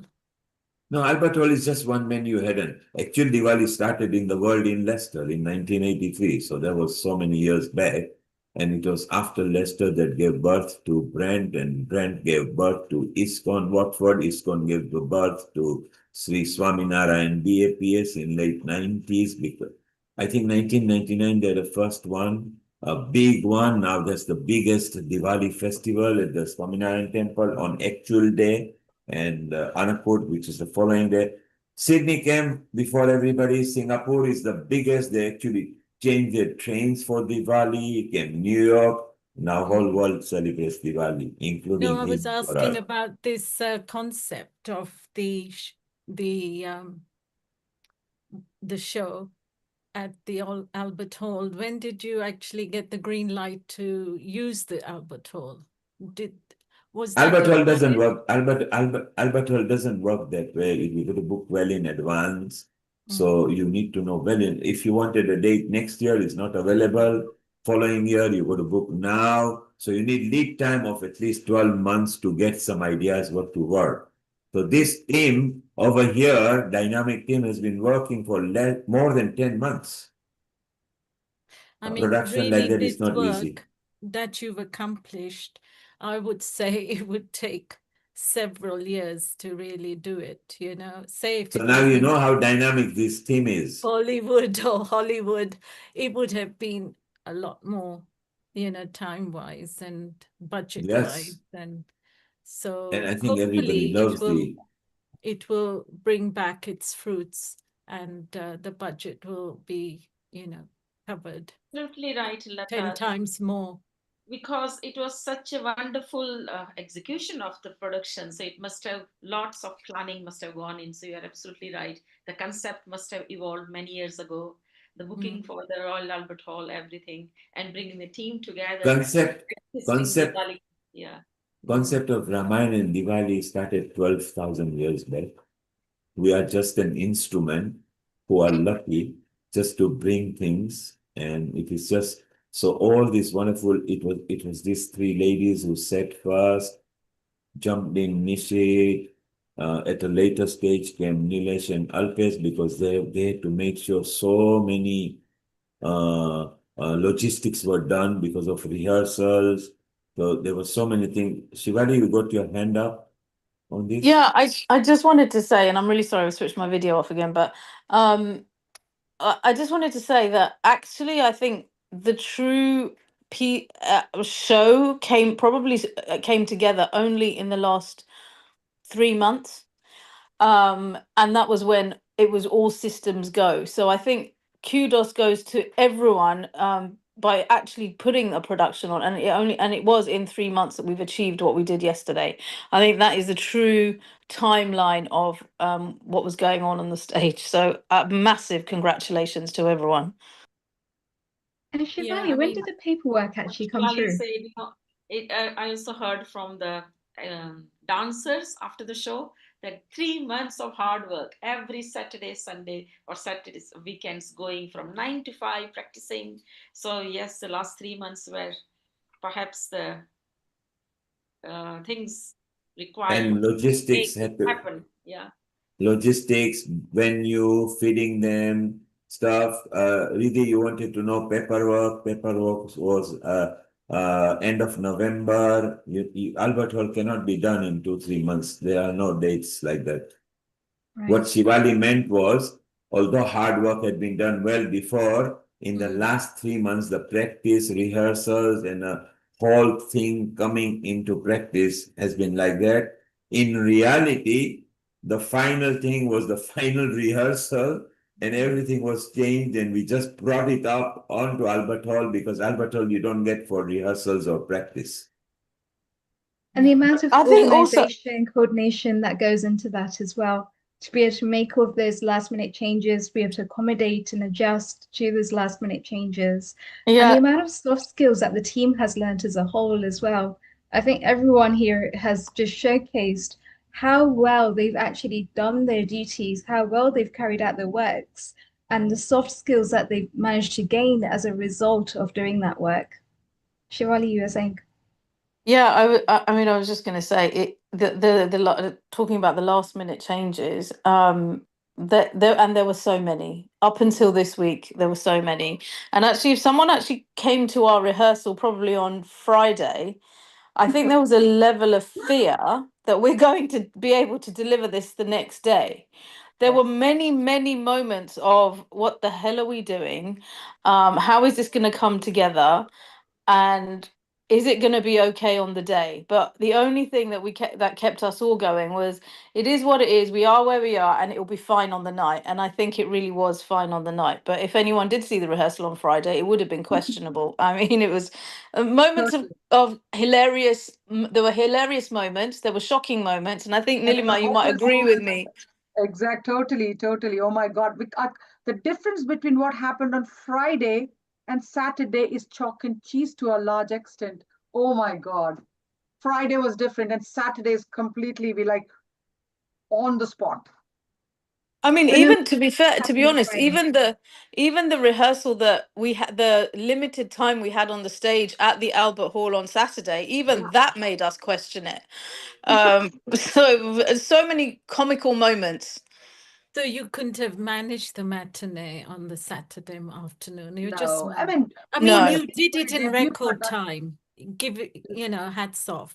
And the exactly, Albert three for a Hall, women debut involved, production, all the women involved, goes to show a credit to the womanhood and the divinity, femininity, divine femininity power within us. And when it's brought yes, out, the this challenge is on and we can take it. this was We can led take it by right to the top. this And was so led by this I'm was so, led so, by so proud of talent. all of you. This Well was done. led by talent. Carry on, Because I Lata. love creative things as well. Personally, I've got I suppose we've all got a natural flair, and to have the opportunity to bring it to the forefront, like Nilima had and Shivani had, and and also to be it's a honest, the wonderful privilege. Huh? overriding feeling is also you're showing it's the pride that you have when you're representing something from your background on a Yeah. scale and a large stage like that. You don't want anybody to question it. You And don't want it's it. going to You want it. benefit the whole world, the whole human race. and it's bringing us back, pivoting us back to the origin, of what God created. So it is So there very you fine, are, and Lata. working with it. So there you are, Lata. When women are behind this, look at this dynamic women of the Diwali story. No men could have done what they've done. They were cool dudes. They run the whole show. They knew how to manage the stage, the health and safety, the direction. Kudos to all these women at Diwali Story. Yeah. And big congratulations to all of them. Well done. Oh, Neil, come on. You're part of us. And you should. Yeah, Neil was the back. I know. I His I call I him the was voice just of God, somebody that you could call and you could run your, yeah, if you're facing a difficulty, it was easier to he's the chat with him. stabilizer and the Absolutely. He has that kind of voice as well. Yeah. the And team. how many times did we pick up the phone and just have a moan as well? I mean, we were getting there were times when I can we can imagine. when we can say that we didn't get it right every time. Even sitting back now and thinking we didn't get it right every time.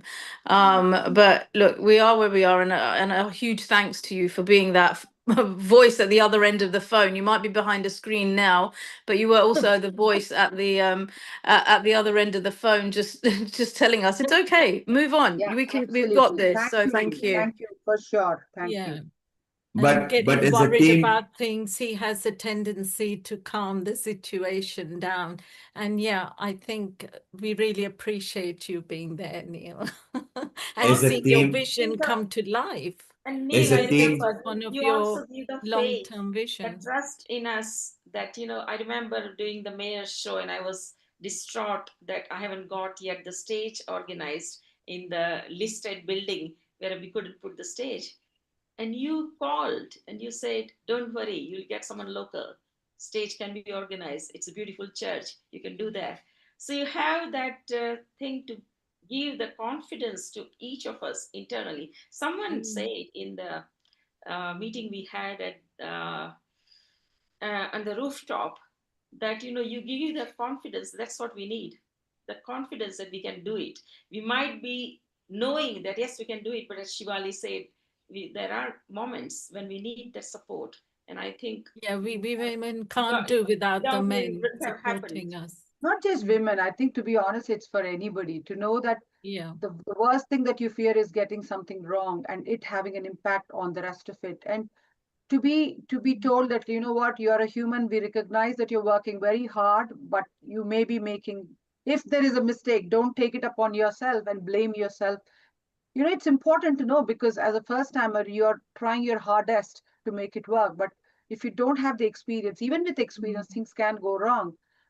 But to know that, you know what, you will not be killed if it goes wrong is an important thing to know. well, it's very important to keep the whole dominoes stable because, for example, Nilima, if you had buckled, we would be without props and outfit. If Shivali buckled, then our documentations and communication between so each one of you were very important to us. Each one of you very important. It was in our duty to your welfare was within us because without that the front end cannot be delivered. Yes, on the day there were a lot of challenges from the venue. They were even baffled with too many people, how the corridors will be managed, health and safety and all those things. But then there is experience, isn't it? With experience there is nothing to flinch. But our three ladies, I know how hard they work, each one of them every day. It's become their full-time work.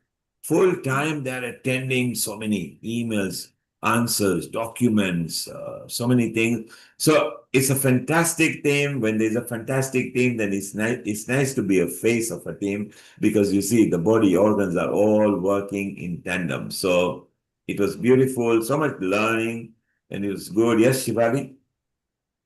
The other thing I think that it's really important to address is that there were times when we have to remember from an artist perspective, they also might need support. They don't have, if we just throw them into a production, they also need someone to kind of bounce off.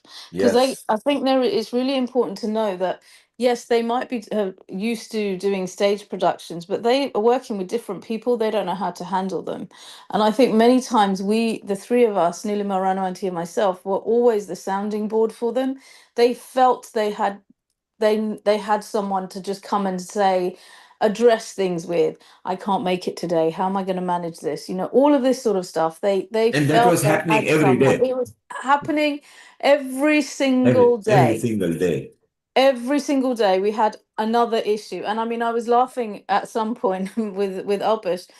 There were times when I was probably HR, counselor, time manager, stress management, you know, all of this kind of stuff, because they just needed someone that they were able to talk to.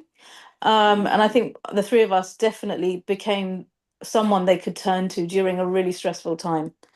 And it wasn't as if they just needed to discuss that, then finding a solution, and then worrying that are we going to be picked on? Why was it not delivered when it was?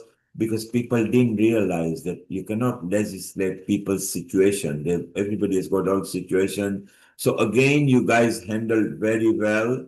You know, And you became that for us, Neil. So you became that for us. yes, it was nice to be there. Exactly. It goes up in tears. So I was yeah, linked with everybody needs someone to, you To know, bounce off their concerns, right? yeah, to ease and bring the comfort. Yeah. And So because I was be linked the with balm. not just three of you, to all the directors, it was easy to know. So tremendous amount of hard work, you know, to constantly, hard work is fun, but then you have had to do documentation that has to be health and safety and compliant documentation, which was again new to partly most of you over there. So it wasn't very easy to carry those things out. Um, it was tough, it was stressful, but none of you buckled. Nilima, you didn't. Shivali, you didn't. Ranuben didn't. Our Nishit, who had to learn so many different facets, he didn't buckle. Our Nitin Kumar, who I don't know, in the last 30 days, even wakes up at 2 o'clock, 3 o'clock, and, you know, does questioning and say, shall we get this thing done? Tremendous amount. But look at the result. The result was that there was a production that people think should be in the mainstream. Yes. And that's beautiful. It's a is. good time to say that we were a fantastic team at Diwali Story, Sanatan, not forgetting Healing Our Earth, Amrita. We didn't give you much chance that we are all in a London-based zone over here. Maybe you can leave Jalandhar and stay in London. Nilima, I'd like to meet you next week. Please. Thank you. Yeah, Okay. and give you a warm hug and a big hug to congratulate you. And yeah, no, now you can sleep a few weeks and rest properly. You Nilima, deserve it. Shivali, And and you, Ranumeta. Shivali. Nilima, Shivali, and Ranumeta Radia are going on a holiday. If you guys want to join it, you know, they are doing a Thank you, retreat. Neil. Can I Thank you. join in? Very Well, Nilima, important. Shivali is saying that by default, all three of you have become sort of mentor, coach, health and safety coach, you know, calming Well, you effect, know what, soothing. Neil? Women are usually like that because we're mothers and because we're teachers and we're, you know, But this organizers. went this And went beyond motherhood. There were logistic nightmares. I mean, Shivali was, for example, she had to coordinate with 148 adults, 36 children, I think, because with children comes the parents. Then plan out so the children don't disturb the school, and then the adults don't have to take time off. I mean, that coordination is, I know because I was linked with Safeguarding her. issues as well. There is Sorry? safeguarding when it comes to children. With children yes, comes so safeguarding as well. The procedures and processes. yes, Yeah. So safeguarding health and Our safety. Nishit called Shivali a magician. And so because Nishit also gets a copy of the documentation, we would look at it, okay, fine, this is done. And then Shivali will come and say, but this people is out of town and they're not able to come. Okay, just find some solution. And then she had to and fro. And again, she was told, like Nilima, just like you, if something doesn't happen, it's not your fault. You've done the best. Same thing was told to Ranu Ben, and we just find a solution. But look, we did it because amidst not knowing whether our production was going to be ready in time or not, and it wasn't any fault of ours because they were there, we were confident that our show will be very good. And it was, even I feel it was superb. It was so nice watching it from a box as well for a while. Amrita, time to say goodbye and let people know that next week we will be beaming Trafalgar Square live on the screen. And those who are in London and who can make it, get there by 1:30, stay in the queue, and we will see Diwali on Trafalgar Square. 2025, Nilima will be running a marquee there. Shivali is the backstage manager there anyway. So she will be there with some of the team who were here in Albert Hall. They will be down there as well. Some of the artists who were in Albert Hall will be down there. So you will even see her over there. Rani Metaradia will be there in opening. Nitin Bhai will be there in guest marquee. Um, Nishit is in the media marquee. Nilesh Badiani again is the head of logistics there with Alpesh over there. So all the team are there, all family will be there. So next week we'll see you on Healing Our Earth, which will be live webcasting right through till 8:15. 8 o'clock it finish. Well, 8:15 we might have people who might come on an interview. So you won't miss it. And following week we plan to do a repeat. So we celebrate Diwali. Maybe we will show a tiny bit of Diwali story. Diwali story will come on the Z. We love you all. Amrita, time to wind up with maybe Gayatri Mantra or something. Thank you, Shivali. Shivali, of course, is a Healing Our pandemic host over here anyway. So she knows the role. Nilima has been on Healing Our Earth many times with the puppet. Anakul, thank you. Lata, thank you. Anjali, thank you. Riddhi, thank you. And time to say good night from me. And Amrita, take it away and you can close it. Thank you, Neil Kumar. Thank you so much, everyone. And because on 26th of October, we are having a Globe Women episode, I would like to personally invite Nilima ji and Shivali ji to be one of the primary contributors to share their story of success in their personal lives, as well as what they're contributing to the society and the nation as well. So, an inclusive to all the women whom I see on the screen and the men whom I see on the screen and off the screen, everyone is welcome to share their views as we put up another episode. We wish all the viewers a very happy and fabulous Diwali from all Healing Our Earth family. And thank you so much for being there with us, watching us at different partner channels and making this Healing Our Earth platform such a beautiful journey for us to share with you and for all of you to take some experiences, joy with you, as well as fond memories. And with that, I would request Riddhi, can you please close the episode with Gayatri Mantra? Thank you so much. And I just want to say a massive congratulations to the whole team, not just to be able to manage your internal states during pressure and during stress and lots of things happening, but also to manage a team and also to be coaches, to be guides for others, to be guides for your own team, to be able to guide them through whatever it is that they're going through, to be able to listen to their problems, to be a sounding board, to be able to offer that advice and to offer a reaching out helping hand. And often in these times, it's just we want somebody to be able to listen to us. We want somebody that we can reach out to and that we can trust what they're saying and that they will be there and that they will guide us. And so congratulations to the whole entire team for all of the efforts that each and every single one of you have put in. It's just phenomenal. And regardless of what happened on Friday, on Saturday, it came together and you were all phenomenal. There wasn't a single flaw that we could pick out as being a flaw on the stage, regardless of what happened. And I know there must have been stuff that actually happened, but no one knew what it was. And this is the secret of being able to pull through these times as well. It's that as long as nobody else sees it, as long as the audience don't see it, doesn't matter if there's little faults. Let there be those little faults.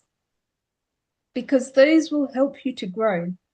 Those will be your guiding light to be able to get through those tough times.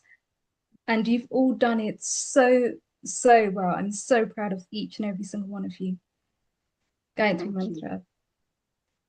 Have you heard the saying? Sorry, I just wanted to slip in a little encouragement, which is everything beautiful is not always perfect. So, you know, a beautiful thing doesn't have to be perfect. And that's why we have the backstage, so that the audience can't see what's going on, and the blueprint and the preparation and the hoo-has.